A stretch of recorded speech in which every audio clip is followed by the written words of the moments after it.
Hello. Yep. Yep. There we go. Hey, wait, is, wait, am I, okay, should be fine. Ah, now I know what's weird. I can hear myself. Okay, now it's better. So weird when you can hear yourself. Especially with like a 0.2 second delay. That's so confusing to your head. Oh, believe me. You know what's fun? We are actually already loaded into Genshin, so we are gonna be starting pretty quickly. Let me just enunciate it real quick. Everyone, the time has come to do the fandango. There you go. Alright. So just let me set that up somewhat properly. And then I think we are ready to fly. To a certain degree. It's still gonna be, well, a few minutes and then we'll get started with the Archon quest, but that's probably the most important part for today. I'm not sure if we'll get around to the trading card game. Where did that come from? I don't know, Benny. But yeah, that's like the thing we're gonna be doing today. There you go. Hey, Benny, how you doing? Yeah, I know you want your 6th constellation, but maybe some other day.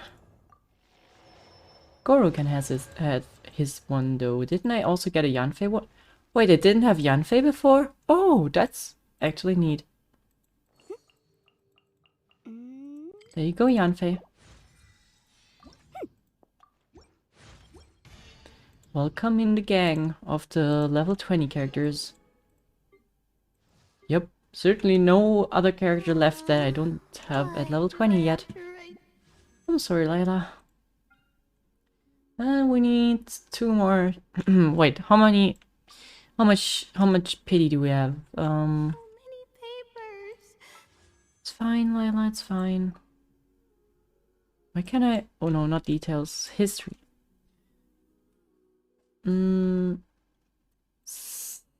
5, 6, 7. Maybe next 10 pull would be a double 5-star, 4-star. That would be neat. Okay. Did I do this one here already? Yeah, I did. Already looking at the screen. Gotcha, addiction is real. Yeah. No, I'm honestly just hoping that I can get another Layla. Hi, Maple, by the way. I didn't see you there before. I just want some constellations for Layla and I'm not gonna give up.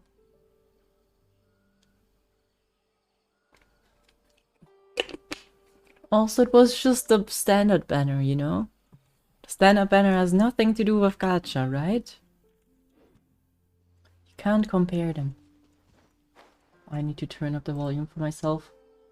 Layla C1, right? Yep, at least she got C1, which is okay-ish, because she has some multiplayer advantages now, but still.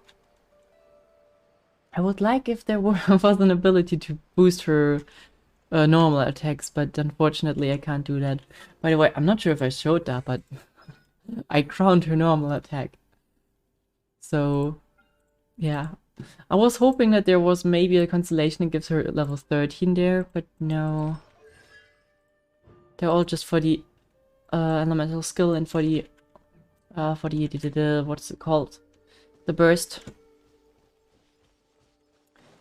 Ah well. Oh yeah, besides food, I don't think there's anything I can do to boost her physical damage more, which is unfortunate. Hello, my friend. I'm really busy right now, you know. Your house is what is going on? Please, Sensei, could be more serious than an incoming collapse of my house. Your house is collapsing, what the hell is wrong with you? Yunjin helps a lot, doesn't she just buff geo damage? Or was it normal attack? If it was normal attack, then maybe I should look into her. Of course not, but Proxy coming in with 2 gifted subs 6 minutes after the stream started. Thank you very much, though. Thank you. How are you doing? How are you doing, Goru? No, you're not Goru. You're Proxy. How are you doing? It's Goru. Yunjin straight up buffs normal attack. Ah, that's actually... I should look into that then. But she's not built, that's for sure. Doing fine here. How about you guys? Well, I'm a bit excited. Honestly, I don't know where the quest's gonna start, so that's actually kind of scary for me. I wonder where we're gonna go in. But overall, I'm doing fine. My day at university was basically non-existent, which was this week was really chill university-wise, which I don't mind for once. So no complaints there. Oh, it just started? I thought I was super late. No, we started later because it's a Thursday, and on Thursday I still have university, so I can't start at 3:30.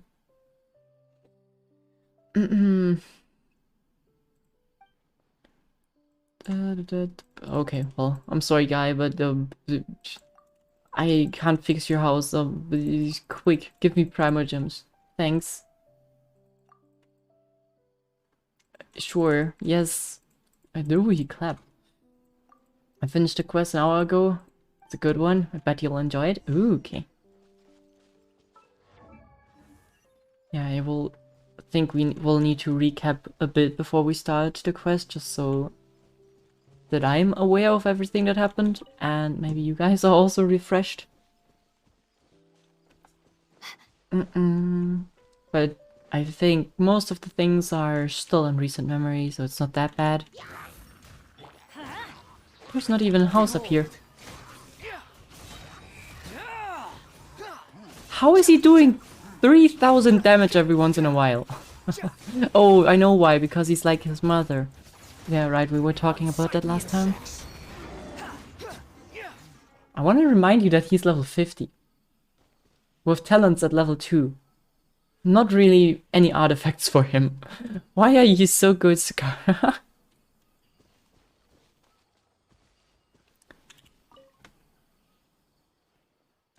Yup. You're welcome, man. Hey, Fading Spirit, how you doing? He already does good damage. Do you consider that good damage? I think for him, like 1 to 2,000 is actually pretty good, right? Because he's like fast attack speed, you know?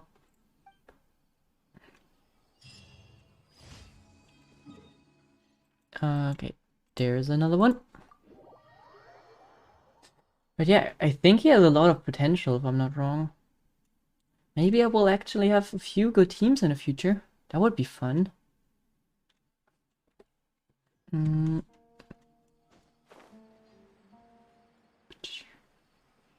mean the Act 5 you haven't finished? Oh, yeah, we're talking to Maple. Okay. I was really confused for a second. There it is. That hurt. Are those... Oh, those are specters, okay. Squall and fury. Upon the gale. The only thing I don't like about Skyra is that I always try to switch character while he's mid-air, and you can't do that. It's kind of annoying.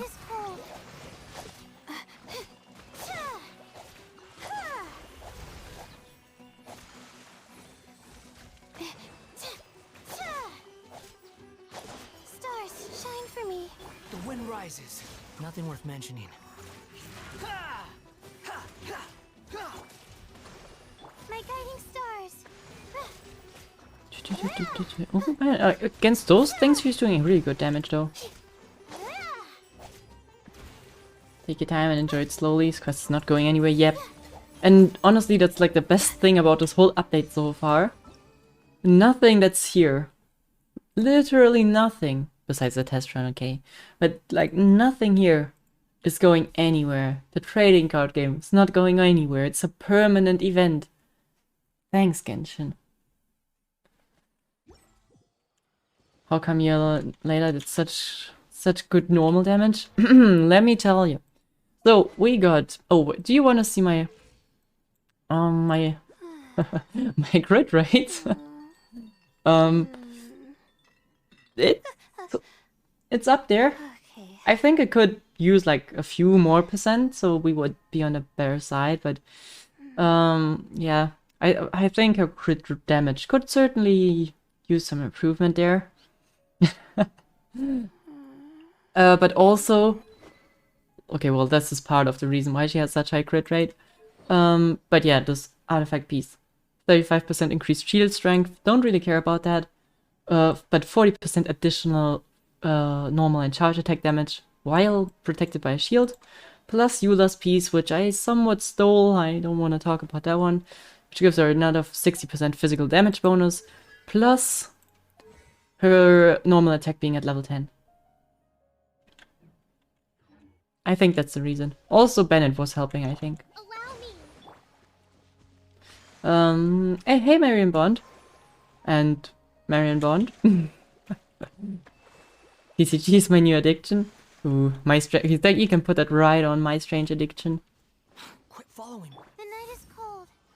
Okay, Squall and fury. let's go. I don't think we can fly there. Where am I even flying? I don't know. Where's the last one? There it is. I think 4.8% more crit rate would seal the deal. You think? I mean, we could go for more. Maybe you can get 2 crits in one hit then. That would be actually kind of fun. I played TCG for 10 hours? Yikes. Why am I going into that domain? I don't even want to. That's a lot. I guess you like it then. Can I actually cut the tree with his ability? No, I can't. So it's not really a sword strike. Okay.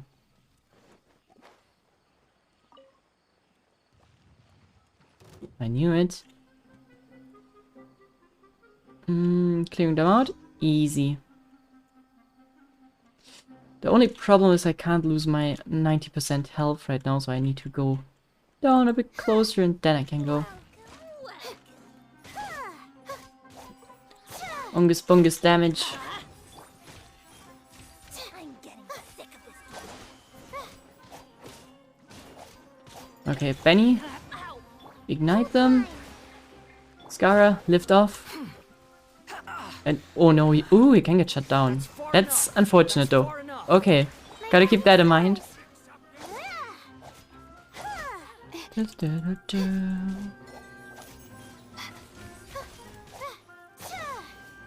Cold. Mine's a Know your place. Ah, I love him. The night is cold. Oh, please touch grass. Aww.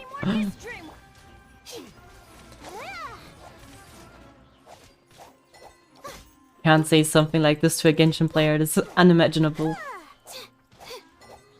Not now. I think he's stun locked.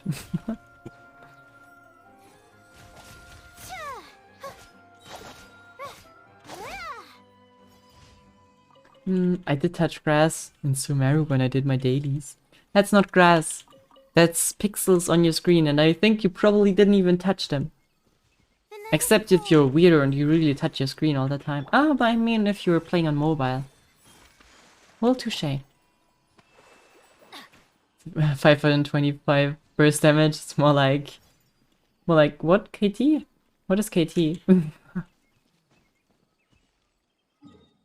The burst, I don't use her burst anyways most of the time. If I drop it, it's just like for causing freeze and extra damage in the side. I don't really care for it. She's just there to slash with her sword. ITC? I don't know if ITC is that much better. Off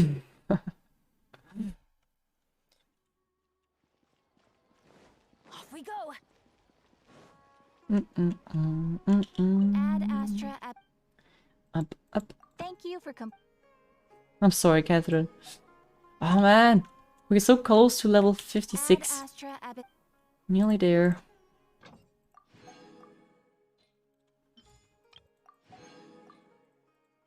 Okay, and I think with that, we have cleared what we needed to clear. Oh no, it tapped out. No. Okay, there we are. Yep. Ooh, level 2. Take that. It's like already 50% of my quota. So that's good. Okay, maybe not 50, but 20% of my quota. Level 2, let's go. Hype. Okay, is there anything... Well, I don't think I need to condense my resin, right? No. We'll be full in 11 hours, so... I'll be using it up till then.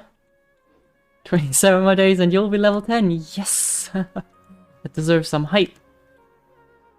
But I unfortunately don't have the hype with me right now, so I can't turn it on. Wait a second. Oh no. Well, we'll use it the next time when hype is in...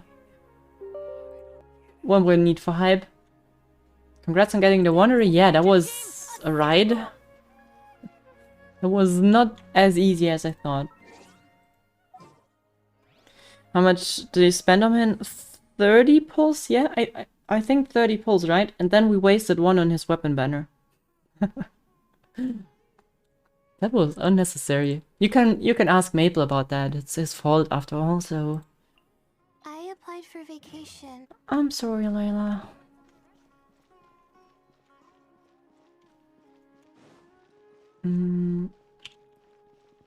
What are you saying, Maple? I thought we were besties. You hurt my feelings right there.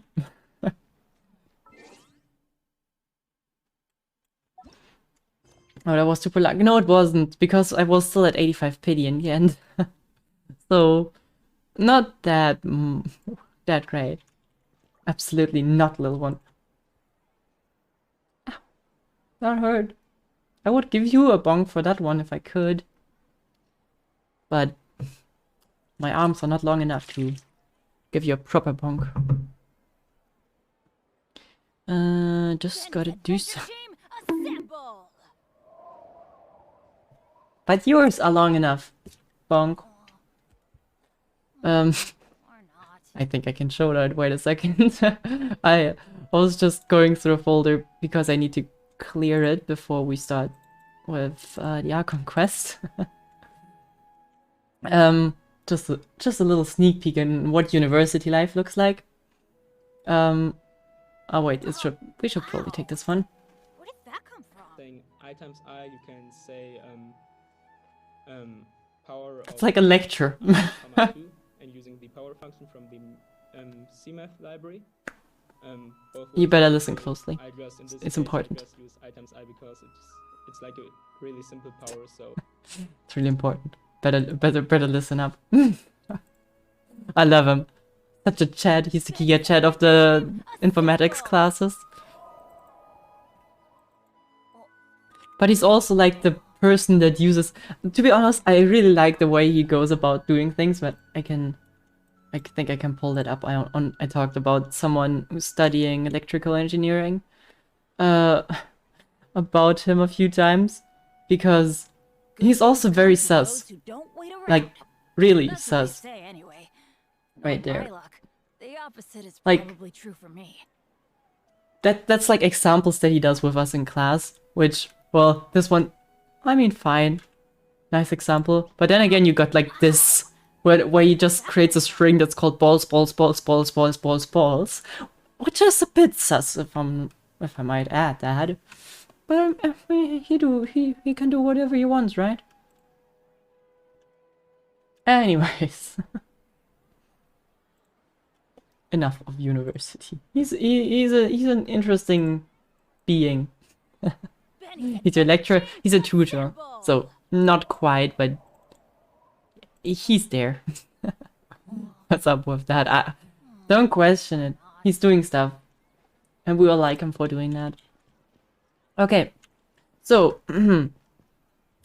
I think if you missed that, I think did Paimon say that last time? I mean, there were not that many people there, so I will repeat in a second.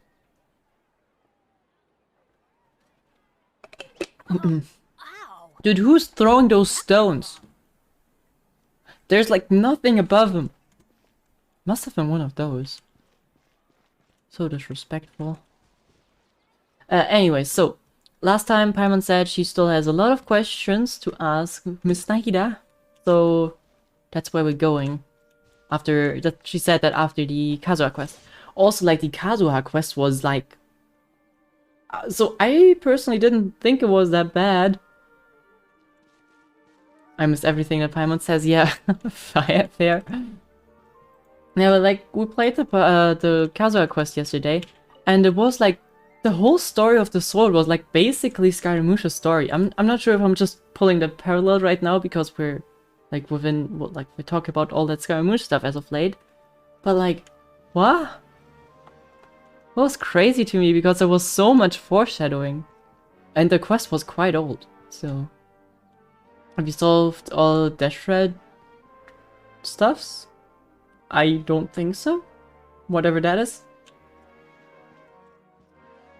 What is that? I don't think so. Anyways, so what happened last time? Last time we solved the whole crisis of Scaramouche becoming a god. We let him drop to the floor. He's probably in a coma or something. I'm not sure. Did Nahida care for him afterwards? I don't know what they did to him. So if we're gonna see him, it's gonna be interesting what happened. Besides that, we created a whole new timeline by completely erasing everything about Rukkhadevata, which was awfully sad. Yeah, timeline's gonna get hella confusing. Judging by the trailer, there's also something messing with the timelines regarding Scaramouche, and that's gonna be interesting. Nahida said she will care for him. Well, I sure hope she does. Because if not, I'm gonna be mad. And his involvement towards the Kazuha's family? Ah, that's a car. I was thinking, like, what the hell is going on with my PC, but it was just a car that's approaching. Also, the Tor is gonna be there. Well, to be honest, from the trailer, he could very well just be in, like, a memory of Skara. If we get to see that. He could be there. I don't know. To me, it seemed more like a memory. But I might very well be wrong.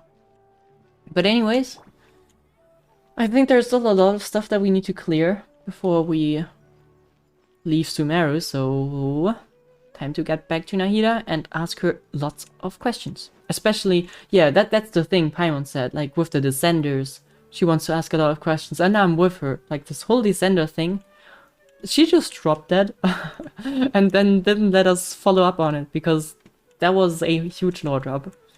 So let's hope we can get to ask some more questions about that. That's the Academia, not the shrine, right?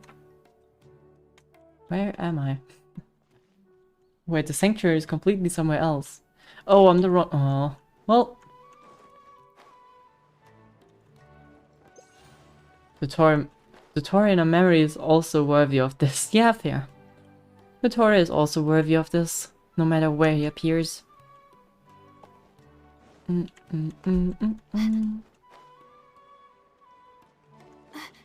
Can you... Oh, I think combined with the feather thing, that's actually kind of useful. Ah, well, I don't think it saves time. Okay, never mind. And yeah, let's see what happened to Sasibaka. I wonder who provided the clothes. And I wonder where the staircase is. Can I just teleport up there? Yes, I can.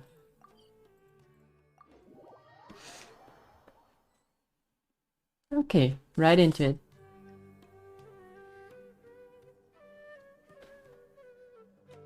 Come on, serious suggestions, please. I'm not trying to write a thriller here. It's supposed to be an essay, you understand? An essay! That means facts and logic. That's fun. Well, if it's facts and logic you're after, you shot yourself in the foot with your choice of research topic, didn't you? The Tataris Suna mystery. When so much remains unexplained, there's little to be objective about.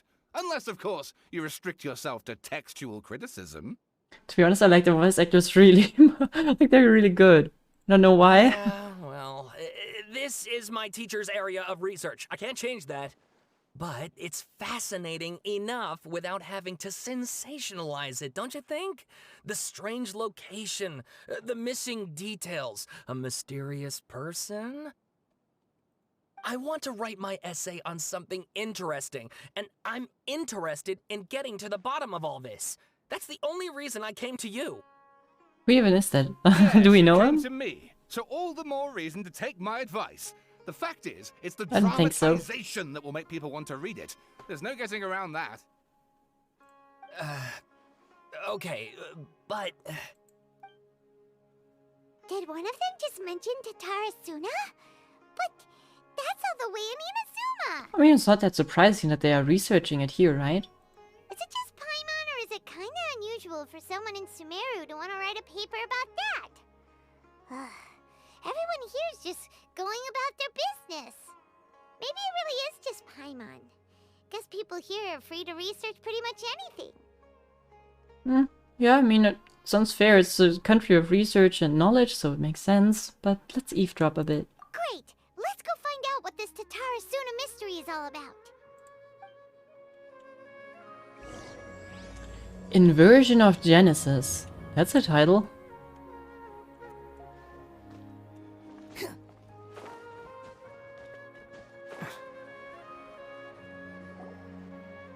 Alright, I guess I'll go with my textual criticism and your editorial direction for the first draft.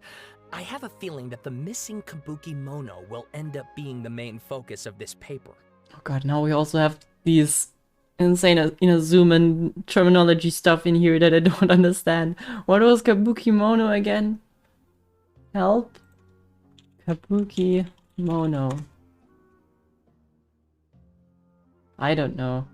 It just shows me, like, what is that? Hatamo Yako were gangs of the samurai in feudal Japan?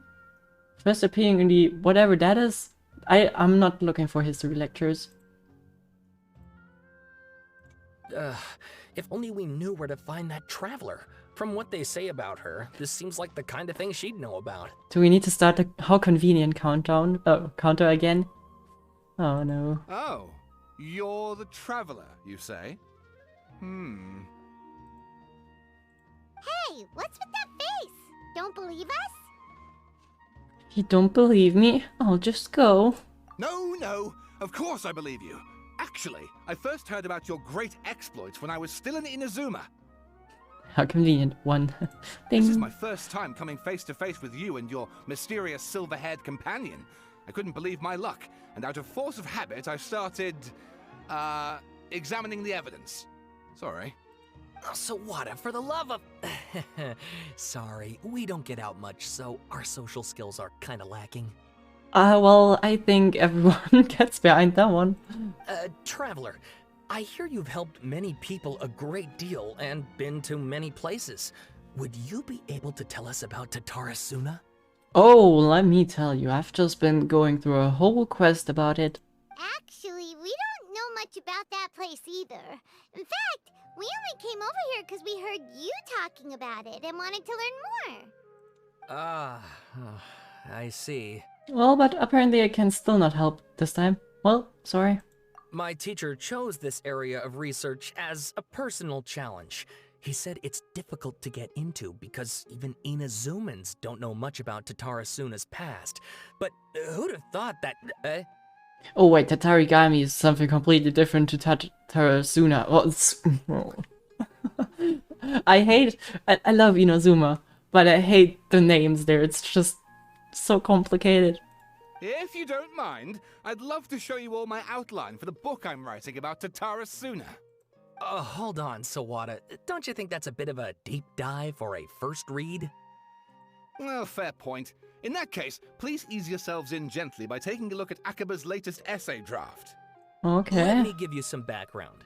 This all started with the discovery of some records in Tatarasuna. The writings mentioned someone by the name of Mikoshi Nagamasa, who crafted a fine blade. But in the end, he threw it into a fire to destroy it, and killed his servant Katsuragi. Why? Well, no one knows. Apart from the swordmaker, his servant, and the one who wrote this all down, the records also mention a kabuki mono. This seems to be an Inazuman word for an eccentric stranger, someone who dresses funny or acts in an unusual way. I was thinking of Lieben for a second, but I'm very certain that it's not him. Tatarazuna is the island with the Mikage films? Oh, okay. Yeah, okay. Wasn't... Well, but we know a bit about it. We've been really going through the whole quest. We've even fixed this whole thing. Like, we should know a thing or two. That's right.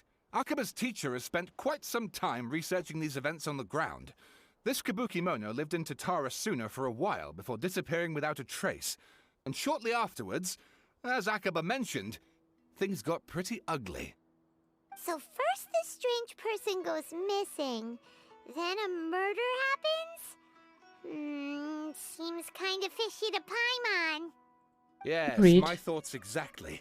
So I helped out too. I asked everyone I could think of if they knew anything about what happened back then. And wow, did I get lucky! Man, this guy is really motivated. Stop shouting! This part's important. I just wanted to make it stand out. Oh yeah, fine. Just make everything into a novel. It's fine. It just so happens that a friend of mine works at the government records office. He looked into it for me, and I can now confirm that all the aforementioned individuals did, in fact, live in Inazuma over 400 years ago. Even back then, Tatarasuna was already at the center of Inazuma's smelting industry. The man in charge was a government official named Niwa. Curiously enough, it seems like he went missing too. Could it be? Please pass on the light to me, Mrs. Fleming. Wait, so there are 2 missing people in the story now? That's right! What's more, Niwa is a name with a lot of history to it. Have you ever heard of the great swordsmith clans of Inazuma? Yeah, I know a thing or two. Oh, the swordsmiths? Yeah, like Ishin art and so on? Wow, yes. You really know your stuff.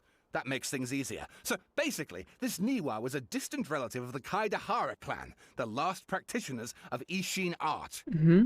Something then seems to have happened in the Kaidahara clan, leading to their downfall.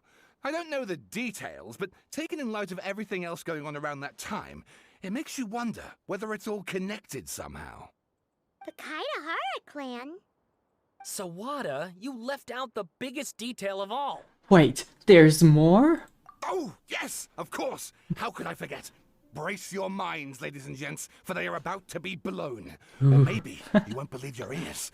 I wouldn't blame you, of course, because in all my years as a writer, this is by far the most... Oh, okay. Yeah, it makes sense for you. Maybe you should try and transition from a writer to a storyteller. You're really good at that stuff. But continue. Get to the point, for Pete's sake.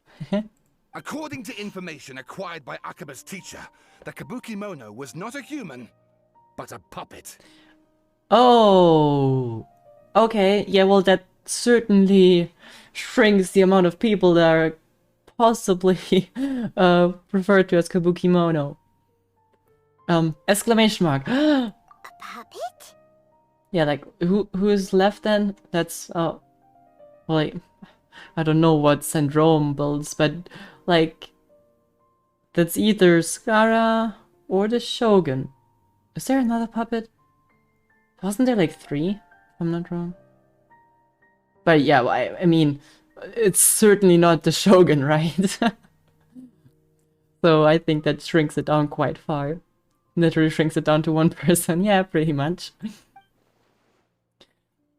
The Shogun puppets that the Electro Archon made should be ruling Inazuma. Her as we speak, it couldn't be her. Yeah, well, big brain move, Lemine. That Kabuki Mono has to be the Balladeer. But what was he doing 400 years ago in Tatarazuna? Aha! Judging by the looks on your faces, you do know something after all. We do. Glare and Paimon hope she shuts her mouth. No, Paimon just meant, how creepy. The way you described it makes it sound like a ghost story. Is there a reason why we're not talking about it? I agree, it does. But considering that non-human races in Inazuma are by no means uncommon, spooky events are well, to be yeah, expected. yeah. And that's exactly what my book is about. Please, take a look. Thank you. Oh yeah. Time for some novel reading. Author Swada, Extract 1. A man arrived in Tatarasuna around 3 in the afternoon.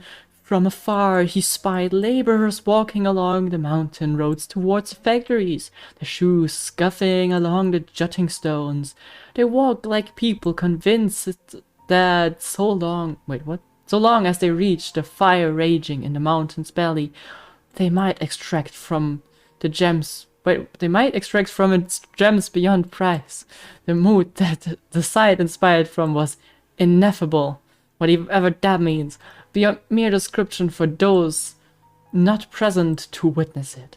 The man barked and what? He did?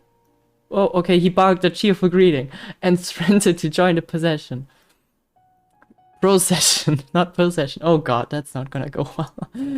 There a towering character who stood half a head taller greeted him with a heavy slap on the back, and yet his words were filled with respect. Do my eyes deceive me, Sir Miyazaki? I cannot think that the return trip here from Inazuma City could have gone easy on you. Miyazaki smiled like a young man taking the first steps on the journey, expressing relaxed, "Why, Katsuragi? Inazuma is the realm of the almighty Shogun. I sailed upon the fastest ships, rode upon the swiftest sea routes. What dangers could I have possibly faced?" And what about the good news? There was some, naturally. The burst into uproarious laughter, roughhousing with the other workers until the path ends. I mean, I don't think we talked to Strange about the puppet. Well, yeah, I guess that's... yeah, we probably shouldn't talk about that. Today was the day storytelling reading took their final breaths. Yeah, sorry. A young man dressed in a linen shirt, wearing a headscarf, gazed into the dancing flames of the furnace behind him. For a second I would have thought they were talking about Skara, but the description of the head is missing, and I feel like that's a vital part, but we'll see. Now the flames of the forge are unlike any other, where the intensity affects the resulting integrity of both metal and blade. So too, when the Flame Watcher an unusual individual. At his fingertips sat a lizard, and on his face he wore a smile. The workshop was huge, and the furnace was deeper within. A reasonable person might think that there should have been many working alongside the Watcher, yet he stood alone. Only when Katsuragi and Miyazaki strode into the room did the Watcher turn. The Watcher was Niwa, armory officer and administrator of Tatarasuna. Born to the Niwa, another clan, great, the Niwa clan, which served as one of the 3 pillars of the Ishin art. Niwa never argued with his siblings, and was a worthy successor by all accounts. The post he received as a result of his high standing with those in power served as a statement unto itself. Really great phrasing you picked there, Mr. Sawada. Very helpful. Damn it, I skipped something. There. Miyazaki handed a well-bundled text to Niwa as he adjusted his expression. What? Miyazaki handed a well-bundled text to Niwa as he adjusted his expression. It is as you have, sir. The elders of the clan in the city do not think highly of your plan. That still doesn't make sense to me. Yet I still believe it to be worthy a try. As such, I have found the proper vendors and procured the materials that you requested. Niwa studied the text and nodded. We should try some of these new forging techniques, whether Kaidehara says yeah or nay. Katsuragi frowned, and with a sigh he said, Forging is a precise and difficult undertaking. You know this better than most, sirs, and still you seek improvement each day with a terrifying drive. Ah, should my Lord Nagamaza hear this, the sourness in his face shall be hard to miss. Certainly sounds like this from people 400 years ago, from the way they talk. Niwa smiled, replying, how goes the forging of your lord's great blade, Katsuragi? Katsuragi neither wanted to shame his master nor lie to his two friends, and yet he could not think of any way to deflect, and so groused, I see your ears are as keen as your hands, Sir Niwa. Jokes of us unlearned men are nothing before you. Miyazaki hid his grin. Upon hearing this, Niwa released the lizard from his hand into Katsuragi's palm. Why would you do that? But just as more words were to be exchanged, someone came walking nearby. Their footsteps with the celerity of youth. The head that peeked in was round and, in the light of the fires, looked like an oil jewel.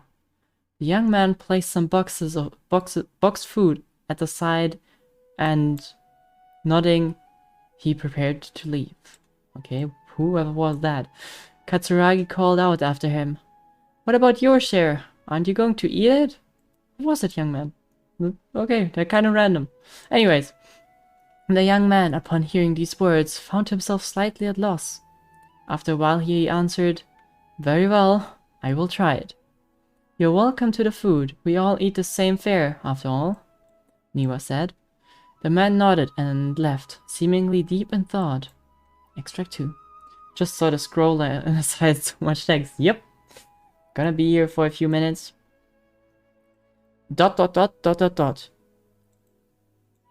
Why do we suddenly jump? I feel like we're missing something vital here. The Kapugimono was by the coast. The sunset fell, the accompaniment of darkness. The bands of twilight showed themselves not, but in their place the thunderclouds roil, grumbling the omens of coming rainstorm. Darkness filled the flesh of the sea, and the dusk bade the clouds to kneel upon the land, its supplication mirroring the Kabukimono, with knees bent and face pointed towards the waters. None passed that way, and none knew what he was waiting for in silence. Neither do I. Time passed, unmeasured, uncounted, till the black cloud suddenly tore free from the sky and began to circle the Kabukimono. Is that like Tatarazuna? Or not Tatarazuna, Tataragami? Black cloud? That could be, right? Bearing down on him like a nightmare, though he was not aware at first. After his studying gaze was refined by the time, he understood. This cloud had marked him from the very start. Outbound, a fishing boat drew near. The lights of it both flickering in and out of the sea beneath the falling sheets of rain. A mist unspooled across the area, sealing sight from the fisherman. Repeatedly he exclaimed, "It is but dust! How are my eyes darkened? Is there anyone that can deliver my boat upon safe tides?" Like a falling spear, the black cloud reached the bottom of the boat, and was joined in its bereavedness of direction. Like a charging beast, they plunged into the shoreline. Scant steps away, the Kabukimono stood idle, slanting his head to study the grand wreck. Not but half an arm was left of the one who had cried out for help, and with a plop, it landed on the Kabukimono's feet. He crouched to better study the object, straining against the urge to take a bite out of it. Wait, what? Okay, anyways. Yet he did not, for the dark cloud swirling down had already picked the remnants of the ship clean. Kabukimono stared at it blankly, like an awakening dreamer. When he returned to himself, the clouds had scattered, as if they had never been there at all. As for the ship, could it have been struck down by a storm? Who was to know? Not the Kabukimono. Extract 3. A lot of missing text again. Katsuragi rushed through the doorway and shouted, "My lord! Things ill at the furnace. I have searched for Sir Niwa, but there is no trace of him. And such time has passed." since Sir Miyazaki left to seek aid, but he has yet to send us any missive. Missive. Look! Wait, they send Sir Miyazaki? Is that like the guy from the boat? That could work. Maybe, I don't know. Mikoshi Nagasama turned slowly, his face grave as one attending a funeral. He spoke then, his words heavy-laden. I wish not to say such words, Katsuragi, but Sir Miyazaki may never return. Katsuragi peered past Nagasama's broad, stiff shoulders beyond the windows. The clouds above boiled in waves of black, as if darkness now was the only weather, and might even morph into an abyssal beast and devour Tatarazuma whole. Over 10 people had already perished. That was why, Katsuragi recalled as if struck. Yes, was coming back to him, now in drips and drabs. That was why they had to set out to seek help. Miyazaki had been the first to set sail. The clouds had only just begun to form, so it was him, right? That confirms it? Question mark? Traveling from Tatarazuma to Inazuma to ask for support was normally not a great feat, and yet there had been no sign of his return. Then a second ship was sent, followed by a third, followed by a fourth, till the Kabukimono himself departed upon the tides, under false skies, under false skies, and ominous fortunes. It had been Katsuragi who had brought him back and treated him as his own, and it pained him greatly to see the lad go. Yet the situation in Tatarazuna was severe. Even should they sacrifice more lives, it would have been worth it to gain assistance from Inazuma. I need to drink real quick.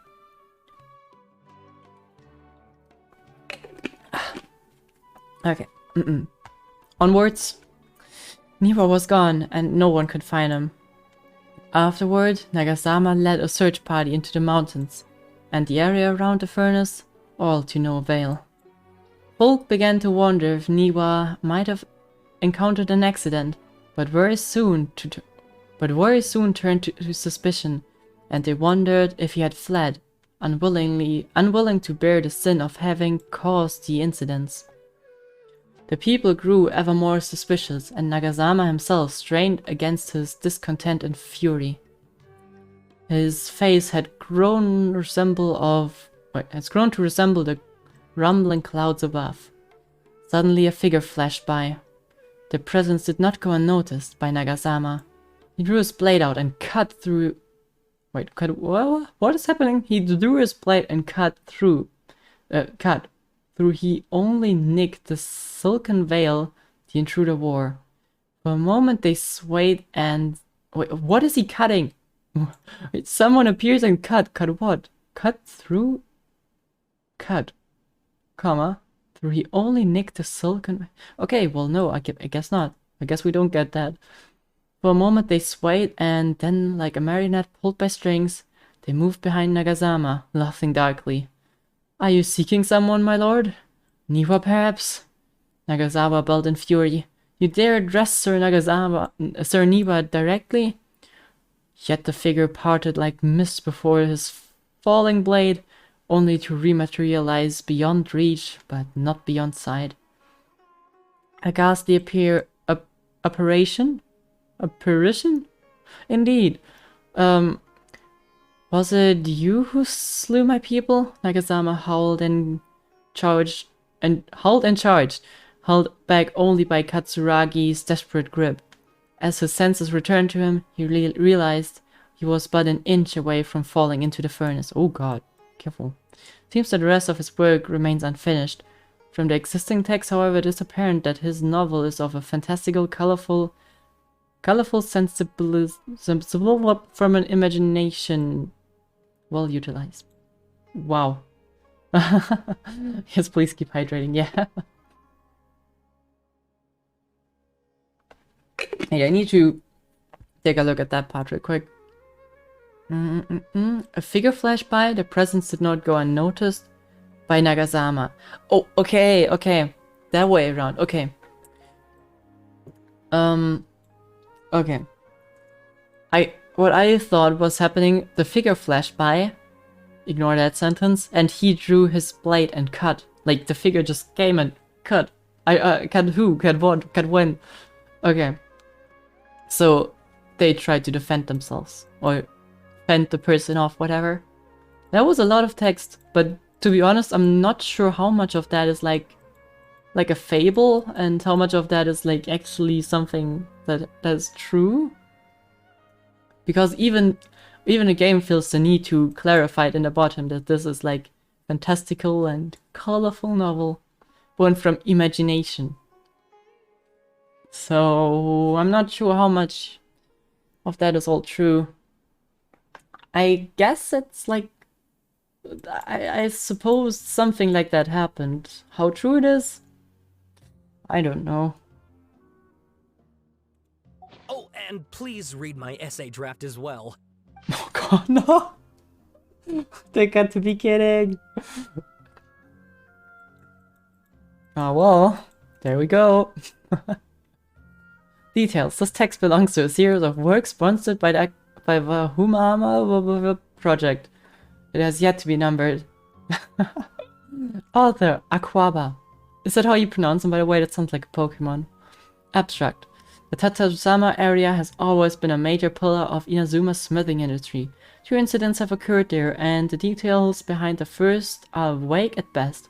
I believe, however, that there might a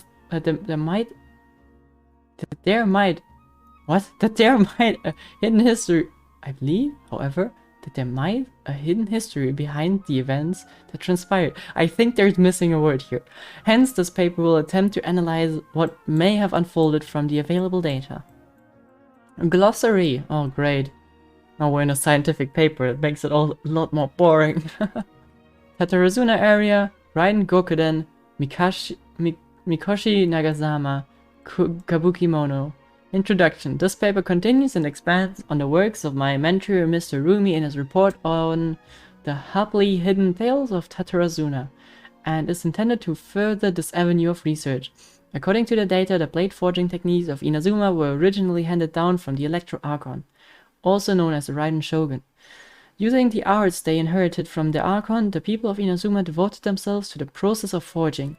However, strange rumors that do not quite fit the steely nature of metalwork yet linger about Tatarazuna, which was a central pillar of the forging industry. There, the Mikoshi and Niwa clans, along with the eccentric puppet, serve as the 3 windows of insight we need to investigate the truth behind what happened. Who was Kabukimono again? Kabukimono was the puppet, right? So the one person we draw down to is to 99.9% just like Skara. Even though we've not had that confirmed, I think. Yep. Body. Strange notes from the Tatsuarasuna area. Their contents are as followed. First, perhaps I overstep, but I think that Sir Nagasama's mood grows better when he forges blades. The obsession to cleanse the stain of the Mikoshi must eat at him. Also, Sir Katsuragi discovered a nameless eccentric while patrolling around Natsuchi Beach. So that eccentric is Kabukimono, right? The inspector bought a certain number of jade steel ingots. Sir Katsuragi discussed matters of smithing deep into the night with Vice Armory Officer. We at least made a single Nagamaki. We call it Daitatara Nagamasa? Okay. The inspector was in high spirits, and he and the Vice Armory Officer as well. Nosumo was so taken by the beauty of the Daitara Nagamasa that he drew a picture of it, and he performed a sword dance with the wandering eccentric. Is that supposed to mean like they had like a friendly duel? And we could not find that eccentric. The inspector flew into a rage and slashed Katsuragi. What? What is happening in between here? Could not find the eccentric. The inspector flew into a rage and slashed Katsuragi. Okay. The great blade cut deep into the flesh, cast his own Nagamaki into the furnace flame. Nozomu could not abide by that order and drew the completely melted weapon out of the furnace. He was horribly burned. Nozomu died that night. I dare say that while Sir Katsuragi may have committed malfeasance, it was out of goodness of heart. What is going on here? And who are those people? Why are they always introducing a new person every second sentence? Kinjiro? Is that his name? Sorry. Kinjiro hid the Nagamaki of Nozomu's drawing in the arsenal. Nagamasa is harsh, but always also knows right from wrong. But even so, he is not amenable to reason. His name indicates one obsessed with purity. Still, I and some households of the Tataruzuna have not been blinded by the matter of Nagasama's mother Chiyo, and we trust him. I also remain unwilling to forget the joy of creating the Daitara Nagamasa with him, and the joy of watching the nameless eccentric perform that sword dance with Katsuragi. So, are they just like dancing, or are they like having a friendly fight? Is that what's happening?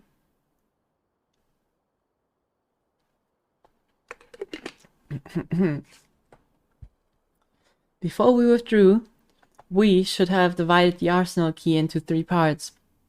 One for the inspector, one for the armory officer, and one to be left in Tataruzuna itself to prevent theft. But we were in too much of a hurry, and neither the inspector nor the armory officer could be found.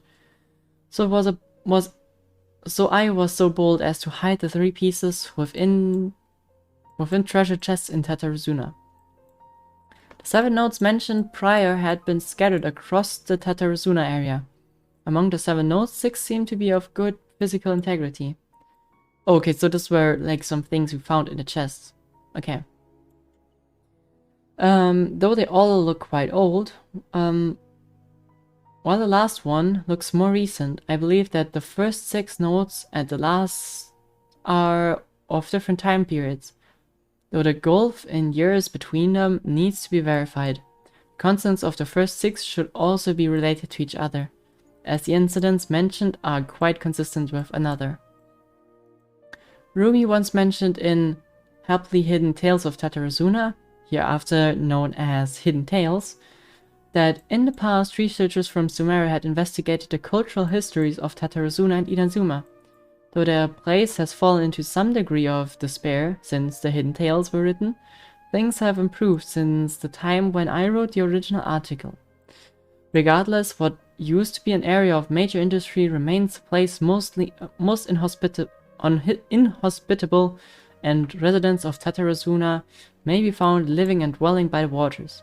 The residents, when questioned, told the researchers of the Tataruzanas golden age centuries ago, when it was administered by the armory officer Niwa, vice armory officer Miyazaki, and inspector Mikoshi Nagamasa. Yet the elders among the locals with deeper ties to the region also seemed to stress the fact that there were strange rumors surrounding their homeland's past. Okay, we're nearly there. Hold on a minute. We're nearly there. Stay with me. A great many of these rumors revolved around the yokai, who are very characteristic of Inazuma's folk history. A small portion, however, repeatedly mentions the word puppet. It should be known that puppets are neither traditional nor common yokai in Inazuma. The facts drew the attention of the researchers to dwell further, and eventually the following pieces of information came to light.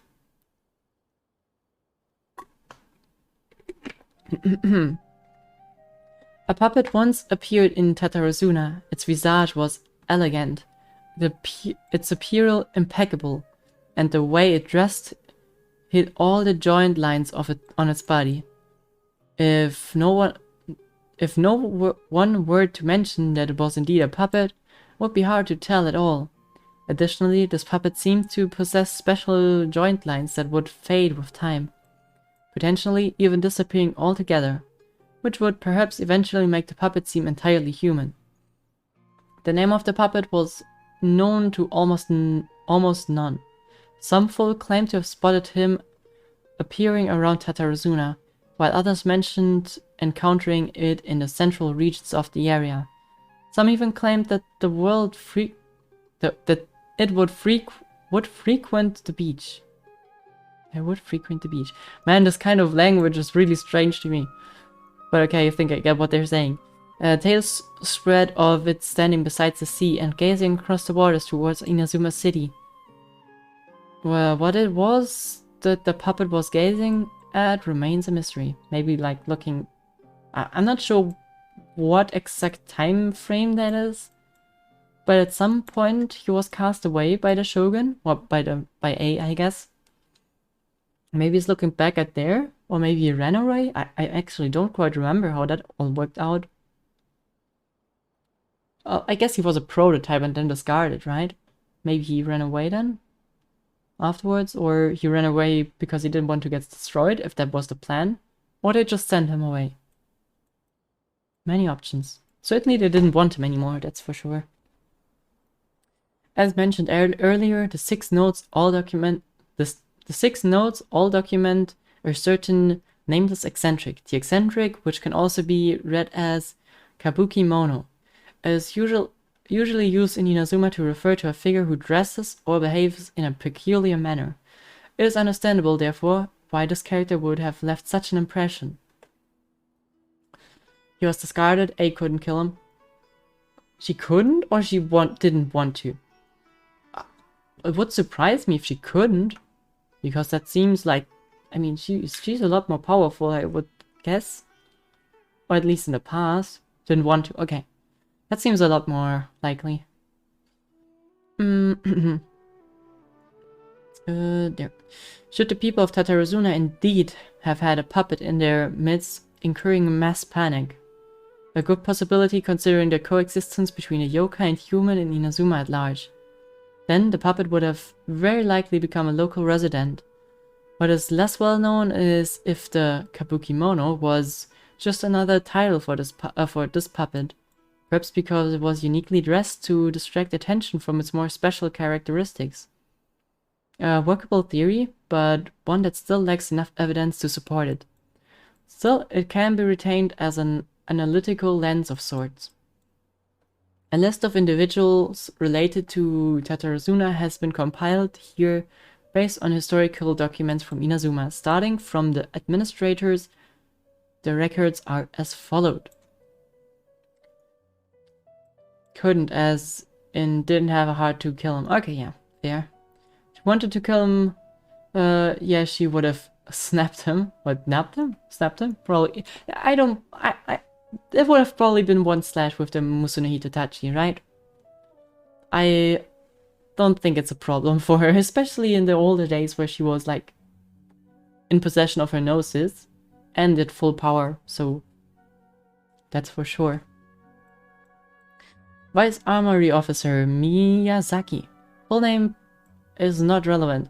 He was Niwa's second in command. His origins are unknown and he primarily assisted Niwa in forging and personal management. He was of affable temperament and had many friends in the region, including one Mikoshi Nagamasa. Inspector Mikoshi Nagamasa, the successor of the Mikoshi clan, adopted son to the Oni warrior Mikoshi Chiyo. Yeah, okay, that's his mother, right? Or his father? I don't know.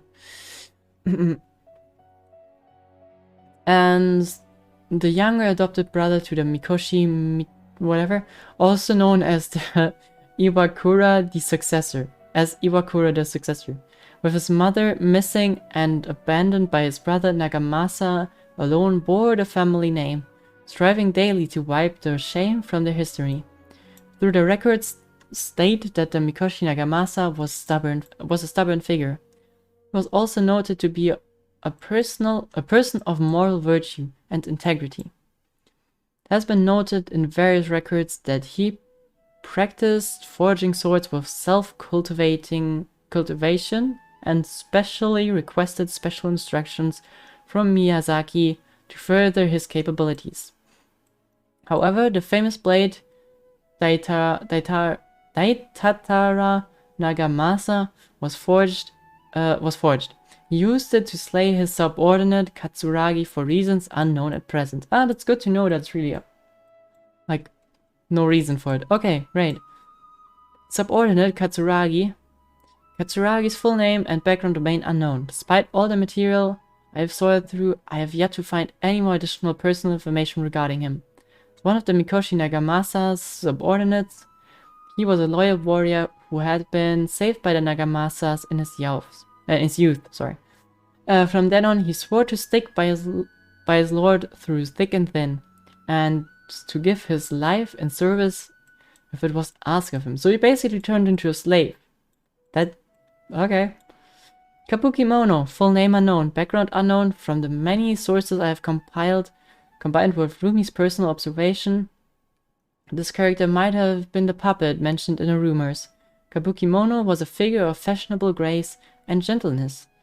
According to the hidden tales, he was brought back to Tatsaruna by Katsuragi and became a member of the community. He doesn't sound that evil there, does he? Is that maybe where he managed to meet that little kid and live with the family there? Probably, right? When the Kabukimono first arrived in Tatarasuna, he knew nothing of cleaning, cooking, or any work of meticulous nature.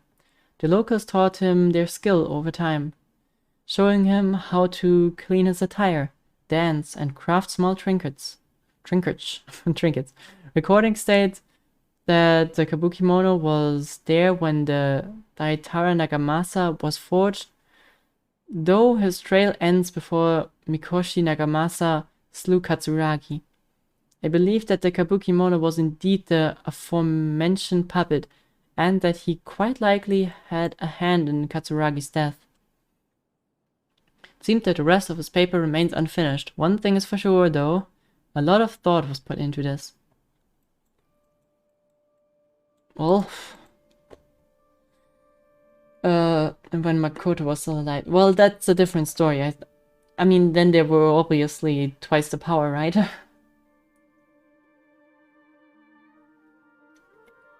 Oh, well, not really, right? A was always the shield, right? And Makoto was the shield and A was the sword. Kid comes after death? Okay. Yeah, A was the shadow, but she was also like the one that did like the dirty work, right? Sawada was encouraging me to follow his more creative approach, but I think essays should be grounded in facts. I don't think explaining everything away with mysterious forces will cut it. Yeah, for a scientific paper, that's for sure true. Oh, how about if I plug the holes in Sawada's narrative with political intrigue? Like, I could put a turf war between rival factions at the center of the whole series of events. Now you're just falsifying the past. That's not how science works. Wait, you're allowed to just make stuff up? Pretty sure you've gone from essay to guessay there. Yeah, sounds more like a novel. I'm not sure if this guy has ever written an essay before. Akaba, look. Your teacher has researched this extensively. I've reached out to everyone I could think of. Whatever information we have now is all that there is to know. This is as much detail as you're ever going to get. Oh, just wait an hour or two. Besides, if there really was a political power struggle going on at anything like the level you seem to be suggesting, what hope would we ever have of finding out the truth? Good point. Okay, back to the drawing board, I guess. Give me some time. I need to find a new angle on this. I'll leave you to it. We have some other stuff to do, so we'll have to say goodbye for now. Good luck with your essay! All right, thank you. If you find out any more info about all this, please do let me know. Thanks so much. Well, that was an excursion. We wanted to go to Nahida and ended up discussing an essay with those people. Well, that's how life goes sometimes. That thing they were talking about, it has to do with the balladeer, doesn't it? Yep, pretty sure. Okay, then even if we did know something about it, we probably couldn't share it with them, huh? After all, we kicked his butt and got him locked up. Information about people like that is usually super confidential, isn't it? If you ask Paimon, Akaba should just pick a different topic. There must be as many essay topics as there are trees in the forest. There's no point in... Nah, come on, Paimon, you gotta look at it a different way. Have you ever been like in school and you had to pick like... There were like a bunch of subjects that you could pick? Or you offered like a subject that you're passionate and want to talk about, and then the teacher says, nope, you can't have that, or someone else already has that. Doesn't make you want to switch. Anyways, what is it? Oh! What? Hey, did you see that? He literally just went by, over there. It looked like... Something is not right here. Why is he allowed to look with that? No, it can't have been. He got locked up. Oh, We'll quick, now let's begin catch the up and see. push-up section. Ready? Begin. I hate you guys. We will do that, but I just got reminded to turn off the sound alerts while we're doing the Archon quest, which is what I will do. Can remind me to turn them on again later. Okay, but you will get the push-ups as demanded. I just need to find the reward thingy real quick. There you go. Manage them. And switch them off real quick. So if you want to spam it, you have got like 0.5 seconds left. Okay. No one got to it. That's perfect. Okay. So you'll get it, but don't you dare criticize my sportiness. You already got like 5 from yesterday. My muscles are not recovered yet. Ah, man.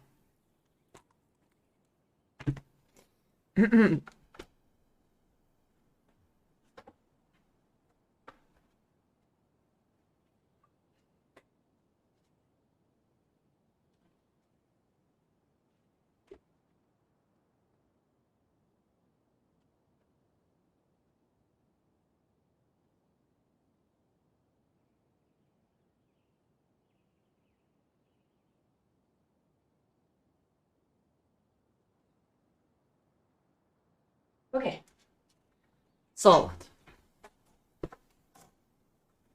Slowly starting to build that muscle memory. Okay. Nope, that's the wrong one. There we go. Okay. Now I really need to drink. Not bad, not bad. Yeah, we're gonna have to up it to 6.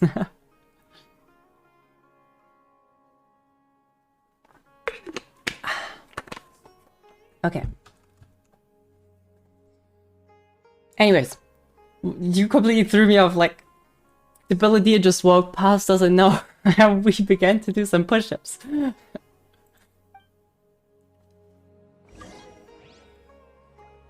Long hair reminds me of Rapunzel. Is it that long? To be honest, like, 2 years ago it was like this. I just never cut it. I don't like going to a hairstylist. Behold! Or maybe I'm just too cheap for going to a hairstylist, that's actually the reason. Guys, do you see like a prisoner walking around here? Halt!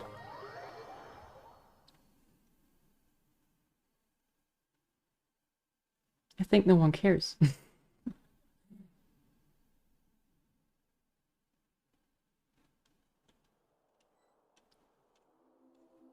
Ah, there's the music. Well, there's not... Ah, and there he is. Is he not locked up here or something?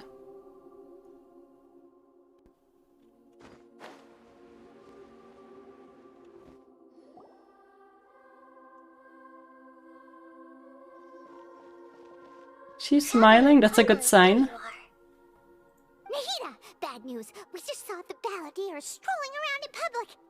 Did he escape or... Ah! It's him! Sure enough, you're here. Did he lure us in here? Is that what he did? Hey! What are you doing in the sanctuary of Surasthana? Aren't you supposed to be locked up? I know you must have a lot of questions. Please, allow me to explain. Yeah, please do. It was my idea to set the balladeer free. We made a deal, and he's gonna do some investigation in Irminsul for me. You sure he should do that? Like, that's a pretty sensitive subject, you know? A deal? Huh. You sure you trust this guy? What did you expect?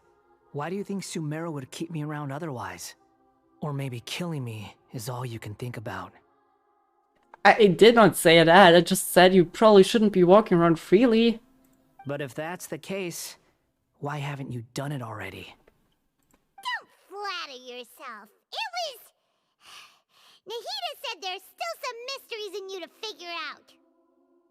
Ah, so if it were up to you, you'd finish the job? Guess I had you all wrong. There I was thinking you were just getting cold feet. I don't like how he's kind of pushing us right now. That's the... Well, that escalated quickly. Not a good start. Could I ask you all to please calm down? I mean, it's hard with him in the room. But Paimon's worried about you, Nahida. Don't let him trick you. It's not every day you see people questioning the God of Wisdom's judgment. Just when you think you've seen it all. Don't you dare try to drive a wedge between us! As long as the terms are reasonable, I don't think there's a problem in making a deal. Even with the balladeer. Yeah, but what can he do that would make you agree to this deal? I don't see it. Well, I for one have no reason to doubt you, considering you even struck a deal with the doctor. Yeah, that's even more fishy that you would agree with her after striking a deal with the doctor. I'm very sure that you don't like him anymore. Yes, one in which I gained valuable information. You'll come to understand more about that in the fullness of time. The Paladin's power was all but completely spent after your battle. He's no longer strong enough to be a strategic threat to us. That puts him in quite a precarious position. Plus, he's a former Harbinger with knowledge of many of the Fatui's sensitive secrets. Being stuck here in Sumeru could make him a sitting duck, depending on how the Fatui plan to respond. Yeah, that like was a thing that I was thinking about. Former, like officially just cancelled, or are they regarding him as dead? Or are they gonna, well, make him dead? That could be an option. Wait a second. Farmer? You mean he's not a Harbinger anymore? I take no pleasure in saying this, but it seems as if the doctor had no intention of welcoming back a loser, so... That's not really surprising that he tossed you out like trash. Sometimes it's you using them, other times it's them using you. Most human relationships are this way. Certainly all the stable ones are. That's how it was between me and the Fatui, and also between each of the Harbingers. Okay, well that doesn't really seem like a great relationship, but to be honest, looking at how they reacted to Signor's death, I honestly don't think that's too far off. So yeah, not really the best work environment, so I don't know. So as long as you have some value to offer, nobody will ever abandon you. But after recent events, even I have to admit that I'm not worth quite what I used to be. Ah, wow, what a crying shame. Well, if the Fatui are gonna reevaluate my utility, I need to have a backup plan for myself. As we discussed, I don't like causing harm to living beings, and you said you need protection. So, why not join forces with us? I think these two have made their objection to that idea fairly clear, don't you? And they're your friends, so I guess you'll be siding with them. Yeah, obviously! Nahida, don't listen to him! Then let's put that discussion to the side for now. We still have time. Today can be a trial run. Where we go from here will depend on how well we manage to cooperate today. Yeah, that's certainly gonna go well. All right, then I'll do what we agreed. Good. Go now, and keep in touch. Nahida, are you serious about this? Yes. I have my reasons for this decision. In fact, I'm largely doing it for your benefit. For me, how? Yes. As I told you once before, there's information about your twin in Irminsul. Right, because he is native to this world, right? Oh yeah, that was confusing. Oh yeah. Actually, that's the whole reason we came to see you today. So, you have an update on that? And how is he able to help with that? You may remember me mentioning that the Fatui had not included your twin's details in the Descender category. This is an extremely important point. It's possible that the Fatui have other information that even I don't know about. And since the Balladeer used to be one of them, he'll be better acquainted with this information than I am. He was granted the power to connect with Irminsul when he almost became the god of a new era. Even though he no longer has the Gnosis, some traces of its power remain in him. He can still connect. But isn't that more bad than good for us? Like, I don't think he should be able to connect to Irminsul. That's dangerous. I don't want him to, like, create a bunch of timelines now by removing certain memories out of that thing. It's not good. The amount of information in Irminsul is vast beyond description. Sifting through all of it without knowing what to look for would take too long, even for me. So I asked the Balladeer to search in Irminsul for any information about the Descenders. He's more familiar with this kind of information, and should be able to find it more quickly. What if he does something else there, though? Exactly! Or what if... Paimon just doesn't trust him! He's treated us as enemies every time we've run into him! Yeah, like, even the first time we met him, he instantly wanted to kill us. I understand. But sometimes, everything is dictated by which side you're on. How things will go in the future depends on what information he brings back. And Traveler, I know what your heart desires most of all. Our minds have connected several times before. There is a corner of your heart reserved for an intense longing. A feeling of being all alone in the dark, searching for the one candle whose light still burns. As Yikes. Sumeru's deity, it is my responsibility to be on guard against the Balladeer. But as someone who counts you as a friend, I want to do something for you. If this deal with the Balladeer can give you the answers you've been longing to find, then it's worth it. She's really putting a lot of work in for us. That's crazy. Compare that to Zhongli or Venti. Well, we never really asked Venti, did we? But especially Zhongli, who just goes, no, not gonna tell you. And she's putting really a lot of work in. She's more useful and gives a shit about about finding a twin. Yeah, but she, like, most importantly, she cares about what Lamine really wants, and maybe it's partially because she knows what's going on in her head. But still, like, Zhongli is still, like, the most annoying one from all of them to me, just because he, like, actively goes out there to say, yep, nope, not gonna do that. It's my pleasure, really. You're Sumeru's hero. You've more than earned it. Paimon's still worried about this idea. Is there anything we can do to help? I was going to contact you about that, but then you suddenly showed up on your own accord. Seems like we have a telepathic connection. How convenient. Count increased to 2. Osmanthus wine. He says, no, Osmanthus wine just doesn't tell us anything about what we asked for. That's the problem with it. In fact, I was going to ask you to supervise the Balladeer on my behalf while he carries out the task I assigned. So we're going with him into Irminsul? Can we even do that? Even though he only has a fraction of his full power left, That's still a fraction of a former Harbinger. If you could accompany him, it would put my mind at ease. Of course, I'll be there to help guide you through Irminsul from the outside. Okay, got it. I'll do my best. Great, thank you. Prepare yourselves. I'm going to transport you into Irminsul. You didn't ask.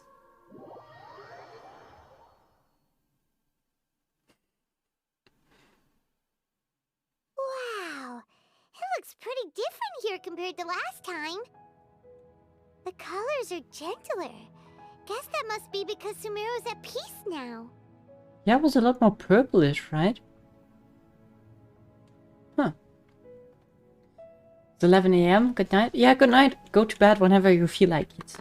The video's not going anywhere. But where are those? Where are those who... But what is the actual voice line? Where those who have the memory? No. Samantha's mind is the same as I remember, but where are those who... What is the actual voice line? Share the memory. There we go. Share. Okay. We're babysitting Fandango. Yeah, we're babysitting him now. Great. I'm not sure if we just got degraded from the savior of Sumeru to the babysitter of, like, our enemy. Well... Maybe it's time for some bonding. Look at that. Hot on my heels. You know, you didn't have to cut your catch-up short just to keep me company. Oh, but I guess you panicked when you realized that I might enter Irminsul ahead of you. Yep, actually that's the case, and he does send me to babysit you, so it's not just on my behalf. Shut your beak, jailbird! No way a prisoner gets to be so smug! Yep, actually true. I understand that prisoners have to put up with harassment from the guards. But right now, I'm on temporary release. So maybe you should think about backing off a little. Maybe you should just, I don't know, do your job. Sounds like a successful rendezvous. I need to be quite clear about something. In a few moments, you'll be entering into the innermost region of Irminsul. It is an environment like no other, and the most important place in all of Sumeru. Unlike anywhere else, Irminsul's inner region consists exclusively of torrents of information. You must put aside your differences and be extremely careful as you navigate your way through. Okay, I know we'll there are try. many grievances between you on both sides, but it is essential that you remain calm after entry. This is as much for your own safety as anything else. Why is he even pissed at us? Like, what did we ever do to offend him? I can totally get why Lumine would be offended. But like, what's his reason for hating us? Sure, we defeated him, but like, you can't expect us from, like, not stopping him. And I'm pretty sure that should be clear to him as well. Fine, let's call it truce, but only until this mission's over. Let's cut each other a little slack, shall we? We are gonna be traveling together after all. Only if you reduce your... However I should call it. What do you call... I don't like the way he talks to us. Just... Per my agreement with Lesser Lord Kusanali, I'll be at the front. It's my job to lead the way and get rid of any obstacles in our path. All you have to do is keep your pretty eyes open and try not to fall behind. You sure are confident. Paimon will give you that. You make it sound like you're even more experienced at adventuring than us. If there are no further objections, I suggest we get going. Or How did you about need I some give the time pace? to mentally prepare yourselves? Ew! Ugh, the snark on this guy. It's unbearable. Yep. And to be honest, we should really give like the speed for this operation, not him. But anyways, focus on your job. We can start now. Irminsul access granted. Initiating connection procedure. Right into the Matrix. Is this a small sapling? Oh, darn it! Come on, let's catch up with him. And he just went. God's sake.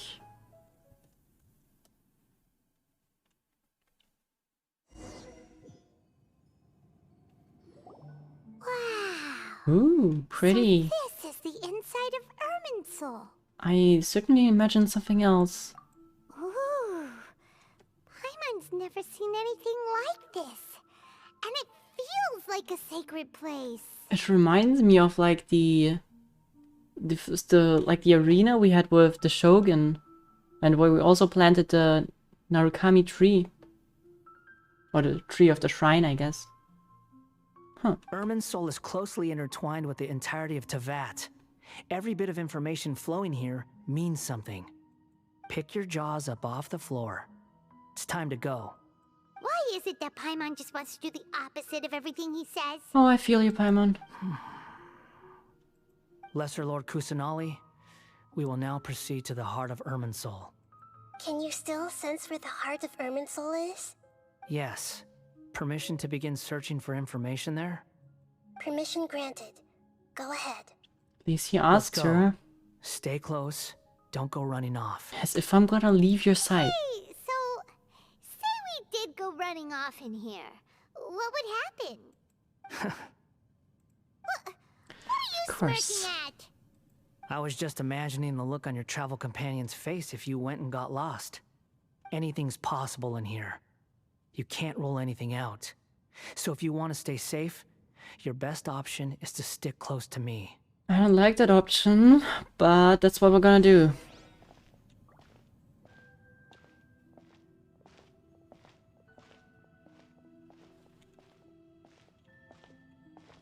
It's pretty These here. sapling things have spread out.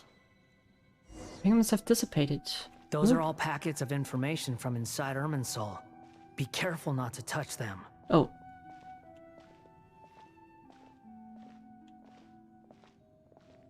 Is this like...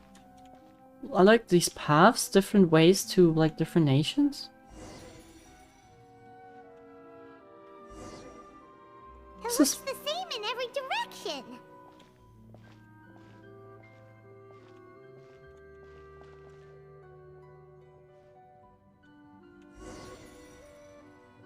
I No am wonder very he mentioned confused. about getting lost. Yeah. Huh. What do you know? He was actually telling the truth. Is he mocking me again? What is it this time? Oh, Paimon, There's I a don't time think and a you'll place ever to go lie. with him. But this definitely isn't it. So why don't you relax your guard a little? I'll try to. We're here. What a huge tree! Yeah, a bit bigger than the one in Narukami now that I see it close. Center of Irminsul. All the information in the world is flowing through here. Lesser Lord Kusanali. Good, you made it. Are you ready? Ready when you are. Ready for what exactly are they doing now? Then please begin. Preparing to access cognitive currents. Establishing waypoint. Is he just gonna go in there? The Balladier's actually doing what Nahida tells him. Guess he must want to stay alive. He hasn't put up any resistance, and he seems to be good at working on the front line. Maybe he had a similar role in the Fatui. First Akaba and Sabata stories, now this. What a strange individual. The rest is up to you. If you Oh, discover you can say anything at that all, loud. make sure to share it with us. Will do. Huh. For once, we're the ones with nothing to do. Yeah, that's strange. What about we do some chores in the meantime? I don't know. Someone needs some, I don't know, weeds or something? Traveler, Paimon, would you like to talk? Oh god, another telepathic communication with you? I'm in for it, sure. Yes. I've also invited Paimon to join. It's like just a Discord call at this point. Huh? What the? We can talk to each other inside our heads? Yep, technology at its finest. I'm guessing that you don't want to disturb the Balladia, huh? That's part of it. Plus, We're all friends. There's nothing wrong with us talking like this once in a while. I guess. Paimon's never tried this before. This is great! So, Paimon's been wanting to ask you something. Don't you think the Balladier's a bit of a walking contradiction? He's always talking back, but he seems to listen to what you say. Yes, and he seems to excel at doing odd jobs for others. As I've told you before, there are still some mysteries for him to resolve. Things that are clear as day to me, but that he has yet to understand. I mean, he's a puppet after all, so he's designed to work for someone else. So it kind of makes sense that he's good at, like, fulfilling commands, but then again, he's like a sassy edgelord boy, but, Perhaps today will be the day that he finds some answers. Is it about his past, the betrayals, and the other events in Inazuma? Well done. Smart and attentive as always. Well, thanks. Actually, I caught a glimpse of a few things when I ran into a page at Paddy's DI. Relate what you saw in the Baladier's mind. So, you made contact with that part of his mind. Well, it's true. Betrayal turned the Balladier into the person he is today. We're literally talking about him behind his back right now. That's mean to a certain extent. Back in a few? Yep, see you around. Huh. Paimon thought nothing could get under that guy's skin. Turns out, he can get hurt and angry just like anyone else. Everyone has a history, Paimon. Even if you're a puppet created by the Archon. Speaking of puppets, we ran into two people at the Academia today talking about an essay. Turns out their topic was about the Tatarasuna incident. Nahida, do you know anything about that? If you mean the mysterious events, the Kabuki Mono and so on? Yep, exactly that one. Yes. I know about all of that. Ooh, he would like your help, but I don't think you're gonna help him, right? Really? Because from what they were saying, it sounded like lots of Tatarasuna's history is still unexplained. And most of the information we have now is just from people filling the gaps with their imagination. Tell her about the story. Oh? How interesting. Those two managed to deduce quite a lot through guesswork alone. Oh, well, congrats, I guess. So the Gesse got it right? Well, they guessed right about one thing. Tatarasuna was sabotaged. Must be a riveting conversation you three are having. Funny how all the good ones happen when I'm not involved. To be honest, he must be able to know what we're talking about, right? Like, if he wants to hear what we're doing, he should be able. Like, all the knowledge is going through here, so somewhere through those lines, our conversation should be going, right? What makes you think we're talking to each other? Maybe because you're doing, like, your finger pistol thing all the time? Don't insult me. You're having a private conversation without me. Obviously, I must be the topic of said conversation. We have every right to keep certain things confidential. Of course you do. You can't have your prisoner knowing too much. So, have you found anything yet? Still looking. Don't get your hopes up, though. You and your twin come from outside this world. It wouldn't surprise me if there was nothing on either of you in Irminsul at all. Yeah, that's what I would have thought, but, apparently not. Wait! How did you know about that? Did Nahida tell you? It's not like we've never met before. And Yeah. anyway, you're world famous. It'd be more surprising if I didn't know a few things about you. Yeah, that's not that surprising, to be honest. Every conversation with you is hard work. But your attitude is better than I thought, at least. Right now, we have to keep the peace. I'm not interested in creating more misery for myself. And making cordial conversation is something I can manage. Huh? Wait. Thought something? Uh-huh. This light. It looks similar to those saplings. What could it be? Anonymous data. Hey, don't you forget the agreement. You have to share it with Just wait. Show me. Mr. Niwa, are you certain this is worth the risk? We are talking about Tatara Suna's furnace, after all. It may not pay to act rashly. There's no one else who can enter the furnace. It has to be me. Is that so? Well, since you insist. It's the furnace incident, but weren't you looking for... How? I don't think he's looking for the information we want him to look for. Her name. Niwa was the man in charge of Tatarasuna. Thus he belongs to the lineage of Ishinard. Okay, and in we go again. Oh. I have been in Tatarasuna for some time now. You have shown me great hospitality, as has Mikoshi Nagamasa, and indeed, everyone else. Under your leadership, Tatarasuna is a warm, welcoming place, like a giant village. People are gainfully employed, their lives have purpose, they are motivated. Is this like a...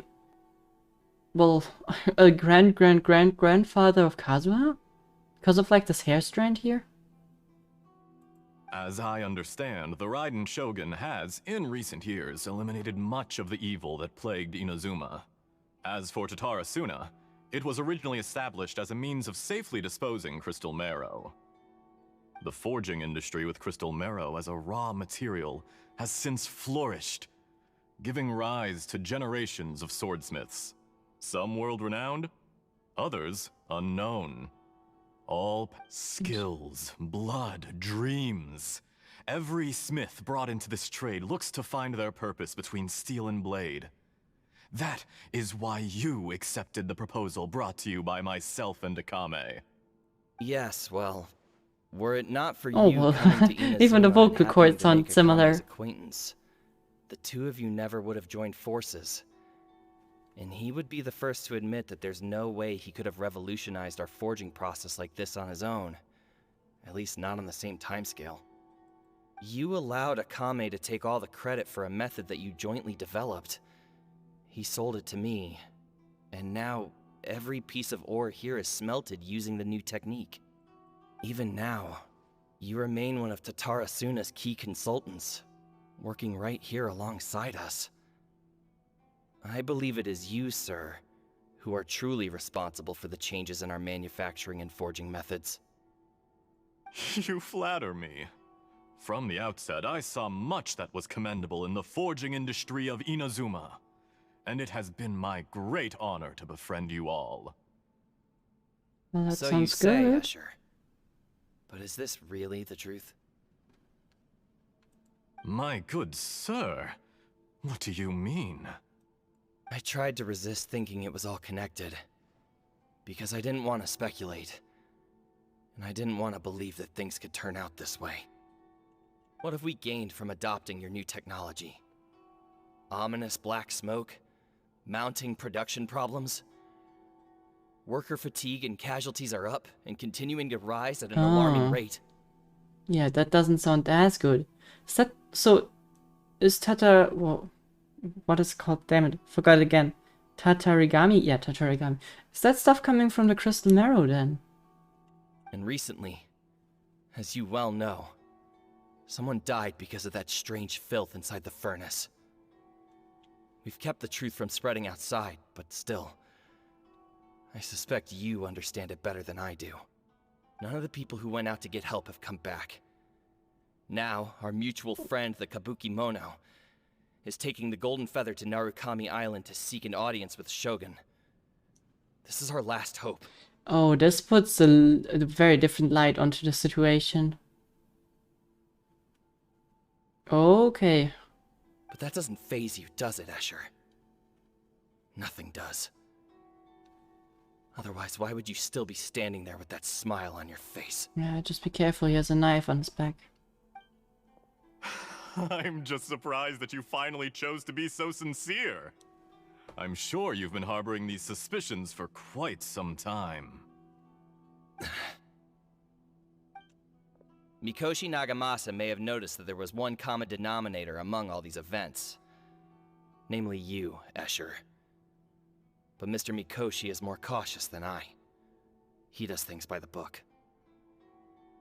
Okay. After all, Nagamasa is the adopted son of Mikoshi Torichio, the yokai struck down by the shogun's own hand. If he truly seeks to redeem his family's honor, an abundance of caution is well advised.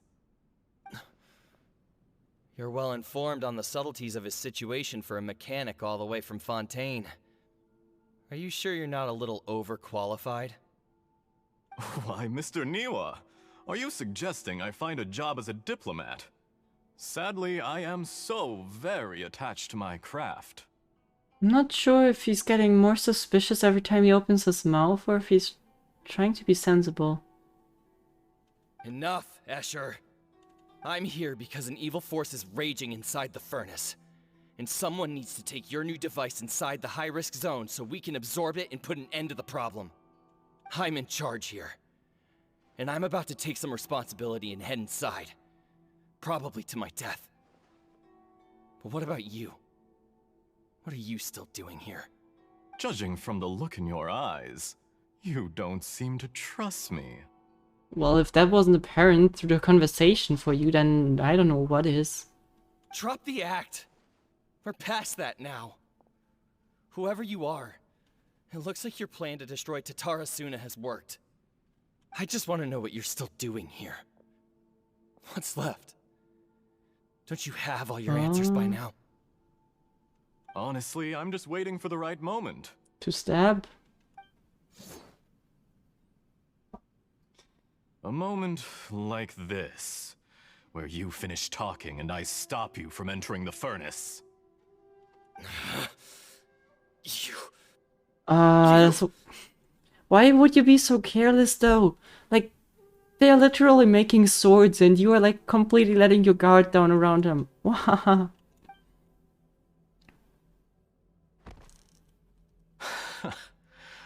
You're a little smarter than I initially gave you credit for. Well, maybe in his detective skills, but really not in his planning works. I thought I'd disguised myself exceptionally well, at least for the first few days.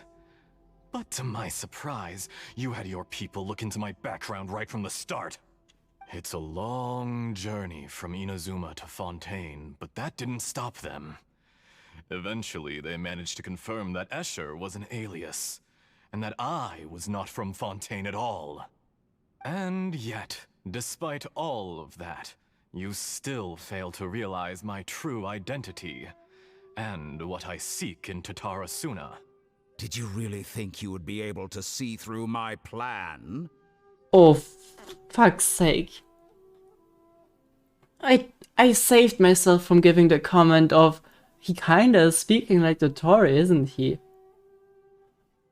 Like, in the beginning I was thinking, like, the way he ends sentences is very Dottore-like, but a lot of characters have been doing that as of late, so I didn't question it, but his way of going through, like, a sentence ending with like, this wobbering at the end, which Dottore always does. For real? Oh, man. If you kill me, there's no one who can get inside the furnace. So you're really going to destroy this place? Is that it? Oh, but you're quite wrong. There is one other person. Wrong. Like this. Some may not see him as a person, but you told him yourself. You're not a puppet. You're a human. You're just missing a heart. Wait. Whoever you're working for won't get away with this. They'll be found out. But this makes no sense. What are you really trying to accomplish by all this? Why go to all this trouble? I'm not sure if Dottore has a reason for what he's doing. He just likes to, but maybe this time he has one? It's no trouble at all. Patience is a virtue which Yeah. I have in abundance. This is all part of a carefully controlled experiment. So you don't have a reason after all. If you must know, I'm happy to divulge my true identity. I'm a Fatui Harbinger. Call me the Doctor. The Fatui? Who? What do you want? Just to create a minor inconvenience for your nation. So unnecessary, Doctor. That's it? That's why you gave us your cursed technology? Just to let loose the evil energy from the crystal marrow? That's really so Fatui. Going into a nation, making them dependent on some technology, make the technology turn against them. That's exactly what they did already with the whole Enkanemia and delusions thing. Why do they like doing that so much? Look how even the righteous soul is filled with venom when faced with its demise. My device functions precisely as you say. It is the only chance you have of preventing a catastrophe and keeping the truth from the outside world. However, I did not make it with you in mind. It is easier for a person to be possessed by evil spirits when they are filled with hate. So give in to your fury. I want to see what happens when a malevolent heart is placed into an unsuspecting puppet. Make no mistake, even without you, that pure, innocent puppet would only end up being used by someone else instead. What other reason would a human have for befriending one who is not of our kind?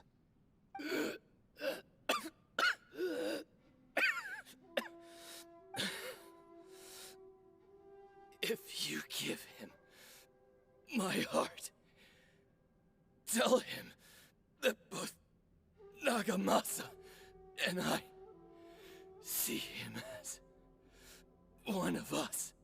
Okay, he never got to hear that for sure, but at least now he is, right? He has nothing to prove to anyone. Because not everyone just wants to use other people. The only ones who think like that are people like you. That never got relayed, huh? Oof. What a beautiful way to see the world. It almost makes me feel a little guilty. Then out of respect for you, I shall redefine myself.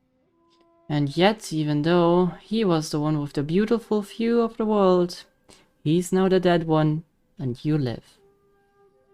Ah, what a fair, fair world. Think of me as a monster or a demon, if you wish. At least this way your death is not a consequence of your own folly turning you into an easy target. You simply lost to something more powerful than you could ever hope to defeat. I say, Mr. Niwa, let's see what happens. Will your puppet friend become a human? No, that will prove quite impossible. Mr. Niwa? Already dead. What a pity.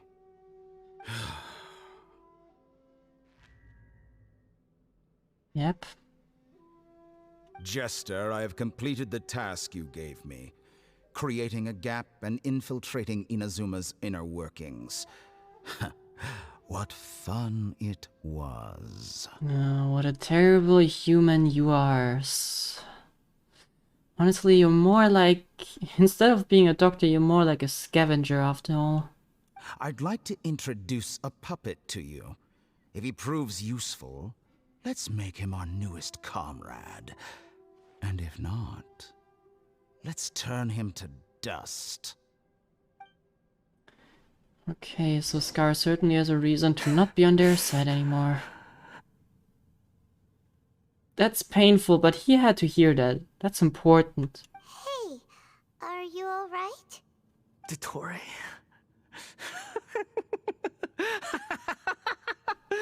Dottore! Yeah, take your moment.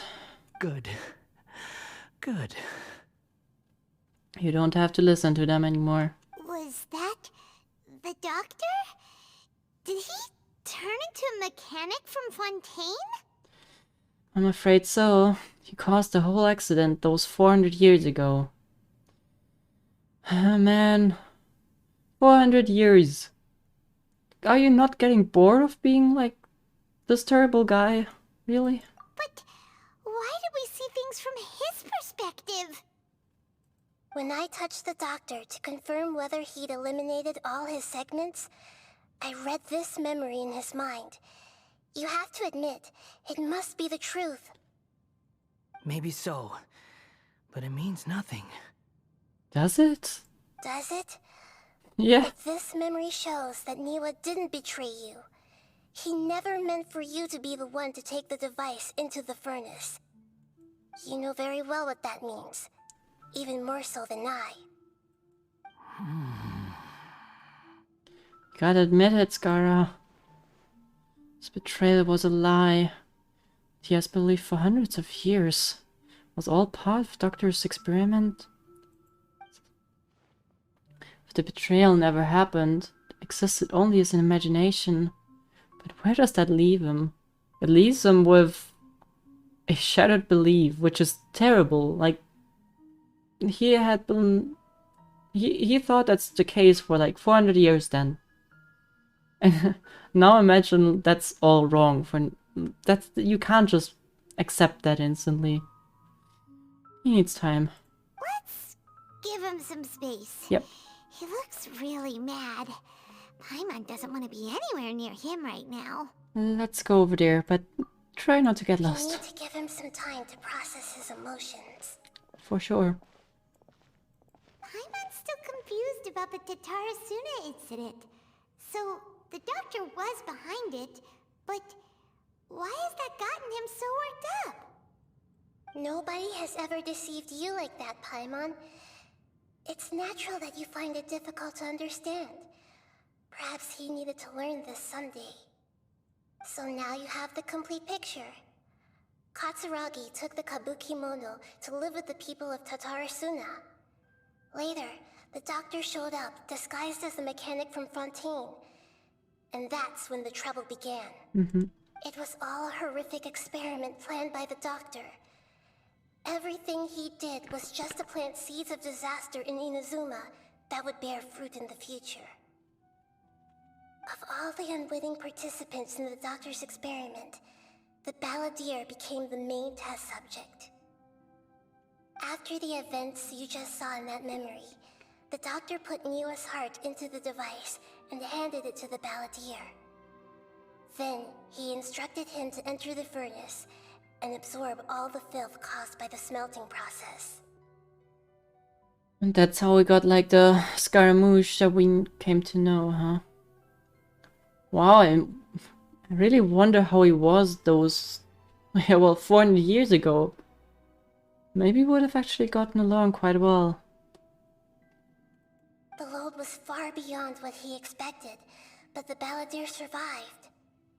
He left the furnace in sheer exhaustion and said to the mechanic, "This device seems to have protected me. What's in it?" The mechanic answered, "Niwa fled this place for fear of punishment, but he left you a gift. He said it's the one thing that you've been looking for." He took it straight from the chest of one of his innocent servants. The mechanic removed the withered heart from the device as he spoke.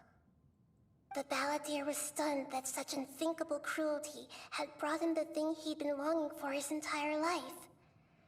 A heart acquired through cold-blooded murder is a cursed thing, but it had protected him from the filth. He thought Niwa had completely betrayed him, and yet this very betrayal had ensured his survival. Overwhelmed with anger and sorrow, the balladeer threw the heart to the ground and left Tatarasuna without looking back. Holy moly! So the doctor killed an innocent man and pinned everything on the victim? Yeah. That's terrible. That's cruel to both Skara and the person he just killed. Like, probably doubled the times for the person he killed. That's just... Yeah, but that's a classical thing that only the Dotori, our greatest doctor, would do. Ah, screw him. Being betrayed and abandoned by a close friend is sure to cause great resentment. Now we know what's behind his decision to take revenge on the Raiden Gokaden 100 years ago. But it doesn't matter that vengeance was the right... doesn't mean that vengeance was the right decision. Yes. Only if he understands this can he choose a new path forward.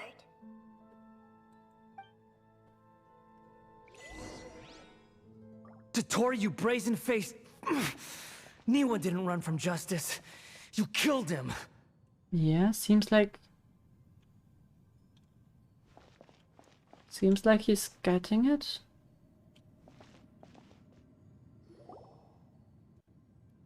A while later. Shall we see how he's doing? Hey, you alright? You look smug? What's up with that? That's a scary expression. Yeah. Are you worried about me? If we didn't have such a history, I'd almost think that qualifies me to be your friend. We just want to make sure that it doesn't affect our plan, okay? Even though I do somewhat care for you. It won't. I'll keep my end of the deal. Hey, are you investigating the stuff we want to know about? That's like the question I was asking myself earlier as well. Maybe that's all part of what Nahida wants to achieve though, so... That's why we're here. But unfortunately, there's no information about the Descenders in Irminsul. Yeah, that seems right. Even if you can't find anything, that seems to confirm it. Irminsul does not keep records on the Descenders. Anyone who comes from beyond this world is not counted as part of Teyvat. Yeah. Oh, does that mean we have to leave empty-handed? I mean, if you really can't find anything, that would qualify our brother as a Descender. Which, in the end, would... Well, it would set us back to 0, but at least it wouldn't leave us in such a confusion. Not unexpected, but still, thank you. Don't thank me just yet. You look really upset. Well, since Irminsul was a dead end, I guess I can share some other info that might interest you. Being? Huh? About what? The reason why there are records about your brother in Irminsul. It might have something to do with Conria. Apparently, Conria was his first destination when he arrived in this world. Okay, so there is info about him. Okay, well, damn it. Plus, he only came to this world because the heavens responded to the summoning. The heavens responded? Well, what is that supposed to mean? The Jester told me this himself. You can take his word on this. He was a royal mage in Conria, and lived with your brother for a time. Well, the Jester Fatui Harbin lived with my brother. Was in Conria? I don't know the details. It's up to you whether you want to believe me. All I can say is, I wouldn't lie to you about this. Well, well, that's kind of contradicting, but I don't see why you would lie. I agree, I don't question it, but why is that the case? Did you get all that, Lesser Lord Kusanali? Yes. Astonishing news. Does this info count towards my mission? It wasn't from Irminsul, but was it valuable? Very valuable. I don't like your grin. What's in for him? Good. In that case, I'll take some time for myself now. Huh? What have you done? That doesn't seem good. Lesser Lord Kusanali was right. My power's all but completely spent. Even if I use all of the divine power left in me, I can't sustain this shield for very long. What is your plan? I shared a secret with you, and now you owe me. So in return, I'd like you to answer a question for me. What question? That highly depends on that. Give me your hand. Do we... Are you sure about that, Lamine? Can you hear my voice inside your head? I do. Are you trying to brainwash me? No, I can't do anything like that anymore. At most, all I can do is exchange a few words with you. That doesn't sound malicious. So tell me, in this world, is it possible to change the past? It is. Well, why do you ask about that? Done. Huh? What the? What happened? Paimon only saw you hold hands for a second. Please don't change anything in Irminsul again. Nothing. I was just thanking her for helping me. Wait, that look. Do you see me hesitate? But that was because I know the Greater Lord Rukkhadevata got erased. I think, but... So long. Oh no. I suggest you get yourselves out of here quickly. Where are you going? Hey, wait up! Didn't you say not to go running off? Paimon, we have to stop him. Fast reaction time. But I don't think we'll be seeing each other again. Nahida, can you stop him? Deny his access. From this day forth, the names Balladeer and Kabukimono will cease to exist. Those who died in Tatarasuna because of me deserve another chance at life. Hey, Balladeer! Don't do anything stupid! What? If he's doing something 400 years ago, that's gonna have crazy repercussions.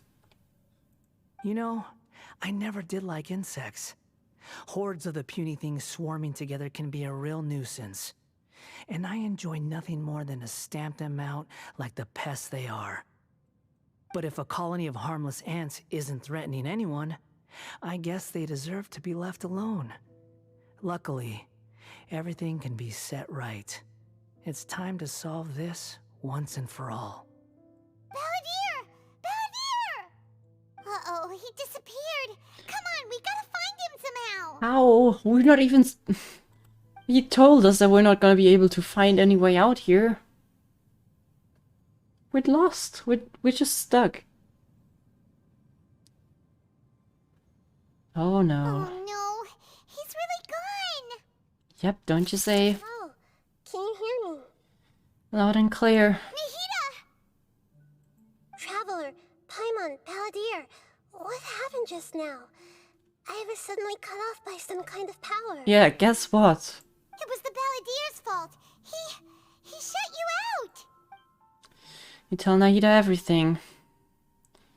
I didn't think he'd be capable of something like that with so little power left. Well, I don't want to say I told you, but we told you it's a bad idea. Did he keep some of his power hidden when he was defeated?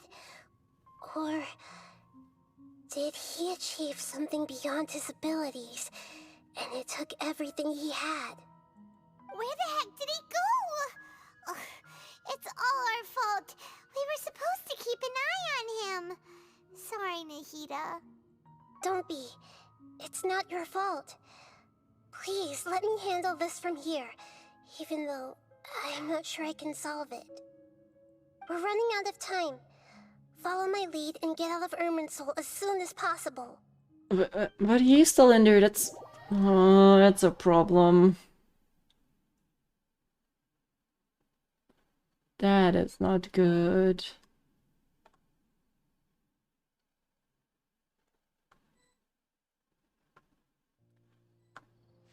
Is everything still normal here? We're out! And we're at, an inn or something? How does that work? This is an emergency. I'll have to ask you to stay here for now.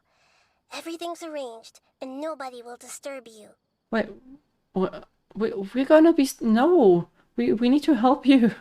I'm sorry, but this isn't something I need your help with. Leave this one to me. But why lock us in a room then? An emergency? How bad is it? Nahida, will you be okay? Don't worry. If my assessment is correct, though there may be some minor disturbances, it won't lead to a disaster. I hope I can trust your assessment. Stay here until I say it's safe. her voice has gone. Paimon can't shake the feeling that something really big has happened. What do you think the Balladeer meant? And why did he suddenly grab onto you before? Paimon doesn't remember Greater Lord Rukkhadevata, and the Balladeer's question was a strange one.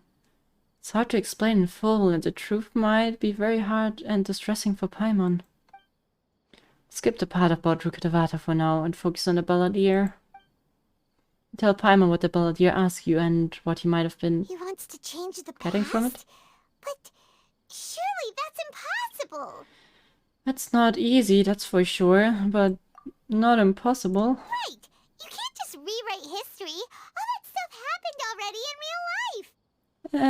It's like, imagine Paimon drank all the water in this inn. Even if no one was there to see it, Paimon would sure as heck remember drinking it. Yeah, great example. So, why does Paimon still have a bad feeling about this? Paimon can't help but feel scared about what he might do. Oh, Paimon's so confused. Maybe he wants to erase himself from history? That's like option number 1. Or he wants to erase like parts of his history. Or well, parts that led to his history.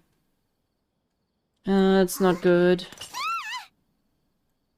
Are you okay, Paimon? Sorry, Paimon accidentally...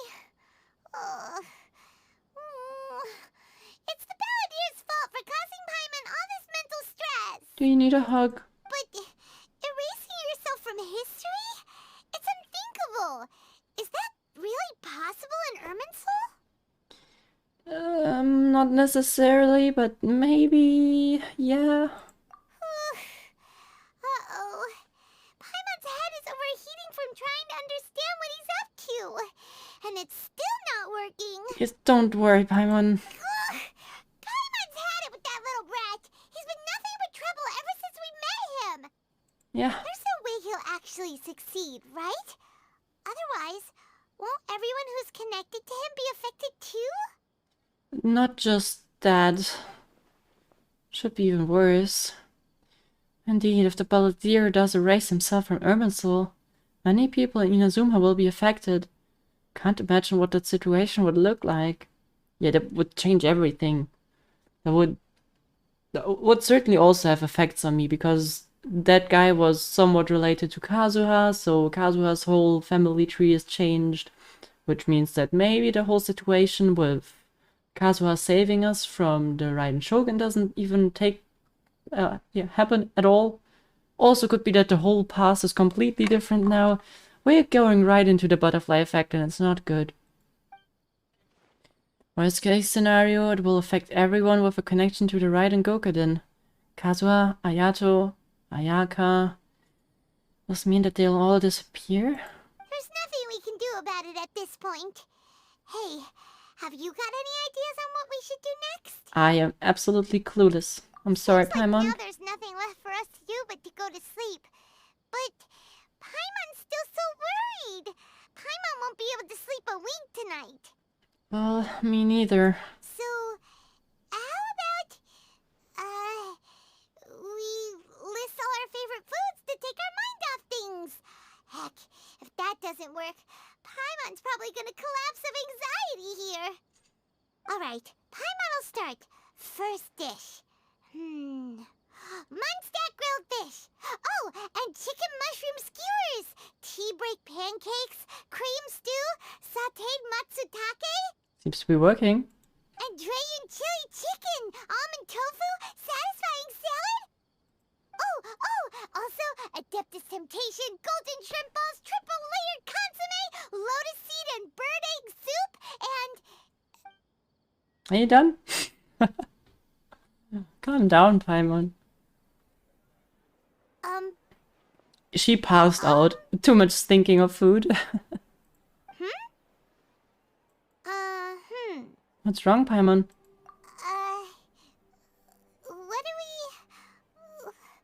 What was Paimon supposed to be doing just now? Paimon was, talking? Huh. Paimon suddenly can't remember what she was talking about. You were talking about food. Yeah, after we were a bit stressed about the situation, you started listing food. A lot of food. Hmm? The Balladeer? Oh. Is that a food too? Oh, no. Weird name, though. Oh, no, not again. I totally forgot the fact that we don't forget. That makes this all so much worse. No. No. Yeah. Paimon doesn't remember the Balladeer? That must have mean he actually pulled it off. But how did he have that ability? It doesn't make sense. What's wrong? Your eyes are like saucers. Was it something Paimon said? It's nothing. So, Nothing we Balladeer, can change. Is that someone's name? 'Cause it sounds like a nickname or something. Paimon, I think we have to meet someone.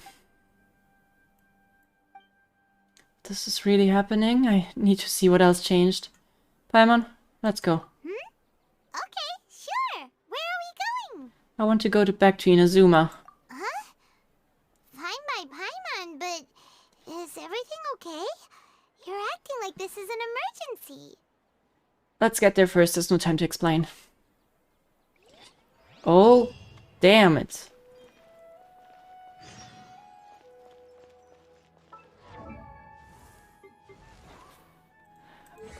Let me guess.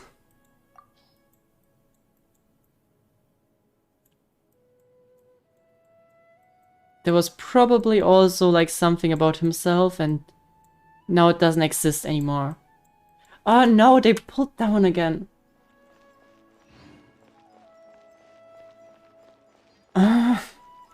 But I totally forgot the fact that we still remember anything. That the weird thing about Irminsul's changes, like people forgetting things, is that obviously the time doesn't change. Like, we can take a look back there. There. Like, Paimon dropped the glass, it's still there. This didn't change, so it's not like a whole new timeline. It's just the same timeline, but with the memories of all the people in Teyvat changed. Meaning that everything is absolutely the same, just... well, just the memories and all the knowledge changed. That's so confusing. Oh well, time to go to Inazuma. That could be bad.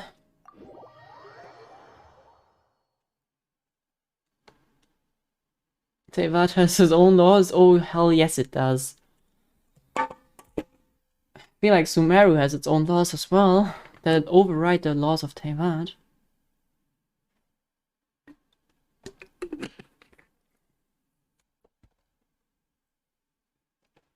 He raised himself, hoping to resurrect Niwa and the others. Probably. But that's also... I mean, it's right up his alley, I guess, but... This could change so much. And he doesn't... Playing with time is so dangerous. He shouldn't do that.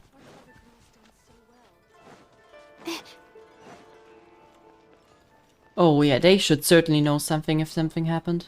We've made it to Amanoma Smithy. Yep. Ah, it's been a while. Pardon me, I'd like to ask a question if I may. Of course. Go ahead. Could you tell me the story one more time about the Raiden Gokuden? No.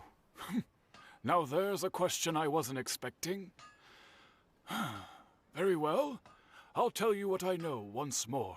Okay. The once renowned Raiden Gokuden, comprised of 5 branches.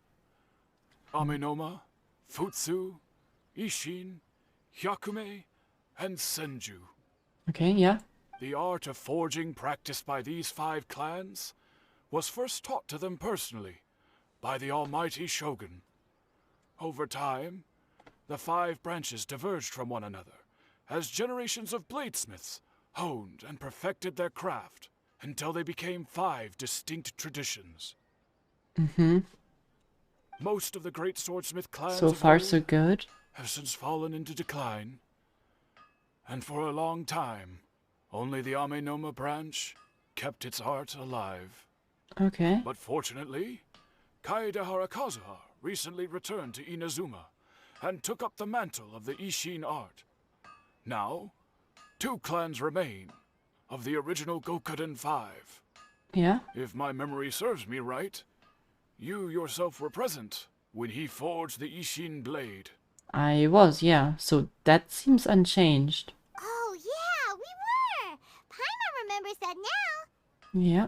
We learned a bit about the decline of the Raiden Gokuden then, too. It seems like such a shame. What was the reason behind the decline?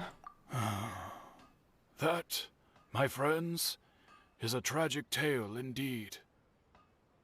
That's what I needed the Kazuha quest for. Yeah, I see now. I didn't expect Sumeru to throw us back to Inazuma. In fact, this was not made known to me for most of my life. All these years, I knew of those great clans' demise, but never the cause. Only recently, when the question was on my mind, did I ask Kaede Harakazuha about this. He told me that, as we are both heirs to a branch of the Raiden Gokuden, it was right that I should know the truth. Mm-hmm. There is no harm in telling you, but I must warn you. It is a dark and sorrowful tale. We need to know nonetheless. The Raiden Gokuden were the targets of a murderous rampage by a vengeful bladesmith. Vengeful? Why? 400 years ago, so I'm told, there was a catastrophic malfunction in Tatarasuna's furnace. Mm-hmm. One brave swordsmith heard the commotion and chose not to flee, but he rushed to the scene, hoping to prevent a disaster. Tatarasuna was home to a state-of-the-art forging and smelting operation in that day, and overseeing it was the armory officer. His surname was Niwa, though he had family ties to the Kaedehara clan. Knowing that they had just one chance to save countless lives, Mr. Niwa and the swordsmith leaped together into the furnace. The furnace quickly stabilized, but neither of them made it out. Oh, well... No matter what Skara did then, it really didn't help with that situation. I mean, it changed it. But Niwa didn't make it out alive nonetheless. The smith's death, though heroic, dealt a devastating blow to his family's fortunes. His orphaned son was left to fend for himself, and grew up deeply resentful at the world. Oh, wait, is his son, like, his adopted son in that case, then Skara? In his heart, the whole of Inazuma was culpable in his tragedy.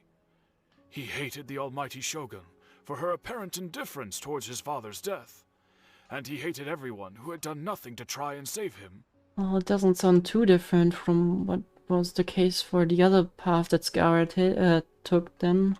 Powerless and destitute, the only legacy he had to pass on to his children was his hatred. Generation after generation bore this grudge, living in utter misery. Alas, if only the story could have ended there. But 100 years ago, the then head of this family reached the end of his wits. He could bear their fate no longer, and yet he could do nothing to change it. So yeah, they forgot Skara and now it's the Bladesmith who murdered them.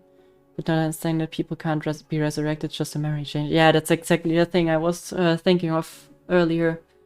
Nothing really changes in this world when Irminsul changes. It's still like, it doesn't take like the time and rewind back to like 400 years ago and then create a new timeline.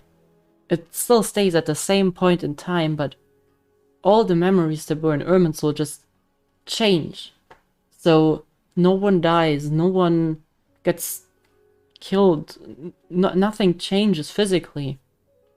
Just memories and knowledge. So it's absolutely impossible to resurrect someone.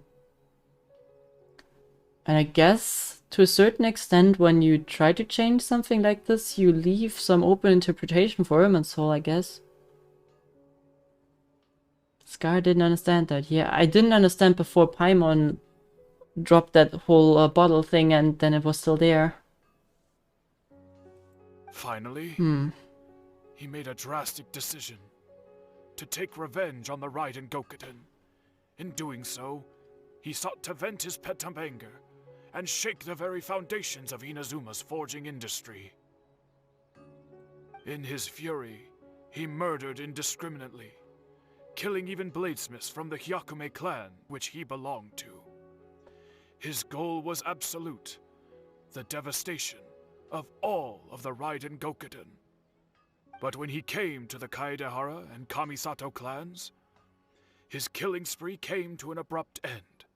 He failed to catch them unawares. They fought back fiercely, and they did not spare his life. That is why the Kaedehara clan and their Ishin art survived that day. I suppose they were the lucky ones, under the dire circumstances. Legend of the Raiden Gokuden has changed. Someone else attacked the swordsmiths. Looked like the balladeer did. It looks like the balladeer did something in Irminsul, but seems Niwa still died. Was there anything else you wanted to ask? Have you seen Kazuha recently? I think it would be good to talk about that with him. Kazuha? Why, yes. Just yesterday, in fact. We spoke for a while over some tea. He seemed well. Okay, people still exist. And he's the same Kazuha I know. Things don't seem to be as bad as I feared last night. That's all. Thank you so much. That also explains why Nahida is not that, or was not that scared, because it does change things, but it does not change them that drastically that everything goes downhill and completely is ridiculous. Okay, that also reduces the whole butterfly effect thing. It's My good. pleasure. Well, it's not good, it's still bad, but it's not as bad as it could have been. Don't tell Paimon. There are other Yep. places you want to visit too, right? Your expression says it all. You can't hide anything from Paimon. Yeah, On to the next step. Leap. sorry, Paimon. Wait till you meet Nahida. Oh yeah. Why is our first plan to go to Inazuma instead of finding Nahida? That's actually well, we don't know where Nahida is. That's a problem. But Nahida must have also forgotten. She doesn't know. Oh, well, she somewhat knows about Rukkhadevata. Oh, well, she knows that something's missing, but it's hard. This is well, whenever time travel or like different alternative timelines get introduced, things start to get super complicated. But with this one, it's another special case because like nothing really changes.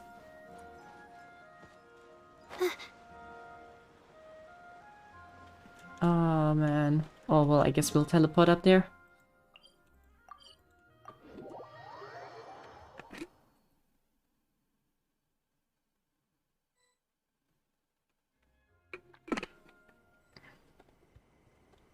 I mean, I'm 99.9% sure that only memories get exchanged.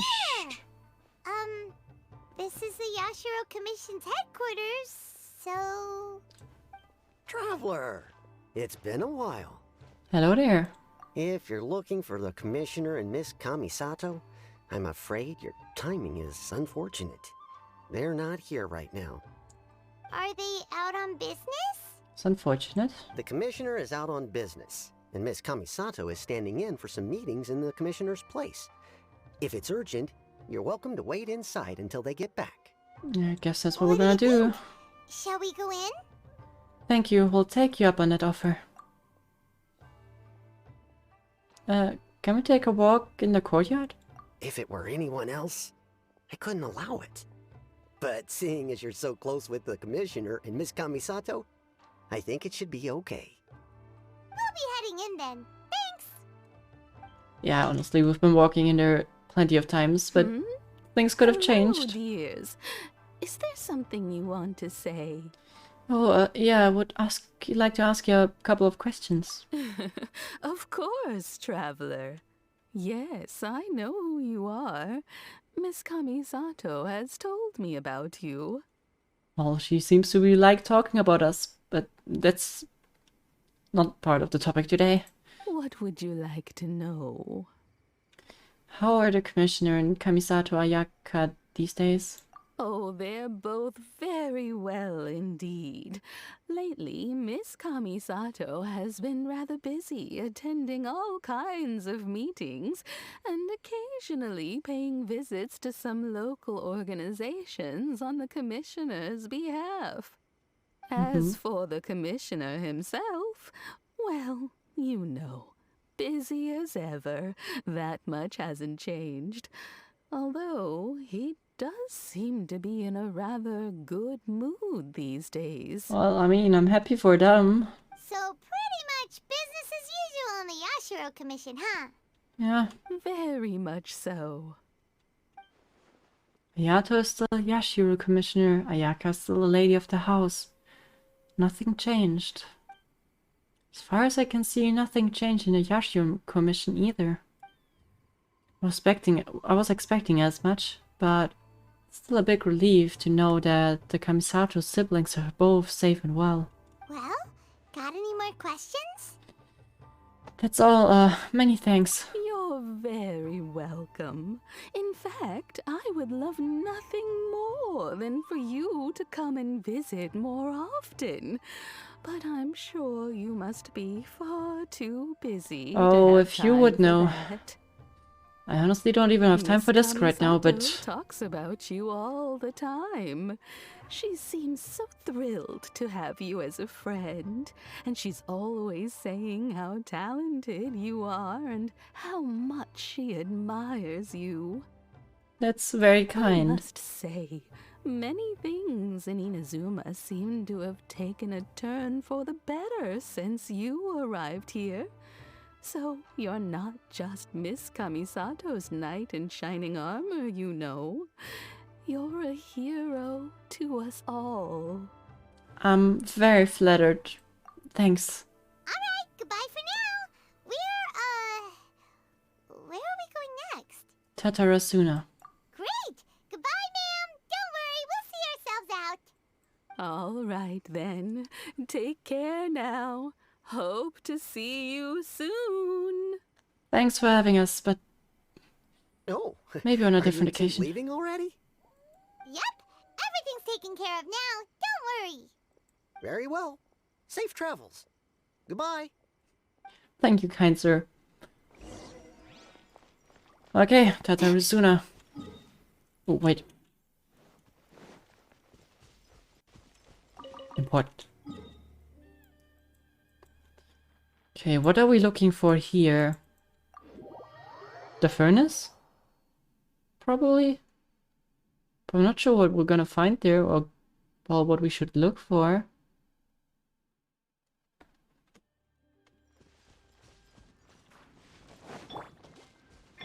The wind rises. Wait, who's that?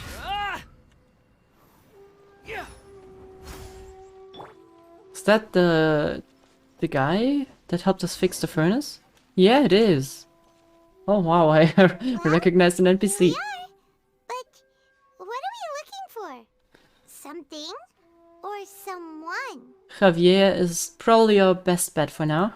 Do my eyes deceive me, or is that the Traveler and Paimon? Well, I think that's the first time we hear your voice. Nice to see you again. Xavier? What are you doing here? Oh, so it's not Xavier, it's not Javier, it's Xavier? Okay. I was in the general area, and now I'm in this specific area. There, that's me. So what about you two? We have some questions and thought you might be able to help. Do you know much about Tatarasuna? Certainly do. I've researched the furnace here in some depth. Mm-hmm. If there's anything you want to know, just ask away. How well do you understand the history of this area? Like the back of my hand. Make no mistake, I have been here a good many times before. Not only that, but I've met people in Inazuma whose families used to live in Tatarasuna years ago. They said it's all true, the history here. Okay, go on. I'm listening. Oh, well, it's a long story, don't you know? The tale of Tatarasuna starts a long time ago. I'm told that its history is one of the most foremost forging and smelting operations in the nation. Goes back around 1,000 years. Still, the furnace has had a couple of serious maintenance issues along the way. A couple? When exactly? One was just in the last few years, the other was several hundred years ago. A fun fact, I'm not the first Fontaine tech guy to come and work on it either. There was a guy back then too. Wait, what about the thing that... But no, he knows us, so we fixed it with him, right? I don't think we met him on any other occasion. They say he was a mechanic who consulted on a technology upgrade. It seems like the technological collaboration between our two nations goes back a long way. How about that? Well, okay, that doesn't seem to have changed. Well, if only they were from those two nations. Mechanic, huh? Looks like the doctor still sabotaged the furnace, leading to all the ensuing chaos. He's talking about the dock. Yeah, I was just wondering whether we fixed the Mikage furnace at all, because he was saying that the maintenance was several years ago. So I was not sure about that one. Hey, weren't you gonna ask Xavier something about Tatarasuna? Come on, ask already! I am. Oh, I didn't realize you two were here for a history lesson. We are. Me neither. Paimon doesn't know what's gotten into this one today. Feels like we've been preparing for a history exam or something. Oh, Paimon, if you knew, that's basically what we're doing right now. Well, we're trying to relive the past so that our history in our minds is correct again. So basically what we're doing is preparing for an exam. What brought this on? Did you just wake up today with a sudden burning desire for historical knowledge? Pretty much. So can I ask one more question? Sure, go ahead. Have you ever heard about a kabuki mono connected to Tatarasuna? A kabuki mono? No, I can't say that I have. Okay, so if he knows a lot about that past, that name should have meant something to him. But that seems to be eradicated? I do know the word. Inazuman for those eccentric types who always go around dressed to the nines. Just the sort of person that I'd like to meet, actually. But sadly, I've never had the pleasure, nor have I come across anything to do with a kabuki mono where Tatarasuna is concerned. Okay. So there's no more kabuki mono. Did the ability really manage to erase himself from history completely? If so, he must have wanted to change the world and revert everything back to the way it was. But so far, it seems like the majority of changes have actually affected himself. Well, thank you, Xavier. Of course! Don't mention it. Thanks. Oh, we're leaving? Okay, bye, I'm so sorry, Paimon. I'm just dragging you around right now. You can also stay at home if you want to. Oh, you're most welcome. More than happy to help. It was nice to hear your voice, though. It's nice to have, like a voice to come next with the head. Well, it's time to go back to Nahida.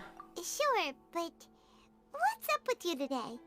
Whatever it is, it seems like it's really troubling you. Oh, I wish I could explain. Keep your smile, Spinal Crocodile. Oh. No matter what happens, Paimon will always be there for you. Thank you, Paimon. Hey, don't mention it. Alright, let's head off and go meet Nahida. Oh man, okay. Paimon actually managed to lift the mood for a moment here. That's kinda neat. Oh wait, I saw something. important to collect those.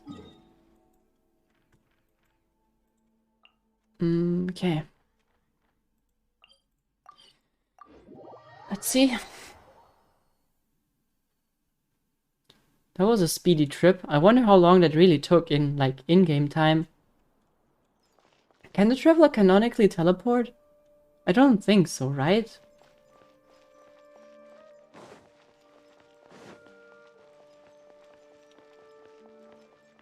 That would be very, very strange. Hey, it's them. Yeah, hi. Oh, do they remember? Oh, wait, they are the perfect people to ask. Akaba, Sawada, you're still here? You still talking about the essay? Indeed we are. If I'm you sorry, I have a forgot moment, your white we'd love self. for you to join us once more. Oh, sure. Do I have to read a 5 pages long exam? Oh, essay again? We have time. What do you want to talk to us about? It's the same topic we discussed last time. Obviously. Still looking for more info about Tatarasuna, huh? Should we join them? Ah, perfect. These two have researched Tatarazuna's past. Let's hear what they have to say. Unfortunately, we haven't made any real progress. That article you gave me, can I read it again? Huh? Oh, of course. Okay. Well, we might have to go through a lot of words again, but this is good. Details. This text belongs to a series of works sponsored by the well, yeah, blah blah, that's fine. Abstract. Tatarasuna area has always been a major pillar of the Inazuma system. Blah blah. Analyze what's unfolded. Glossary, same. Introduction. Yeah, that seems to be the same thing. Smelting. Newer clan. Investigate the truth behind what happened. Body. Strange notes from the Tatarasuna area. Their contents are as follows. Perhaps I overstep, but I think that Sir Nagamasa's mood grows better when he forges blades. The obsessions to cleanse the stain of the name Mikoshi must eat them. Okay. The inspector brought a certain number of jade steel ingots. Sir Katsuragi discussed matters of smithing deep into the night with the vice armory officer. Seems to be the same. We had last made a single nagamaki. We called it Daitatara Nagamasa. The inspector was in high spirits, and he and the vice armory officer. Nozuma was taken by the beauty of the Daitara Nagamasa. Drew a picture of it. Yep, that's same. Then wait, but he didn't do the dance. Okay. The inspector flew into a rage and slashed Katsuragi. The great blade cut deep into the flesh, cast his own nagamaki into the furnace flame. Nozuma could not abide by that order and drew the completely melted weapon out of the furnace. It was horribly burned. Same. Nozuma died at that night. I dare say that that while Sir Katsuragi may have committed malfeasance, it was out of goodness of heart. So fucking lie. Such a lie. Kinjiro hid the nagamaki and Nozuma's drawing in the arsenal. Nagamasa is harsh, but also knows right from wrong. No, he doesn't. But even so, he is not amenable to reason. His name indicates one obsessed with purity. Still, I and some households of the Tatarasuna have not been blinded by the matter of Nagamasa's mother, Chiyo, and we trust him. They also remain unwilling to forget the joy of creating the sword with him. Before we withdrew, we should have divided the arsenal key into 3 parts to prevent theft, but we were in a hurry, so yeah, the 3 was so bold as to hide the 3 pieces in the treasure chest. Yep. 7 notes seem to be from different ages. Quite consistent. Yumi once mentioned Yeah, it seems to be similar. Written by improved. Yeah, that's the same, right? But the place has fallen into some degree of disrepair. Certain tales were written. Things have improved since the time I wrote the article, yet it's still the same. Regarding what used to be an area of major industry remains a place most inhospitable and residents of Tatarasuma. Yeah, it makes sense because, well, it's still as toxic as it was before. They changed like the memories. The residents, when questions, told the researcher that, yeah, that's the same. A great many of these rumors, I suppose that's very much important now. A great many of these rumors revolved around the yokai, who are very characteristic of Inazuma folk history. A small portion, however, repeatedly mentions the word outsider. Outsider. Is that our replacement for Kabukimono? It should be known that the appearance of such a character who is suspected to be based on a real person is a very curious case. This fact drew the attention of the researchers to delve further, and eventually, the following pieces of information came to light. A foreign mechanic once visited Tarasuna.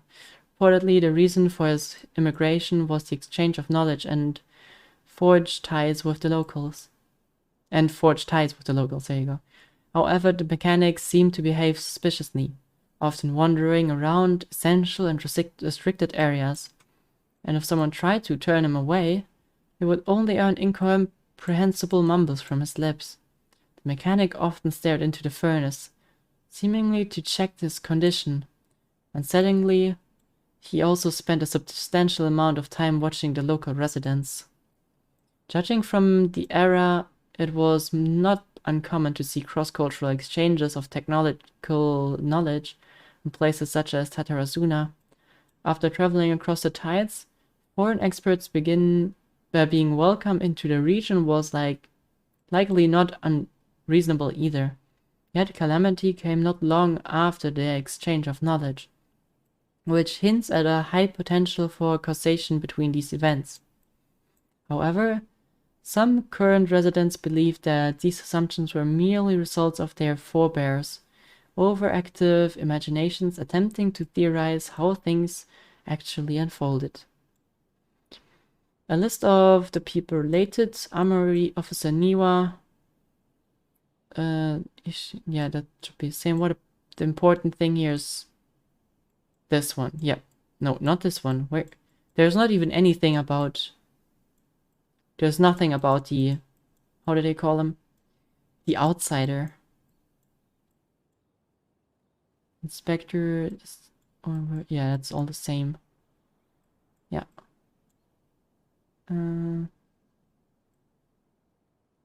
So I'm pretty sure that's the same. The mechanic, long have I delved through many texts and documents, but I was ultimately unable to decipher even a specter of a clue as to his background. Still mentions of a mechanic grew scarcer in the aftermath of the Tatarasuna incident. Speculate that instead of the mechanic possibly being a figure woven from overripe imagination, he actually did exist, and perhaps even had a hand in the events that took place in Tatarasuna. I presume you'll want to read mine as well? Give it to me. So is the white text completely the same, or do I need to watch it carefully as well? And arrived at Tatarasuma.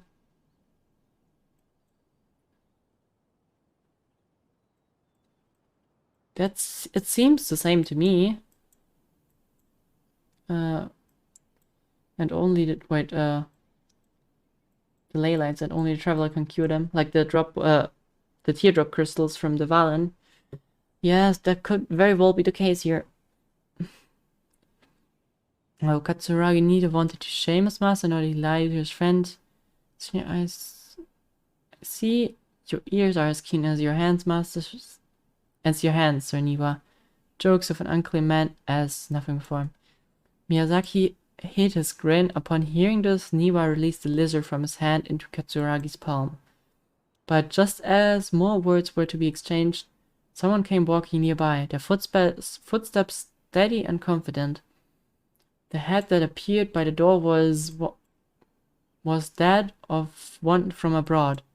The newcomer placed some lunch boxes to the side, nodded, and made to leave.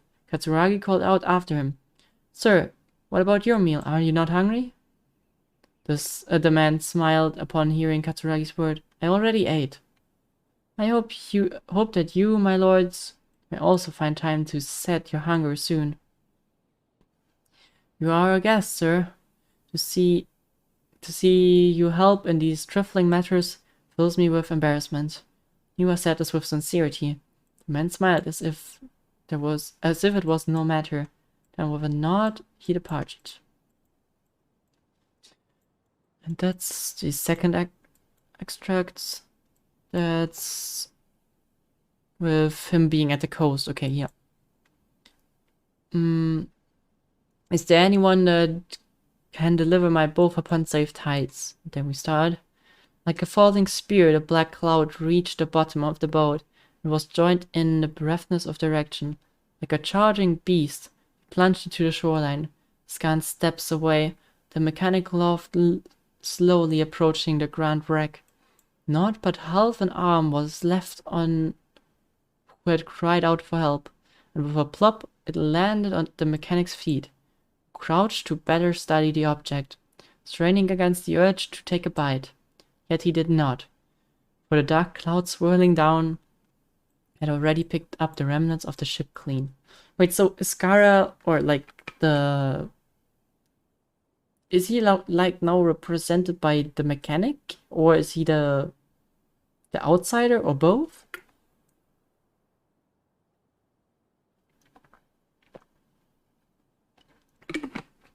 Because that was him in the beginning, right?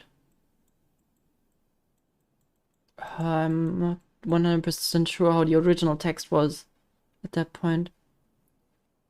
I'm pretty sure it was him there at the shoreline.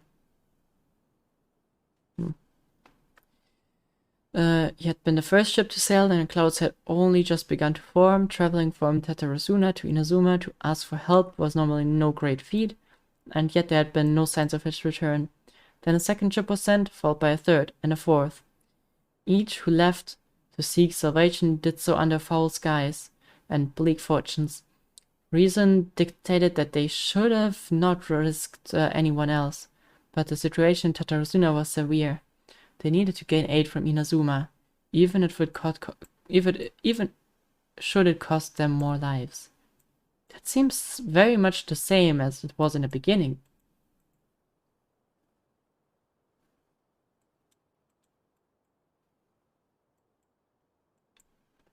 That's strange.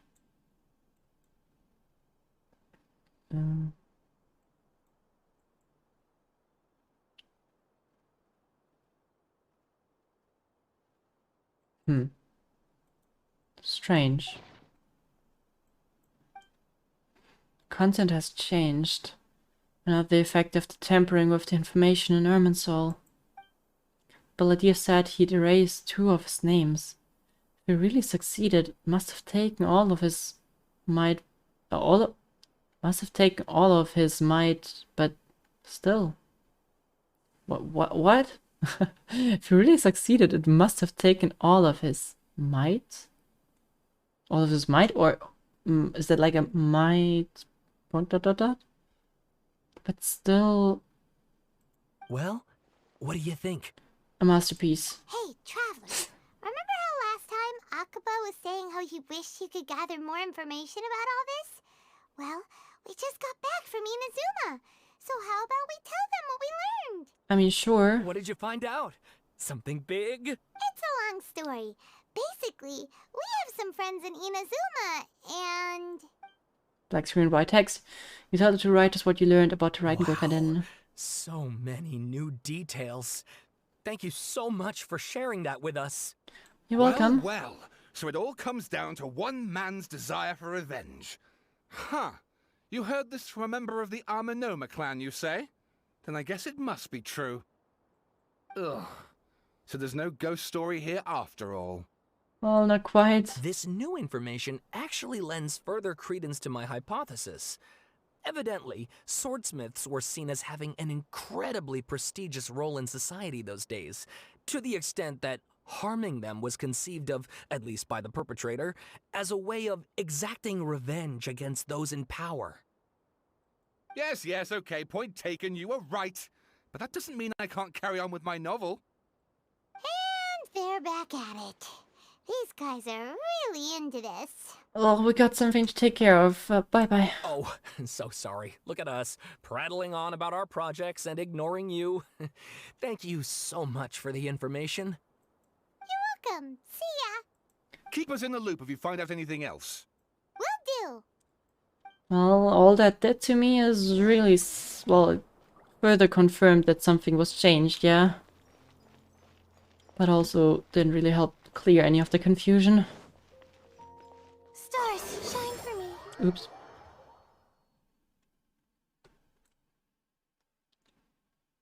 Is Nahida here?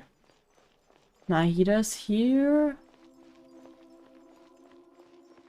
No one else.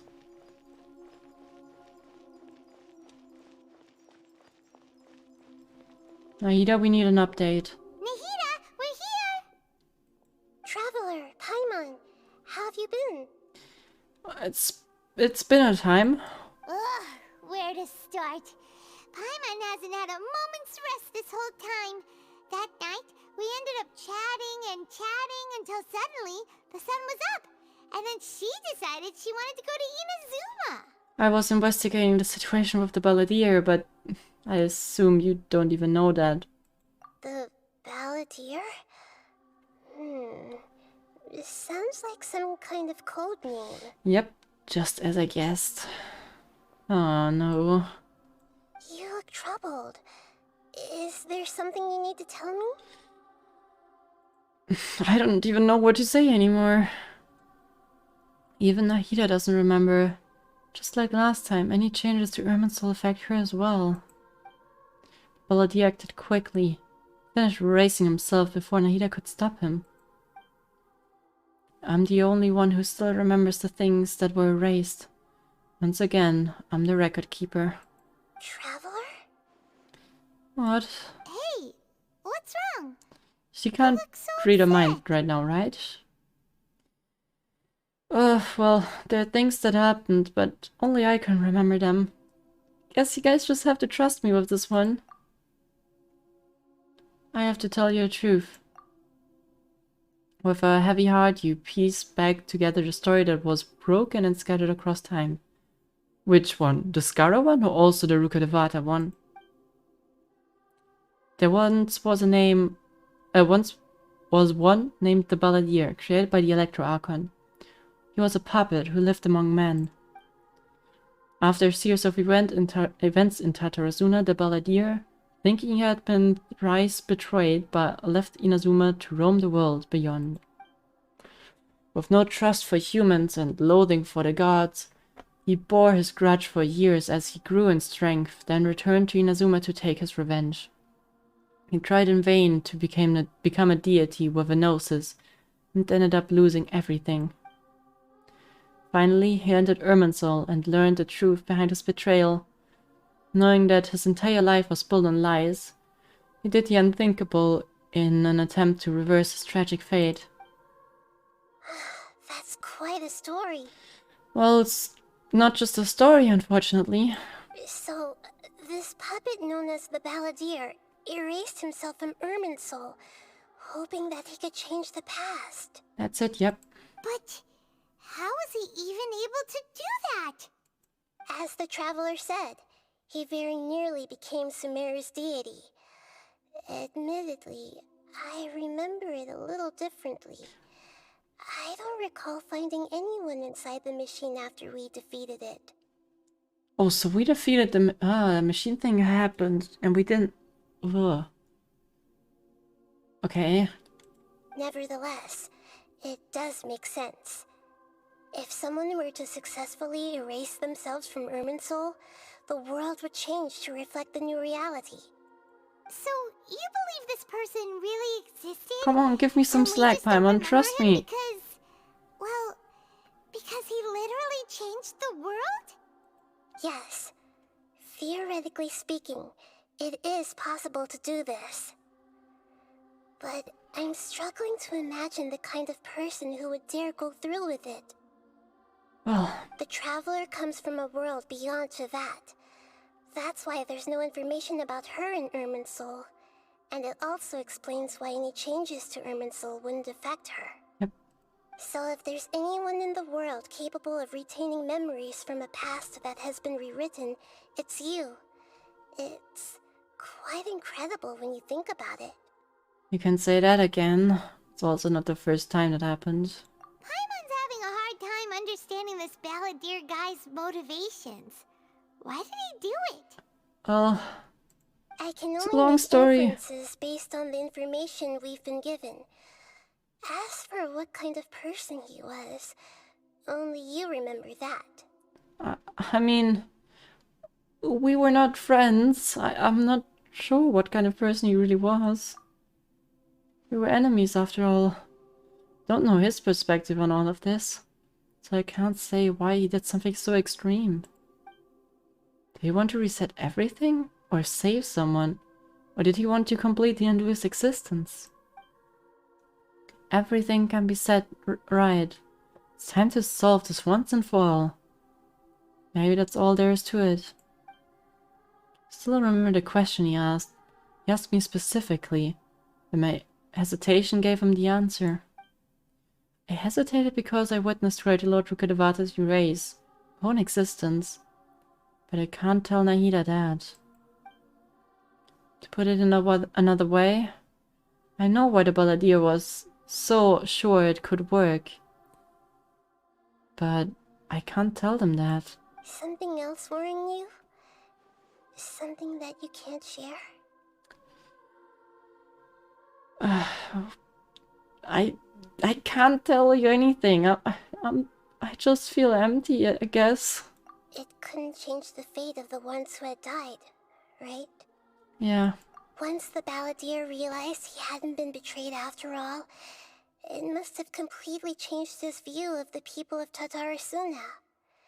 Now he saw them as friends again. He couldn't keep hating humans after that.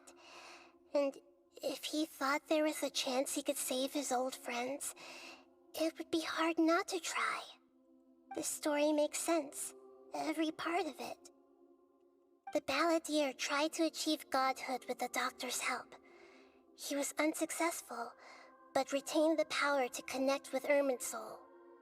That power then enabled him to change what was recorded in Irminsul and erase himself, even though he didn't have much strength left. Yeah, so far we know that, yeah? Yeah, it does make sense, but it still ended in tragedy for his friends.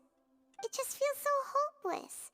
He gave everything to do this, but it seems like he got nothing in return. Changed the world in many ways, and yet the dead still didn't get a second chance. Those fated to a tragic end could not be saved. What exactly did he want to fight back against? The betrayals in his life? Or did he wish to never existed at all, have never existed at all? That's the question we've been trying to answer for, like, a while now. Please wait a moment. I want to check something. Sure. Found it. This should be the one. What is that? It turns out that I have a strange way of confirming everything she has told us. What is it? A record from a personal collection. It was tucked away in a corner. Hmm? You should take a look. Surprisingly, the information is presented to you in a way that resembles a fairy tale. Is this a fairy tale? Who wrote it? This matches everything I said. I authored this record myself. Huh? You wrote a fairy tale? That somehow has something to do with the Balladeer? How did that not get changed? When combined with the Traveler's narrative, it's clear that this story is an allegory. Everything in it is a symbol for something else. Is that what she did when she told us to stay indoors? She just wrote that story so we can find it later, hoping that we would? Hold on. So this record survived from the past? Yes. Any information about the Balladeer or the Kabukimono and other records will have been changed. But I wrote this story in a way that means it was left intact. Oh, because you... Ah, okay, you never mentioned, like, the words, but you, like, wrote a fable or, like, yeah, well, basically a little kid story about it that is a bit more vague, I guess. But it confirms it. It doesn't mention what we said, but it confirms it. Changing the information in Irminsul changes to that. But Irminsul can't change information that was well hidden in advance. I guess I must have written this story as a backup before the Balladeer entered Irminsul. Okay, at least we had a backup plan. You could have told me about that. What a great idea! Well, okay, no one expected that, to be honest. And sending the Traveler into Irminsul with the Balladeer must have been a further precaution. I knew she'd remember everything. This story is abstract enough that it still resonates with the present information recorded in Irminsul. But if we connect all the different pieces together, the true story that emerges is the one she told us. The now erased life of the Balladeer.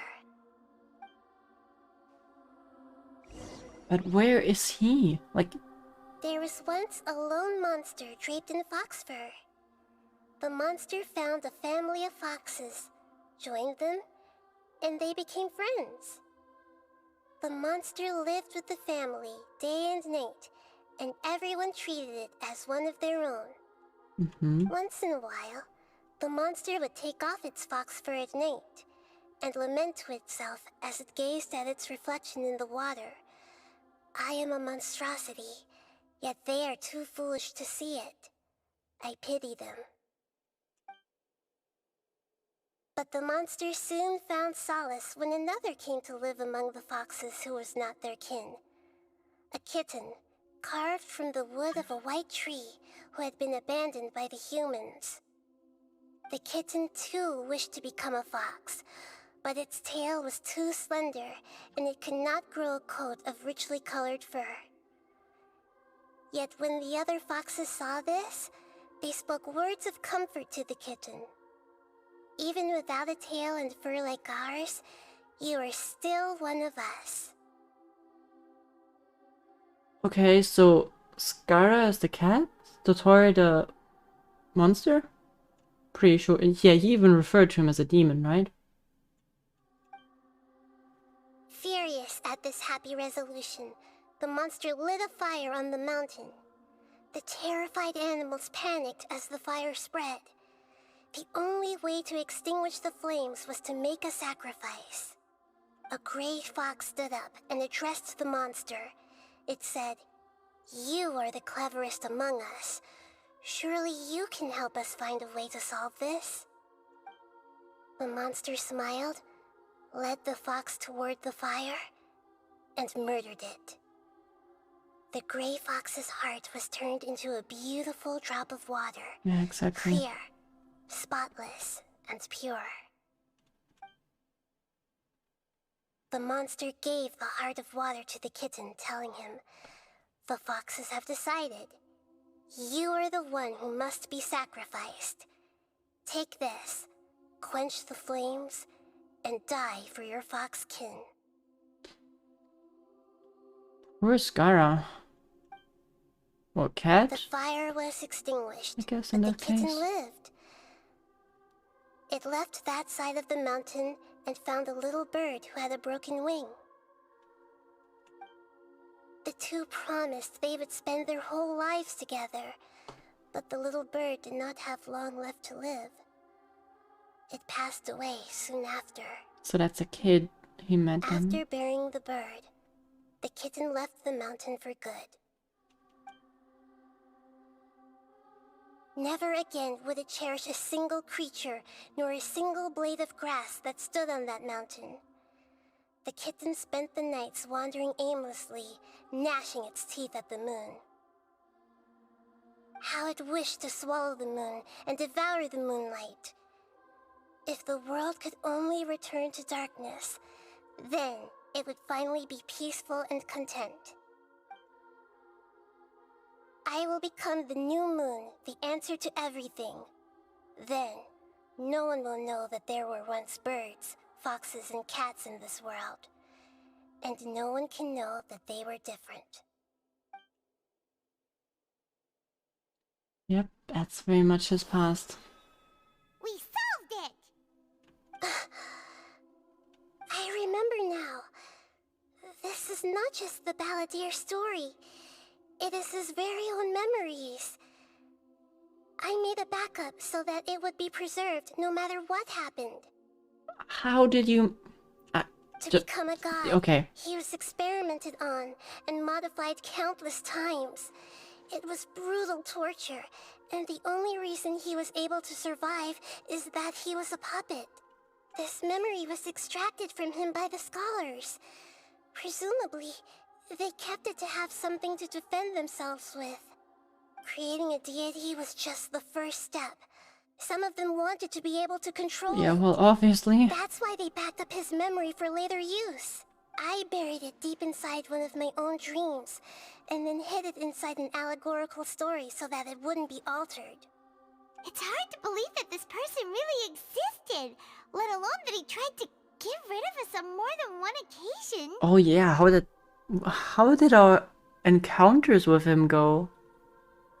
That is actually something that is... We need to ask Yae about that one. Paimon has no memory of him at all. He completely vanished like a puff of smoke. The Balladeer agreed to help me look for information about the Descenders, and although he was unsuccessful, he still helped you.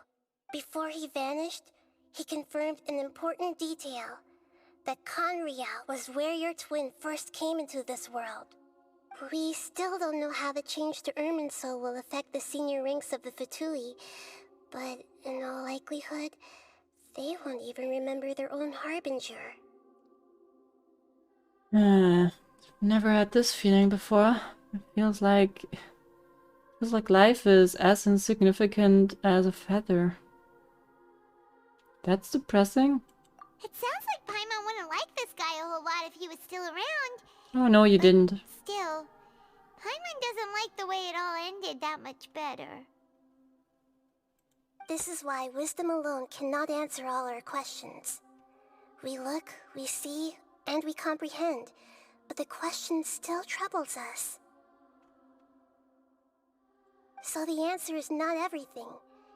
People yearn to find the truth and then conquer the troubles they face. When you give someone the truth, you give them a chance to choose their own destiny. To others looking on, this may seem like a pointless endeavor, but for him, the chance to act on his desire to disappear must have meant a lot. Never forget that even when we walk beneath dark clouds along a road filled with suffering, the light of wisdom is always there, guiding us toward a better destination. And that is what you have been doing all along. Yeah, Nahita's right. Cheer up! How about we go get something to eat? We can pick up this heavy conversation again later. I guess. Good idea. Paimon, why don't you take her out for a walk to clear her head? You got it! Come on, Traveler! You need to get out of your head for a while. You'll feel much better after taking a walk. Okay.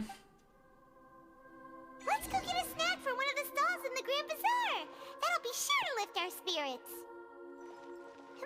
There's a few things I'd like to look into. You should go take a walk and try to unwind. Okay, good luck. Man. Oh, sorry. Where did that come from? I don't know.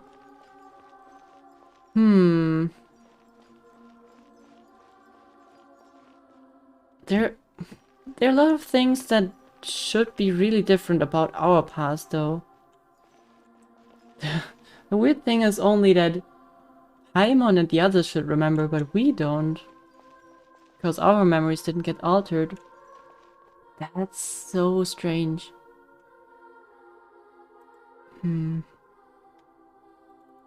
Oh, oh, oh. Okay. So we'll take a short break real quick.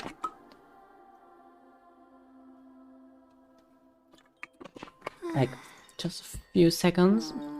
Because I need to do something real quick.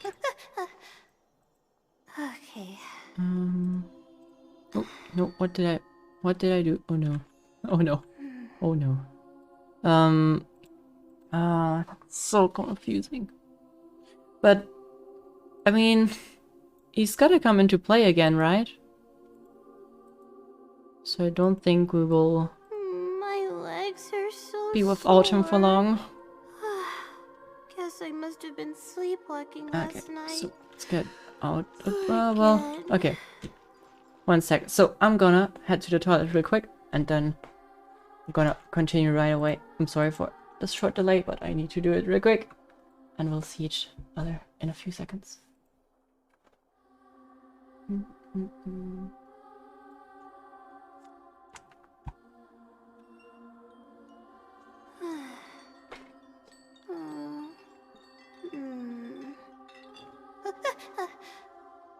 Okay.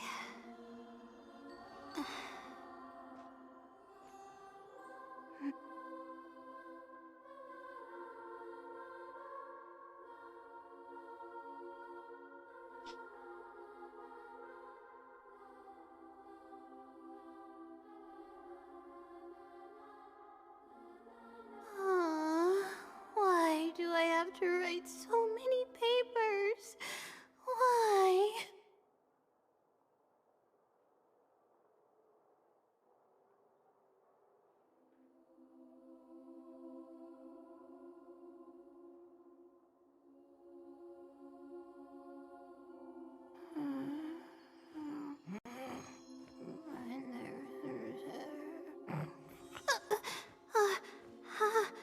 How did I do that?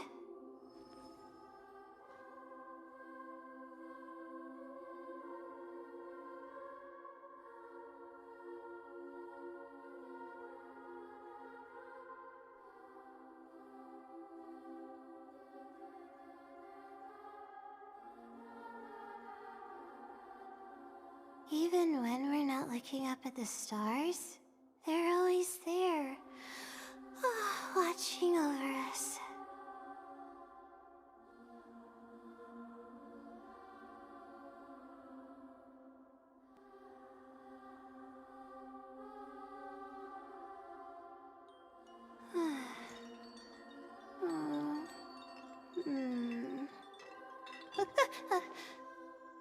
Okay.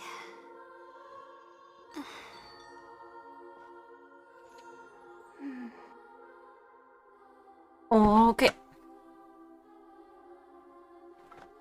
So,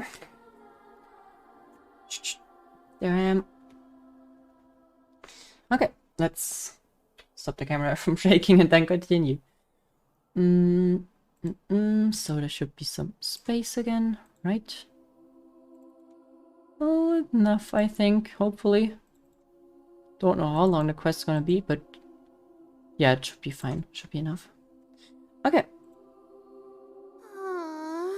Why do I have to write so many papers? Well, Why? I'm sorry to say that right now, Lila, but your papers are the smallest problem we have right now.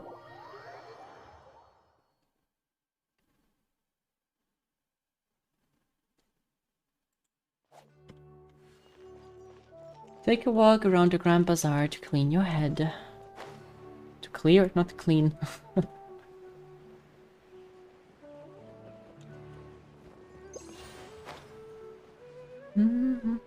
Oh, the music is way too happy. I need some sad music.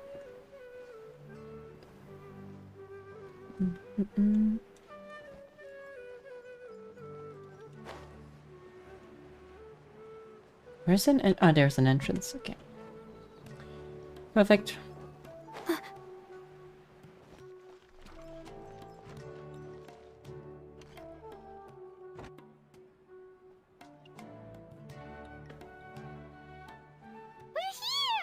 What should we eat first?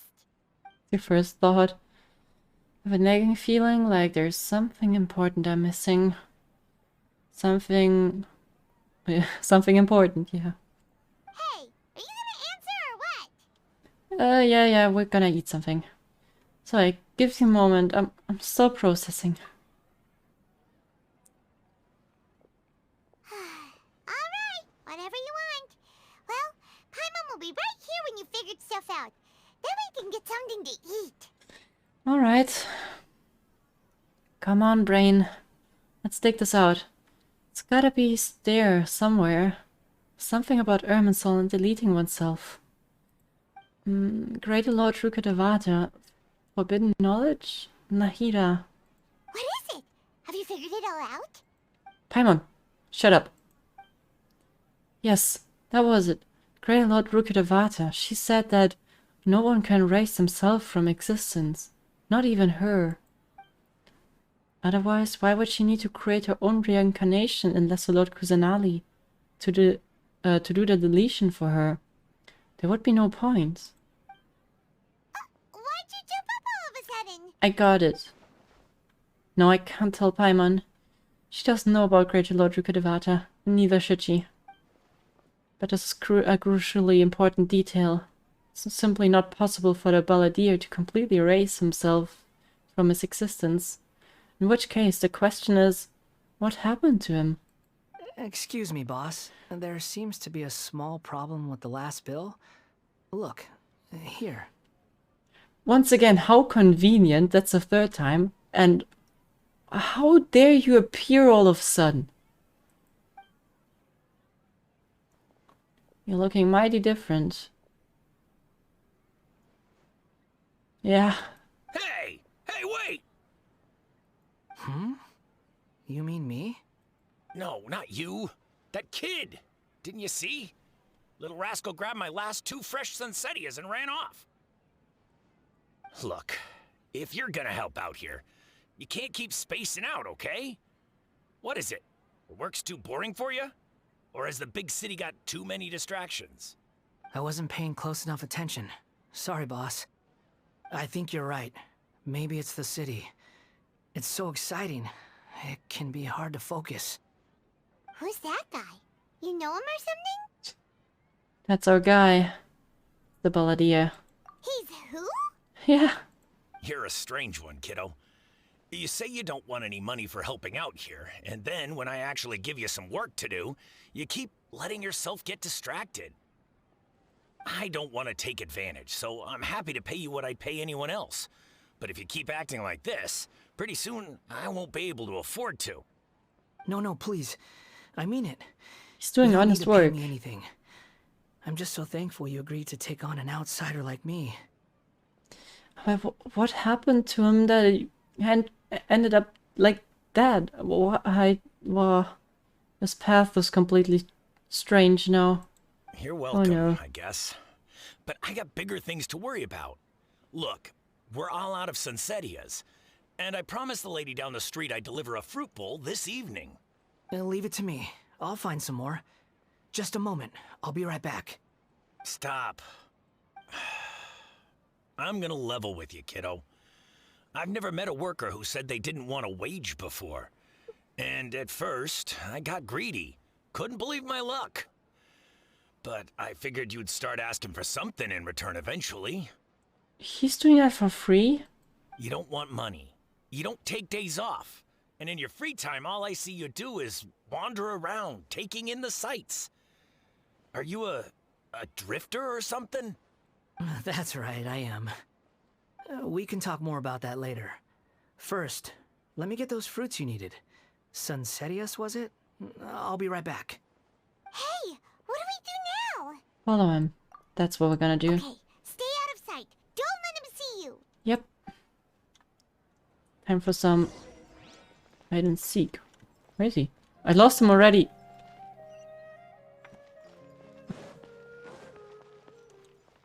Okay, well that's really hide and seek now. Where are you? I mean, I don't know why would you go over there to get some. They should be somewhere in the stores, right? Or you're gonna get fresh ones.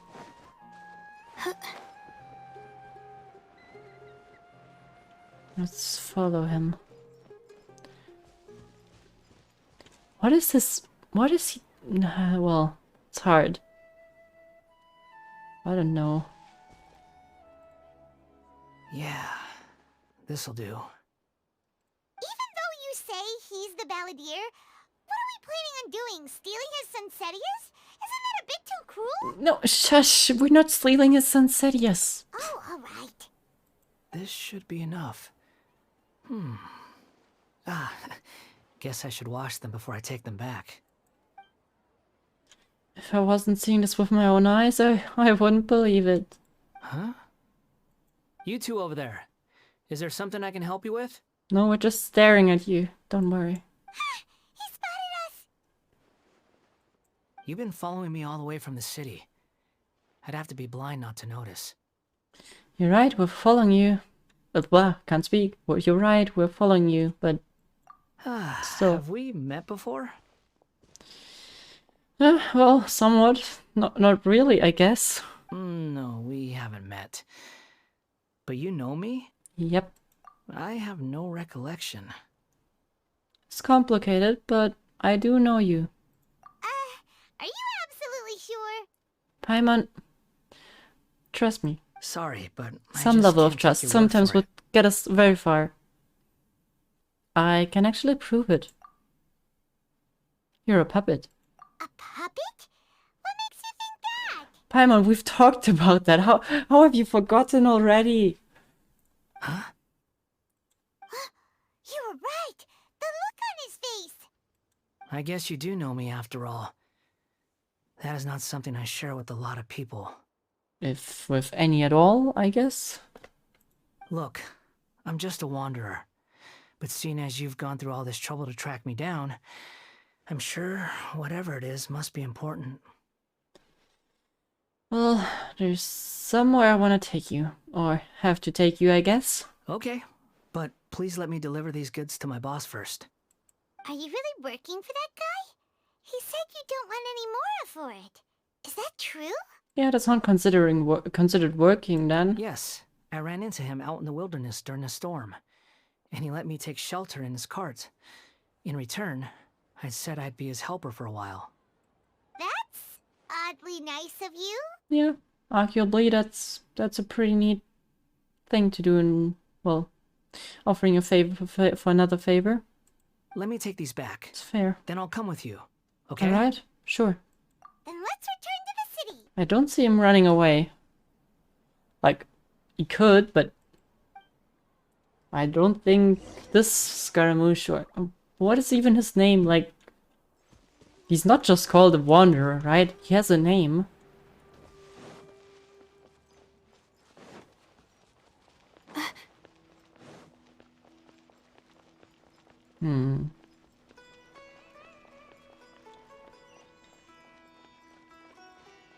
Right? You will have a name, right? I can't imagine that's gonna be how we're staying with him. Otherwise, Paimon will have to give him a nickname.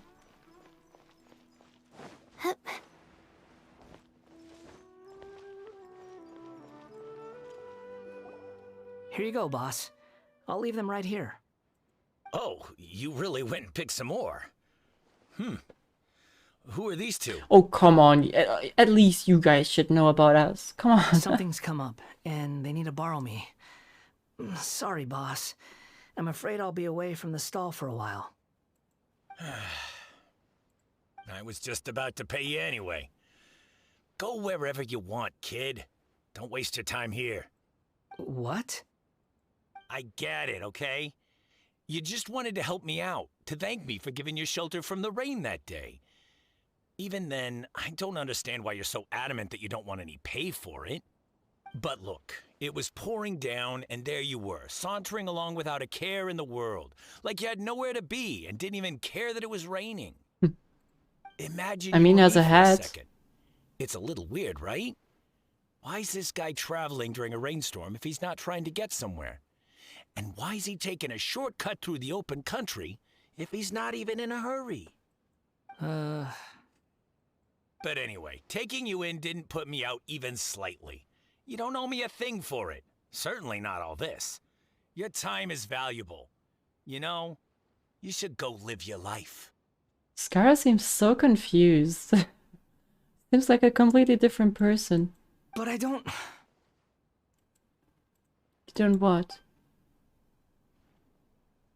No, you're right. Then I suppose this is where we say goodbye. Thank you again for taking me into the city. Don't mention it, kiddo. I've run into all kinds of characters over the years. I just hope you find your path. Thank you. All right, done. Thanks for waiting for me. We can go now. Yep. Let's go. That's I guess we've got to introduce you to someone.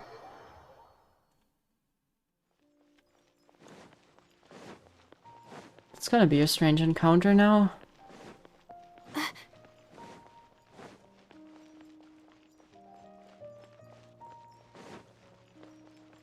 Okay, in we go.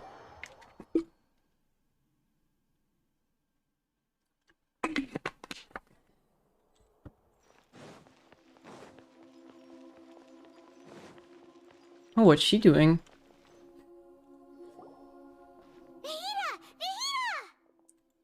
What's wrong? Huh? Are you? Hello. I do apologize for the sudden intrusion. And he has no idea why he's here. We found this guy in the street, but he doesn't seem to remember anything. So, yeah, quite an eventful walk. Tell us, Lord Kusanali, what happened in the Grand Bazaar. You say that you are trekking across to Vat to train yourself. Many other Inazumans who describe themselves in this way call themselves Shugenja. Why do you refer to yourself as a wanderer? Well, it seems more relevant in my case. To me, it sounds like a plant with no roots. Does it? But these two claim that they know me. I wouldn't call it the past, but rather... this is a difficult one to explain. I don't like to rely on using terms like this often, but in your case, it seems that it ought to be called, previous incarnation. Here, Echo! Echo! Sorry. I always say Echo for some reason, but it's obviously Echo. How you doing? Hope you're having a splendid Thursday. Oh, like a past life or something? Yes, something far more distant than the past. So far away that you cannot perceive it. Okay, I have to ask. What was I like in my previous incarnation? Yeah.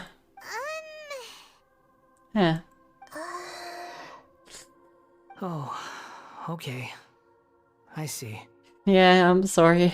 You want to tell me, but you can't bring yourselves to say it. Looks like I didn't have the most wonderful existence in my previous incarnation. Well, we're just trying to think of where to start. If it's that difficult to talk about, I have no doubt it will be just as difficult to hear. But I'll be able to handle it. Please, tell me the truth. Is truth something you care a lot about? Yes. Then I'll be straight with you. In your previous incarnation, you did many things that would be considered evil. You nearly died because of what other people did, and many died because of you. As a non-human being, you hated gods and humans alike. You drifted from place to place, never able to settle, even where you found status and identity. You adamantly believed that you were missing a heart. Actions rooted in persistence sometimes bear bitter fruit. Sometimes, you have to let parts of yourself go, or you'll never be happy. Nahida tells the Wanderer about his past. I gave everything I had, but it barely changed history at all. In terms of the outcome alone, that's true. I don't think I can judge everything I've heard purely in terms of right and wrong. Each choice a person makes belongs to a specific place and time, a chain of cause and effect, a cycle of karma and consequence. That is the nature of truth. If one thing is right, its opposite must be wrong. And yet, dichotomies like this are not enough to explain the world in all of its complexity.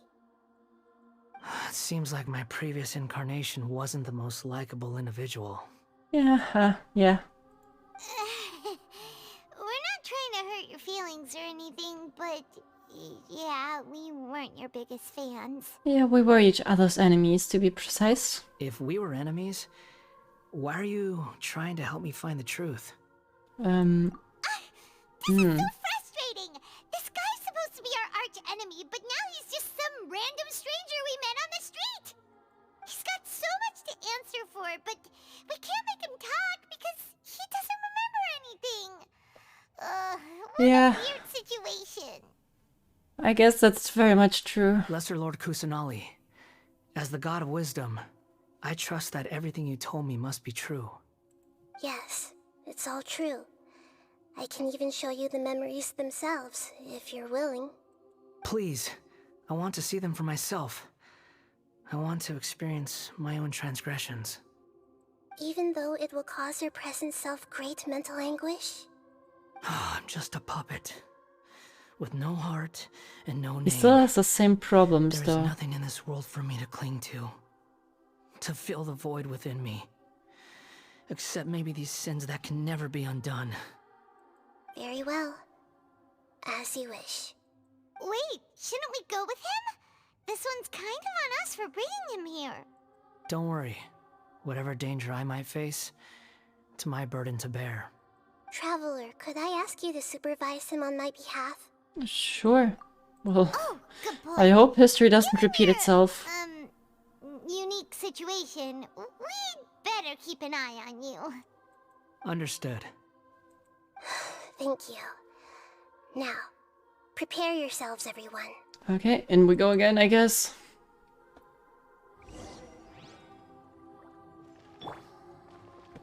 Hi, haven't seen you in a while. Wait. Just realized. He does not have a vision. Is something else on his design missing? I see about the same, but he doesn't have a vision yet. Wait, can we go in already? No, I don't think.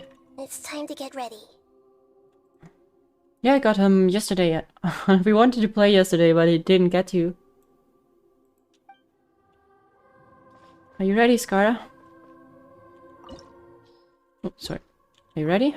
No matter what lies ahead, I'll face it. Whatever it takes. I'm just sorry that you have to join me for the whole thing. It's fine. I usually would be a bit mad, but this time it's fine. Let's go through your past, huh? Shall we? I assume we get you as a character anyway, so I don't take you with me. Let's take Nahida with Waiting us. for you for ages. And let's take the Shogun with us.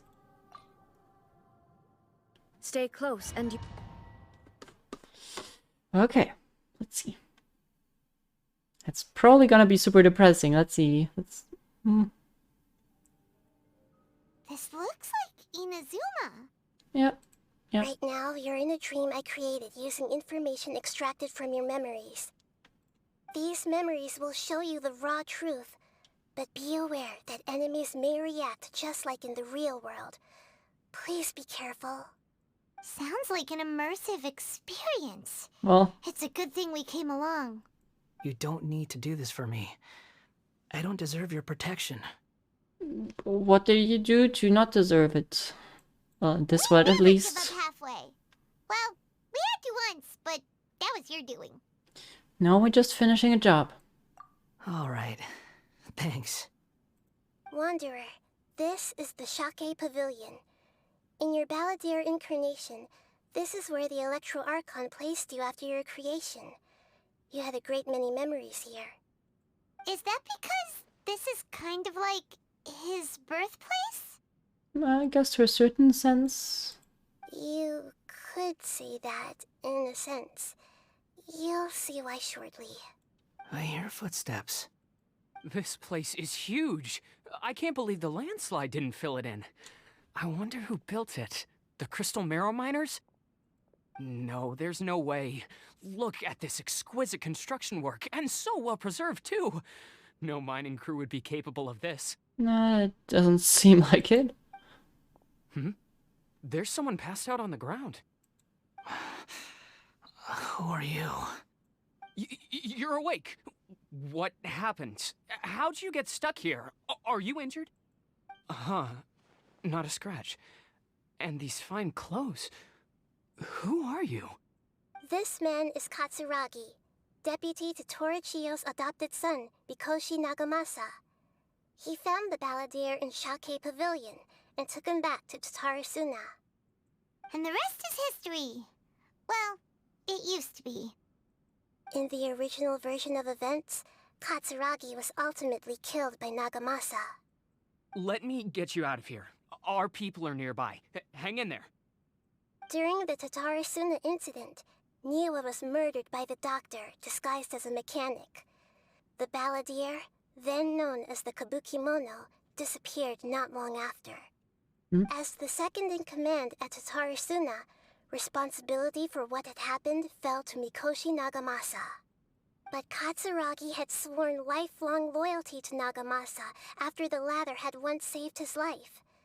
At Katsuragi's insistence, Nagamasa killed him to put an end to the Tatarasuna incident.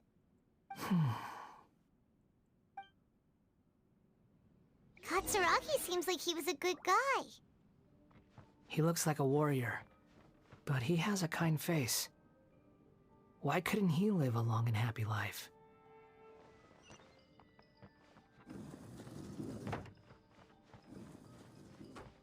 A question. Nagamasa, I found this young guy in a cave sealed off by a landslide. He doesn't remember his name. Well, we need to call you something. I hear the workers are calling you the Kabukimono. Oh, okay. That's fine with me. Katsuragi, report to Niwa. Tell him we have someone new joining us. So that's how the name came about.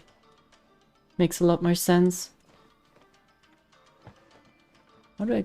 Oh, okay.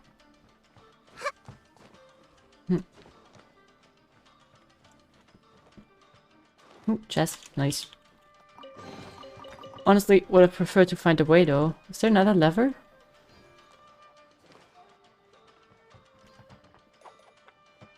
What? What am I missing?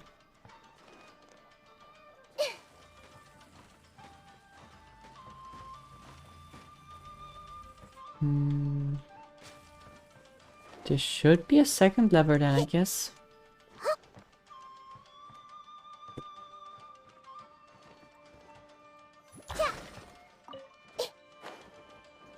But not here. Can I reset it? No. Oh no. Oh wait, oh, okay.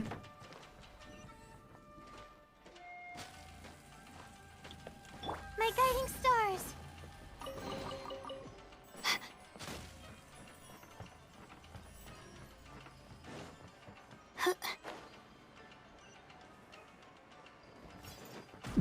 Okay. Dangerous. Huh? What are we doing back here?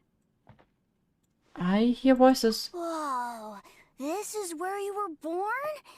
It's pretty, but there's nobody here. Oh, that's... I was abandoned, like you. I lived here for a while at first, but there's nothing for us here. We can't stay. Okay. I heard my mom and dad used to make swords, but the factory manager died, and then my dad got sick. Just like you? He kept coughing all the time, just like me. Then Mom started coughing too. But you can't. You promised me. Yup, we're family now. We're gonna be together forever and ever. And he took that seriously. This child didn't have a name. Or rather, the balladeer didn't know what to call him. His father died before he could name him. After his mother died, the child stayed in their straw hut alone. Some of the neighbors helped to raise him. After leaving Tatarasuna, the balladeer ran into this child who didn't have a name, just like him. They made a promise to live together. What happened to the child then? He died from his illness while he was still very young. The balladeer came home one day and found that he had stopped breathing. Hey! What's wrong? Say something! You promised me we could be family! You're no different from Niwa and all the others. You betrayed me too. And they left.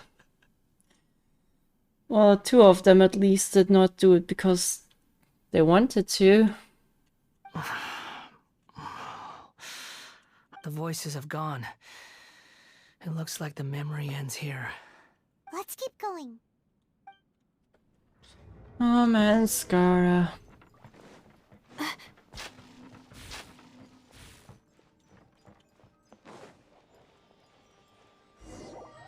So unfortunate that he thought that way. You do realize you're blocking my path. I come not to obstruct you. I've been waiting. To gesture? What you are truly is a weapon. One that could be wielded with an iron will. Or you could continue to drift aimlessly. Are you trying to win me over? The long-fated rebellion has begun. Why not take your place at the banquet and join those who shall feast? Shine down! Now you shall perish! So it was the jester that hired him.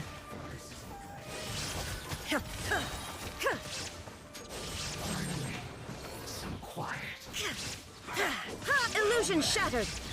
Everyone hold hands, my guiding stars. Oh, mine's a Let's move out. Shine down! Inazuma shines eternal! Well, at least we can make the Shogun look out for him now. Oh. I remember that.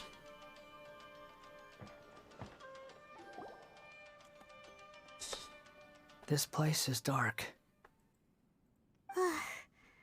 Paimon knows this place. It's the delusion factory in Inazuma. In the original version of events, the traveler once encountered the balladeer here.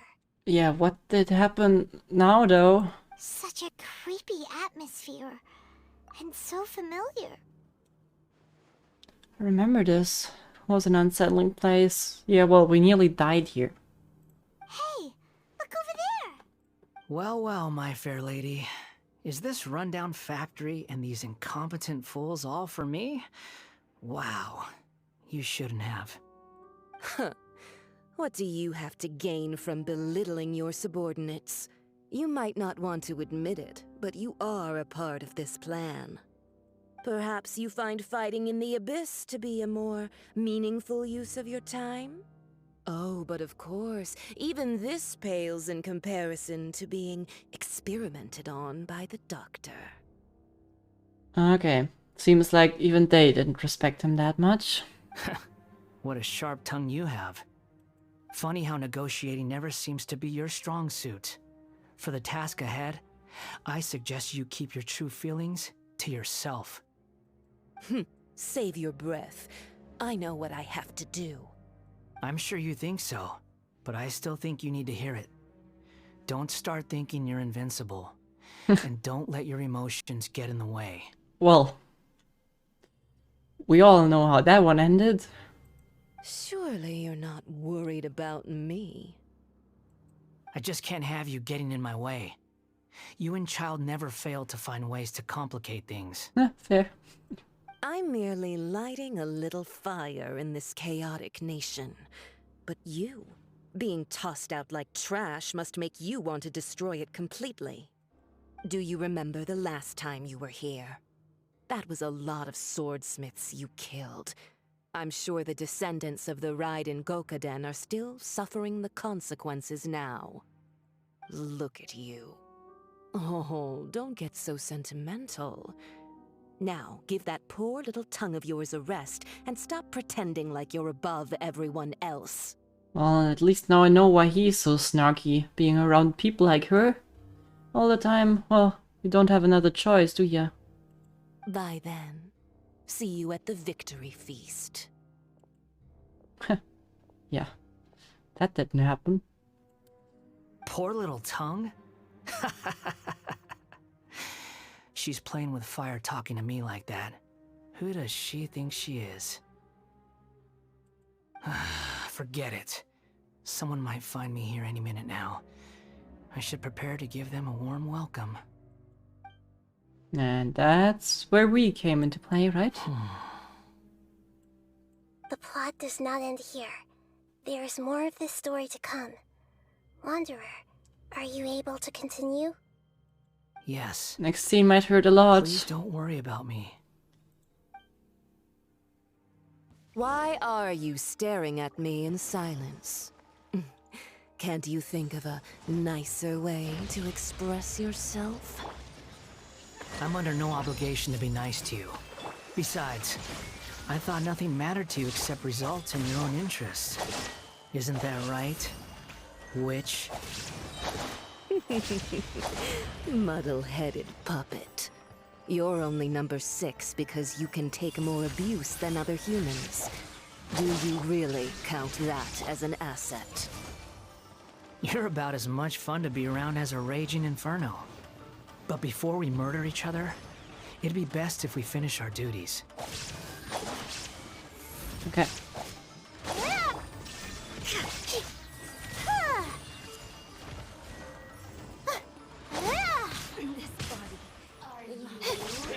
Torn to oblivion! I certainly did not expect Senora here. I certainly did not expect Senora to be appearing at all anymore. Not now. Don't be scared. Commit it to memory. Ha! Yeah, yeah. Just...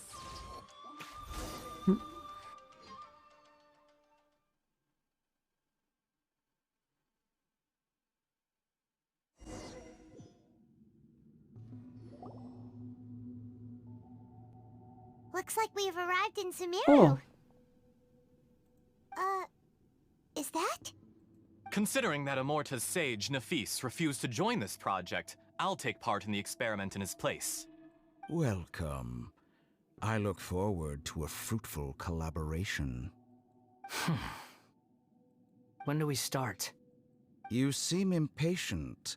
You should know that becoming a god is far from a trivial affair. The biological transformation is a lengthy process. As such, I too would recommend that we commence as soon as possible. In the event that a successful connection is established, his body will become permanently bound to the machine, and he will be unable to move independently of it. Nothing worse than what I've been through before then, Doctor. You were the most resilient test subject I ever came across. Thanks to you, I was able to garner a great deal of information. I'm recite when they're talking, yeah. Alas, after that, you were under orders to remain in the abyss. We barely saw each other, and it became difficult to further refine the knowledge I had gained. That was gracefully worded. Ever wonder what they think if they knew that nothing matters to you, apart from your crazy experiments? I Okay, so he was suggest aware. you speak to me in a more respectful tone, Scaramouche. The mere fact of your utility does not make you indestructible. The doctor again? That was uncomfortable to watch. That person gives off a very sinister energy. He's the doctor. He's behind, like, all of it. Starting in, like, 400 years ago. Well, started 400 years ago, to be pretty precise. Maybe even further than that. I don't know how old he is, but... man. It's normal for him to give you the creeps. He scares the bejeebers out of Paimon. Yeah, that's actually his job, I feel like. Let's move on.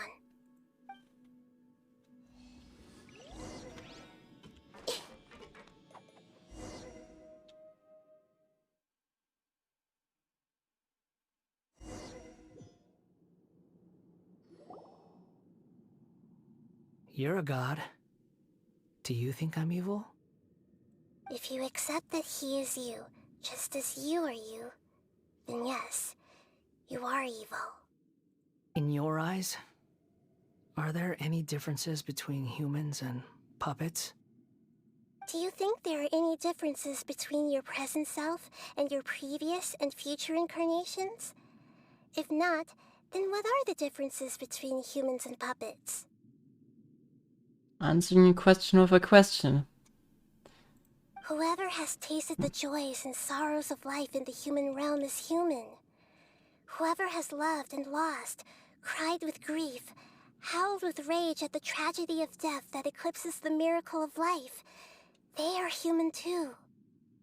He honestly has gone through more human emotions, especially intense human emotions, than a lot of other humans in that world, so... hard to differentiate him from a human. Besides him being, well, not a biological flesh person. I've seen enough of my past. If possible, I'd like to reclaim the sins that are mine to bear. No matter the consequences, I won't run from blame or punishment. Whatever I am due, let it come to pass.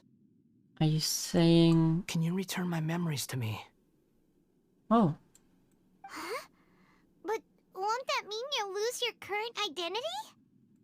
I've always believed that human lives follow a set of rules, with each person being a collection of past experiences. So, what you're saying is you erased your whole existence. Well, not the whole, but like... all the memories about you. Only to be able to get them back. You caused so much havoc for my head.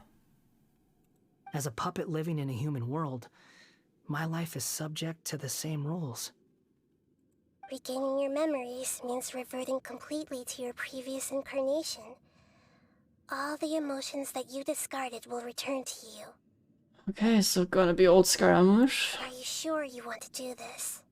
Are we sure he's not gonna do anything bad if we do that? I've lived with the void in my chest my whole life. My creator didn't need me. And ever since I awoke, I've just drifted from one place to the next. But then I met you. And I finally realized that reclaiming my missing sins might be my one opportunity to become my true self. I mean, maybe if you stand up to the crimes you committed, then... Is this the true meaning of Great Lord Rukkhadevata's word? A person can't erase themselves. And even though the original battalier is gone, this person will live on in his place. Maybe? Are a person's sins an inescapable part of their destiny too? I've always felt I have an innate tendency to yearn for something more, in a way that goes deeper than for most people. But for all my soul-searching as a Shugenja, I've never fully understood it. Looking at it now, it seems that I brought this curse upon myself. So I beg you, grant me this opportunity to gain a purpose, to change my destiny, and end my wandering. So, not the Wanderer anymore, huh? Very well. Since your mind is made up, I will return to you that which is yours. I sure hope that doesn't have any repercussions on us now. You have made your decision. Now, take this. Please don't turn bad again.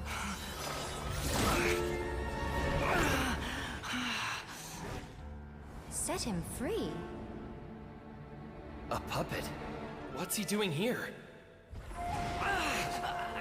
It's... You're a human Torment. as far as I'm concerned. Everyone's here. Wonderful. What a fine blade. Nagamasa will be thrilled. This is my...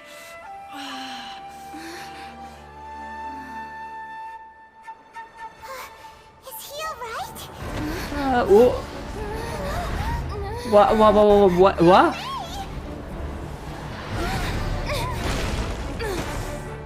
Why is that thing back?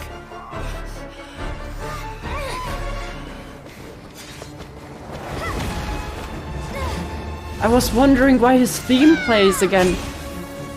Why is he back?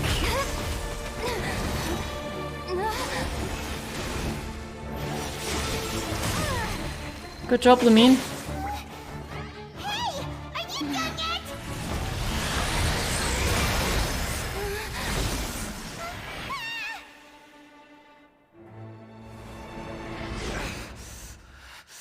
All worthless dross will be purged. That's why this won't be the end.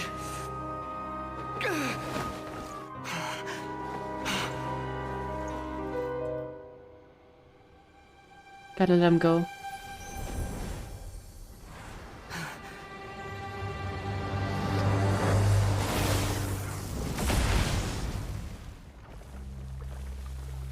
Yeah, oh, okay.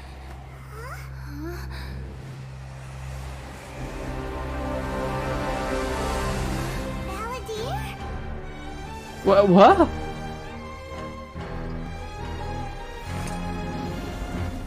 Where did that come from? Well, that explains why he didn't have a vision before, but where did he get that from? What?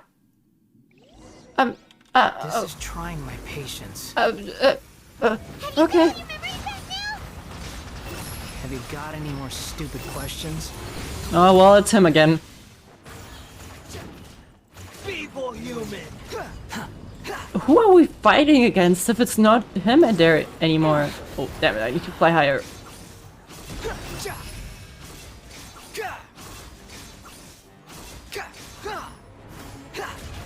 Insignificant pest. Well, I guess that's him fighting himself to a certain extent.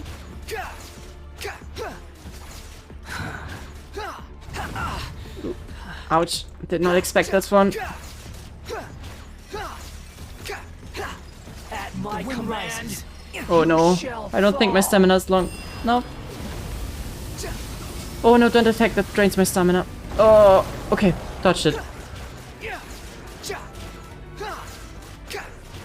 Insignificant pest.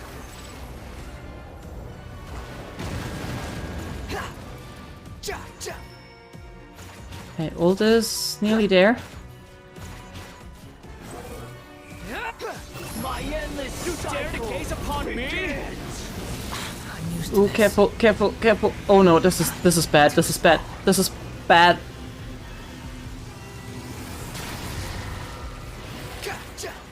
Okay, thank you game for healing me. Feeble human.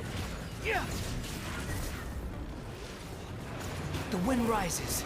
I can't rise fast enough.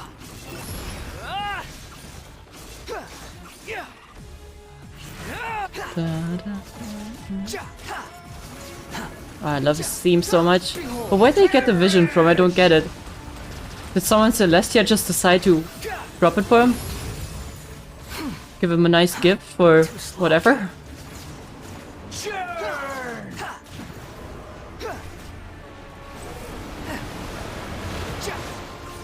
Search for it.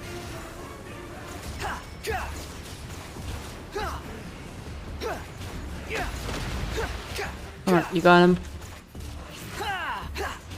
The wind rises. There you go.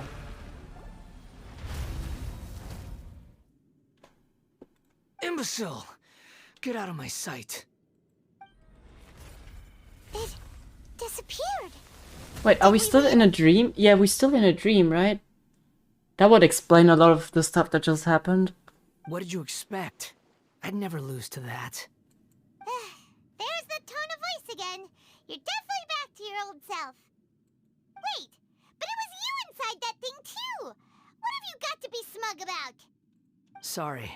I'm harsh on myself and everyone else. Just the way I am. Oh god. Scarlet Rouge will win, yeah. Was fighting demons in his dream, I guess. Literally. Well, now you've recovered your memories, the past will certainly catch up with you. You sound like you're concerned about me. Yeah, somewhat. But don't worry.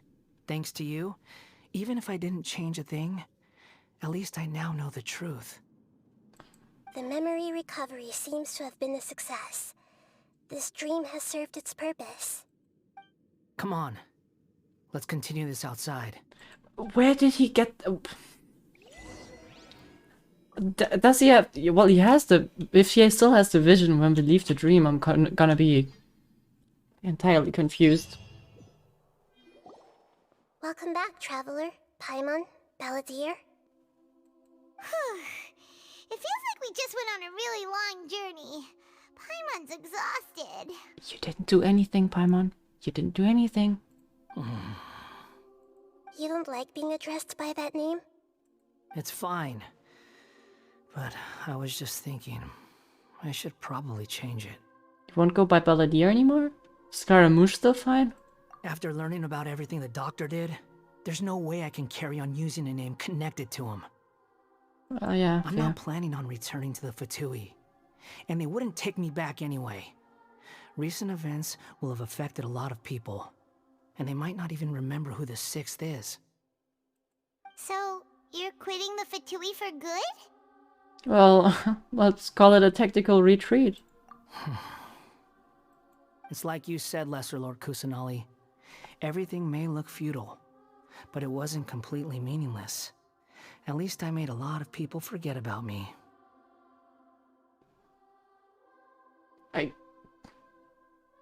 Well, if that's what you wanted, fine.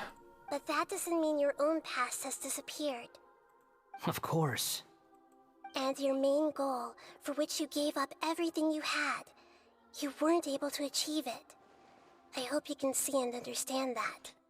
Problem with all of this is just he would have probably been able to achieve this point if, well, if he wouldn't have just gone into Irminsul and changed up everything. Pretty sure Nahida had something planned for him. Changing the world, changing the past, changing the fates of other people, these are not simple things to accomplish. What you are looking for is complete annihilation. But this is just a fantasy. Even if the Balladeer is removed from existence, the world will not heed your will. Indeed. How ridiculous. Do you regret doing all that when you've gotten so little in return? Even if I'm completely worthless, there's nothing in the world worth regretting. Lesser Lord Kusanali, you purposely left that information in Irminsul, didn't you? Yes, and I took pains to make sure that you'd acquire that information naturally. Why would you go to such lengths? You trying to win me over too? In all honesty, your past experiences have made you a useful asset to Sumeru and to me. Winning you over was indeed a part of my plan. But before that, I wanted to tell you the truth about your past. If all I wanted to do was use you, then I'd be no different from the doctor. Very clever. Also kind of manipulative, but I guess it is fair. I guess you could Well, say that's one of my virtues. Utility to others is what gives me worth. So if embracing my sins is what it takes to make me useful again, so be it. I don't think that's what she meant. Oh, right. I almost forgot. You're the good guys. Sorry. You're into justice and all that. Sorry if I have a slightly different perspective on things, but I don't feel like I've been duped. The wisest leaders are fated to end up with the best helpers. I can live with that. I'm glad you're able to think of it in that way. Traveler, in the future, I'll continue to search Irminsul more deeply and see what secrets can be uncovered, including the beginning of your twins' journey recorded in Irminsul. What exactly happened before and after that point? I want to know as well. Yeah, thank you. Let's hope you can find some answers, okay? I will try. Traveler. Yeah? After I dove into the information torrents in Irminsul, why did you go to Inazuma? Because I wanted to know what you changed. So that's how you found out whose fate had changed. And how? Pretty much, yeah. Well, whatever your reasons, you did me a favor. And I'll do everything I can to pay it back. Well, I didn't do all of this to get a reward. Borrowing and returning are the only real relationships between individuals. I'll balance the books one day. Don't you worry. Well, I'm looking forward to that day, I guess. That's not true. A relationship between two people is not simply a ledger that can be reset to zero. I think deep down you realize this. People who show up in your life don't just evaporate like water drops and leave nothing behind. There is no such thing as balancing the books. Some things in this world can never be brought back, and they can never be changed, which is why there is emotion in the human world. Everything that you feel is real and lasting, and whatever is missing in you will not be made whole. To be human is to live with imperfections. You can choose whether or not you want to be human. But humans can't live without a heart, can they? Anyway, I gave up trying to become a human a long time ago. You understand what pain is perfectly well, even without a heart. You're just bearing your feelings. And I even think the thing that they are considering a heart is like nothing that is really exclusively to a human body. The past is set in stone, but you can keep moving on. And the longer your future lasts, the shorter your past will become, until one day, it is but a tiny fraction of your life. Sounds like you've got a future planned out for me. Come on, give her a chance. Everything's ended up being pretty darn complicated. Paimon doesn't even know where to start, but the most important thing now is that you need to follow Nahida. Otherwise, all our efforts will have been for nothing. And he would like that, wouldn't he?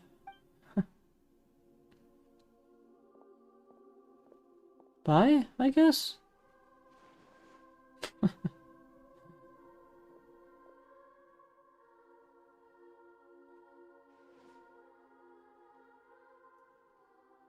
Then I guess I'll be helping you from behind the scenes from now on. Alright. So I guess an ally after all. I'm glad that you've accepted our proposal. Why don't you choose a new name to celebrate? Please don't go with Wanderer. Ooh! Paimon wants to pick an ugly nickname for you too! Give him a chance to select one first, okay? Why? Because Paimon still doesn't like you that much. Then I hope we don't see much of each other in the future. A name is life's first gift. You didn't say it out loud, but I know that's what you're thinking. The Traveler and Paimon have helped you a lot. If you can't decide on a new name, maybe you can ask them for ideas. Huh? You want us to give him a name? That's, I'm not his mother. No, Paimon only does nicknames. If it's a serious name you're after, it's all yours.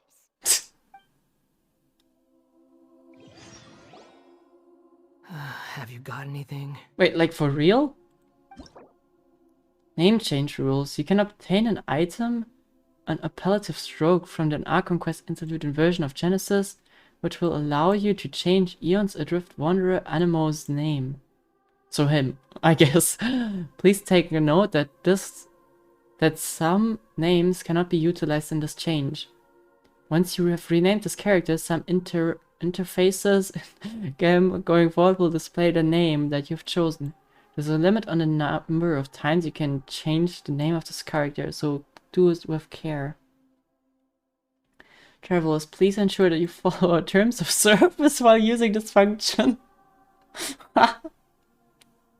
The creation should not be discriminated. Yeah, we may have to restrict your using game services if you don't follow it. Wait, I'm supposed to name him? Wait, no. Oh, so I can't name him, like, I don't know, his ass or something? That's like a classical thing people did in Pokemon, right? Like, you had your like, arch enemy, and whenever someone spotted him, they would just throw, oh my god, there's your ass, or something like this. So, okay, we can't do that, apparently. But how are they gonna spell it? Like, how should that work? They're not gonna use that name in a quest, right? They can't use that, because they can't plan for every character giving him a name, right? God, I'm not prepared for this. How am I supposed to give him a name? This is hard. Oh, wait, I have an idea, actually. But it might not be that good. Let me look if I find some alternative here. That's hard.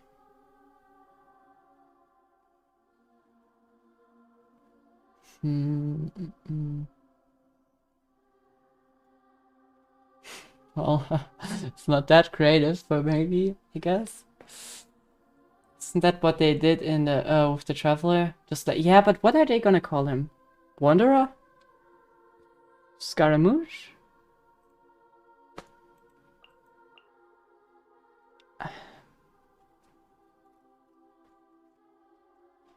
Can I do that later? I'm not really a fan of like whipping out a name without thinking about it.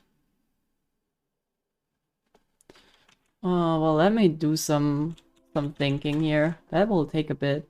But I'm not gonna give someone a name without giving it like some thorough thought, right? So I'm sorry about that.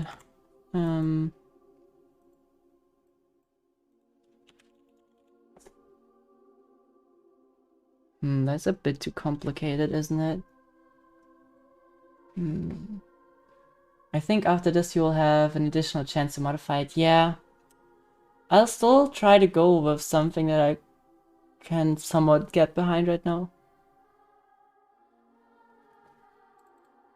What does this just alone mean? So I'm testing around right now.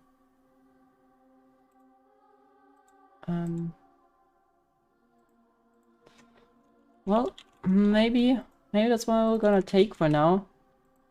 Or is there an alternative? I think we could go with this one. Or is that a better word?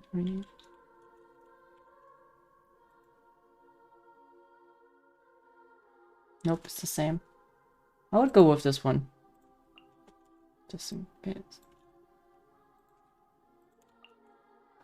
I would go with this one.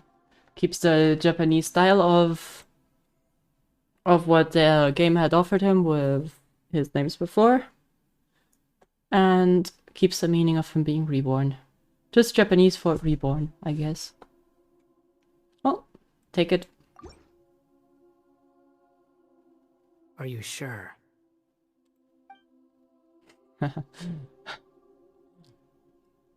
It's your choice. I'm reading into his names if you... Oh, there you... Oh, wait. Well, I will try that. Okay. What if we name him Child? Have you got...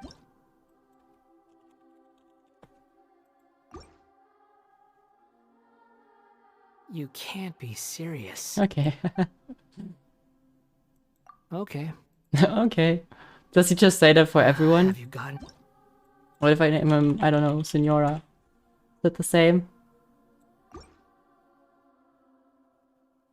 You can't be. Okay. What would happen if I would ask him to just Okay. go with Scaramouche or something?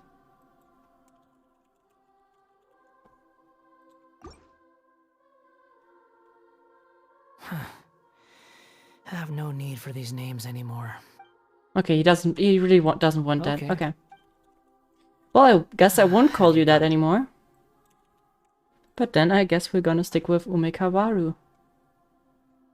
Umarekawaru, okay. If that's what you want. Are you sure? I mean, still, once again, Skara, you are free, absolutely free, to choose your name on your own. I'm not forcing you. Just want to make that clear. But I think this would do. Oh, all right. If you say so. You can pick for yourself. There. Now you have a name of your own. What about a nickname? Are you done yet? Still thinking. Stop rushing me. Take your time. I don't need to see you again until you've thought of one. What do you plan to do next, besides haunting Paimon? Everyone who manipulated me and made me suffer will have to pay the price. Okay. You mean the Fatui? The doctor, at least. Now that your stance has changed, I believe your future path will change accordingly. But it won't be immediate. You still need some time to compose yourself. One more thing. There are still some descendants of the Raiden Gokuden living in Inazuma. Some of them know.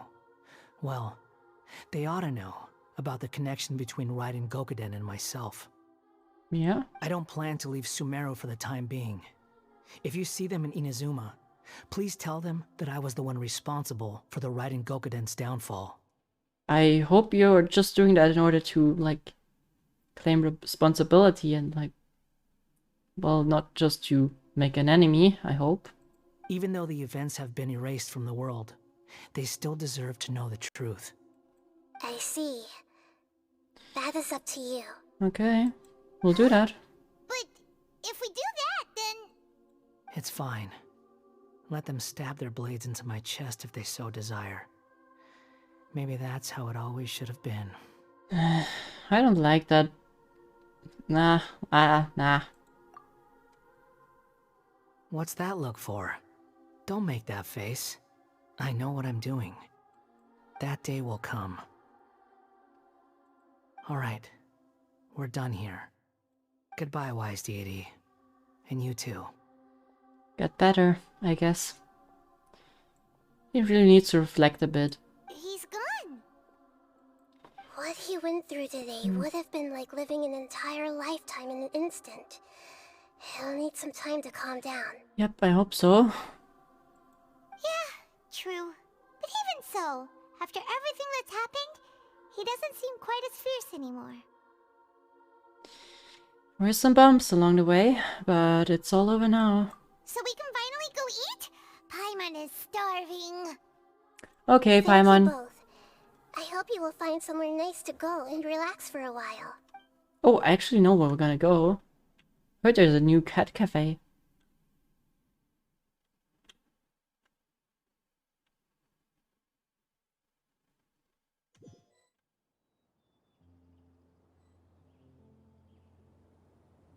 Oh, you two. I've got it! I can end my novel with some words from Mikoshi Nagamasa. You mean because everyone else in the story is dead? Good argument. Yeah, I heard that Mikoshi Nagamasa died at a ripe old age. He's the perfect fit to be the narrator of the epilogue. The dark clouds had dissipated, but they continued to cast their shadow in Mikoshi Nagamasa's mind for decades to come. Then, one night, as an old man, he had a dream. On the night when that prized blade, the Daitatara Nagamasa, was forged, the people rejoiced, and there was painting, dancing, and drinking. I love this dude's voice, it's perfect. All these expressions of joy melted down in the furnace fire and turned into red clouds that rallied around the final sunrise that Mikoshi Nagamasa saw in his lifetime. Life is a story too long to be told, a journey that you must walk to behold. Yeah.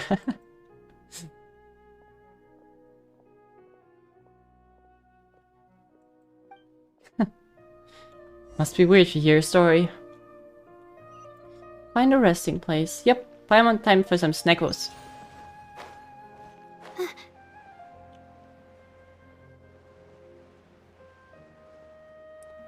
Whoa. Okay, so I assume we're gonna meet up with Scaramouche one last time. Judging by how the quest is setting us up right now. Oh, we're going back to the broken bottle, right? Seems like it. Is this our house at this point? It's about time we had a break. As soon as you stop, all the tiredness and hunger comes rushing back. Come on, rest up, Paimon. I'll buy us some delicious treats. Wow, great! You're welcome. Huh? Look at the vase. What about it? Did someone break it while they were cleaning the room or something? But Paimon doesn't remember there being a cleaner. So you don't remember doing it, but you didn't question us the last time. The night we stayed here, Paimon bumped into the table after being startled. Something to do with the balladeer and broke the vase. But the balladeer erased his existence. He changed the world, so why is this vase still broken? Well, we talked about that, Lamine. You sound lost and confused. What the hell? What? I know why you are troubled. Any who knew of this would find their mind overwhelmed. I thought this was Yae for a second, but no, who is that? Huh? Is there someone here talking? This is not Nahida, this is not Yae, this is... Who is this? Unfortunately, the fate of Tevat cannot easily be changed. Perhaps when a small animal runs into a tree trunk, though the tree may sway, it is not displaced. The same is true of fate. Is this the unknown god? That could work from the voice. I'm not sure. Who is Like a this? vase that falls to the ground. Whether it is broken by a cat or by a bird, the result is still a broken vase, is it not? Who are you? How do you know about all this? History does not change easily, but human hearts can. Believe your own eyes. Only that which you see is true. What is unseen is but an illusion. Contains Archon? I don't know. I mean, I've never heard her voice. I was thinking that for a second as well, but why would she be talking? That doesn't make any sense. What? The voice has disappeared. And who the heck was that? And what were they doing coming out of nowhere and saying all that scary stuff? Oh, Paimon, I have no idea.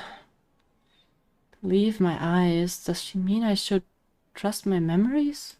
Anyway, that face is still lying there broken on the Paimon, you ground. can't just ignore it. Should I go get someone to clean it up? Paimon, you're glancing over that? Is that what are you doing? No, that... It feels wrong just leaving it there. Just a moment. Paimon will be right back. Yeah, I mean, but with Nahida in the summer event, it was different.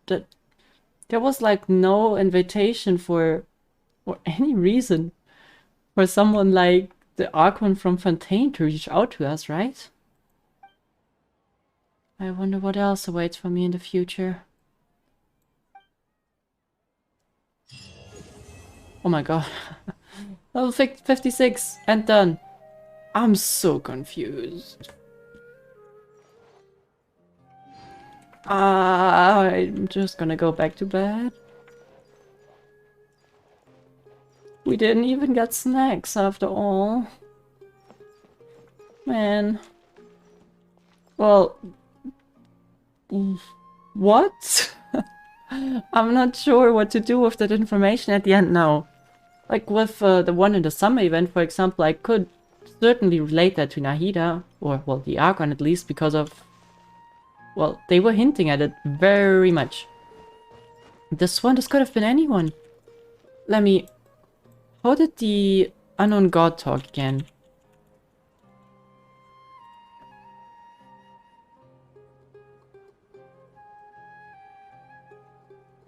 I think she sounded different.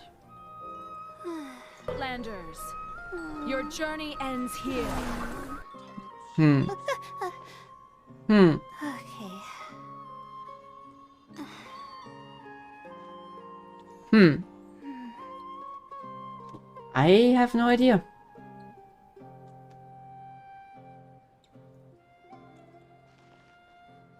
But whatever it is, I hope we won't have to wait till 4.0 to find it out if it's the Archon.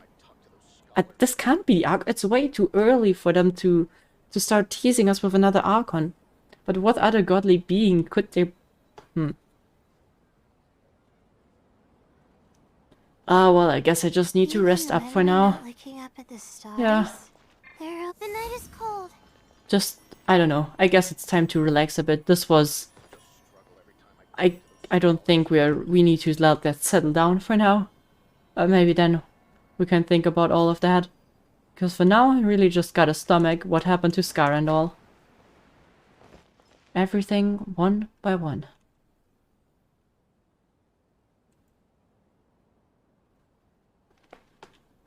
Okay. Oh well. So, okay, well I guess what we're gonna be able to do now is check out the cat's tail, right? I don't think we're gonna make it far into that one, but I would still like to check it out. Oh god, so many achievements. That's a heck of a lot of Primer Gems. Oh yeah. Okay. Or you know what? I think actually, if we start with the whole trading card thing, that would really... I think we'll do that another day. Because I think that would just go on for too long now.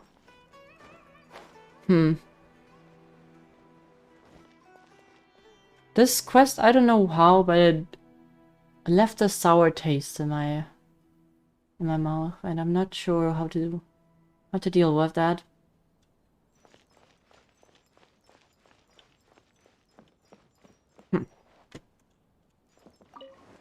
Well, I guess at least we have Scaramouche somewhat on our side now.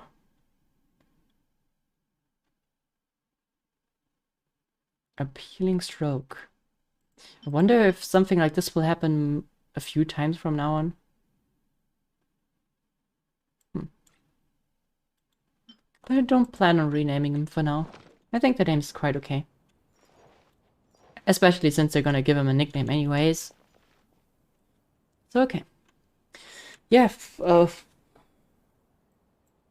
I guess I guess that's where we'll end for today because, well, that was long. I mean, it was not that long compared to the last Archon quest. Oh, Why do I have to write so many papers? Sorry, Layla, but I need to turn you down a bit. Ah, there you go. Yeah, that was hard to stomach at the end. Huh. I'm still not sure. I'm not sure what to think of the quest actually. Like, it was not bad, not at all. But it was certainly completely different from what I expected. And actually, I'm kind of annoyed that they did not really elaborate on where the hell his vision just came from. That came out of nowhere. I think this quest didn't answer as many questions that I was hoping it would. That's unfortunate. But I guess we'll get answers. Sooner or later we'll get answers. So I think until then, it's just a matter of time. Okay, so I think this is where we would end it for today. Depending on how much time I have left, I will be streaming on Saturday nonetheless, but no promises. Because we've had 2 streams this week already. So, rather unlikely. But really depends on the amount of assignments I have to go through. Okay, so thank you all for being here. We'll see each other sometime soon. Stay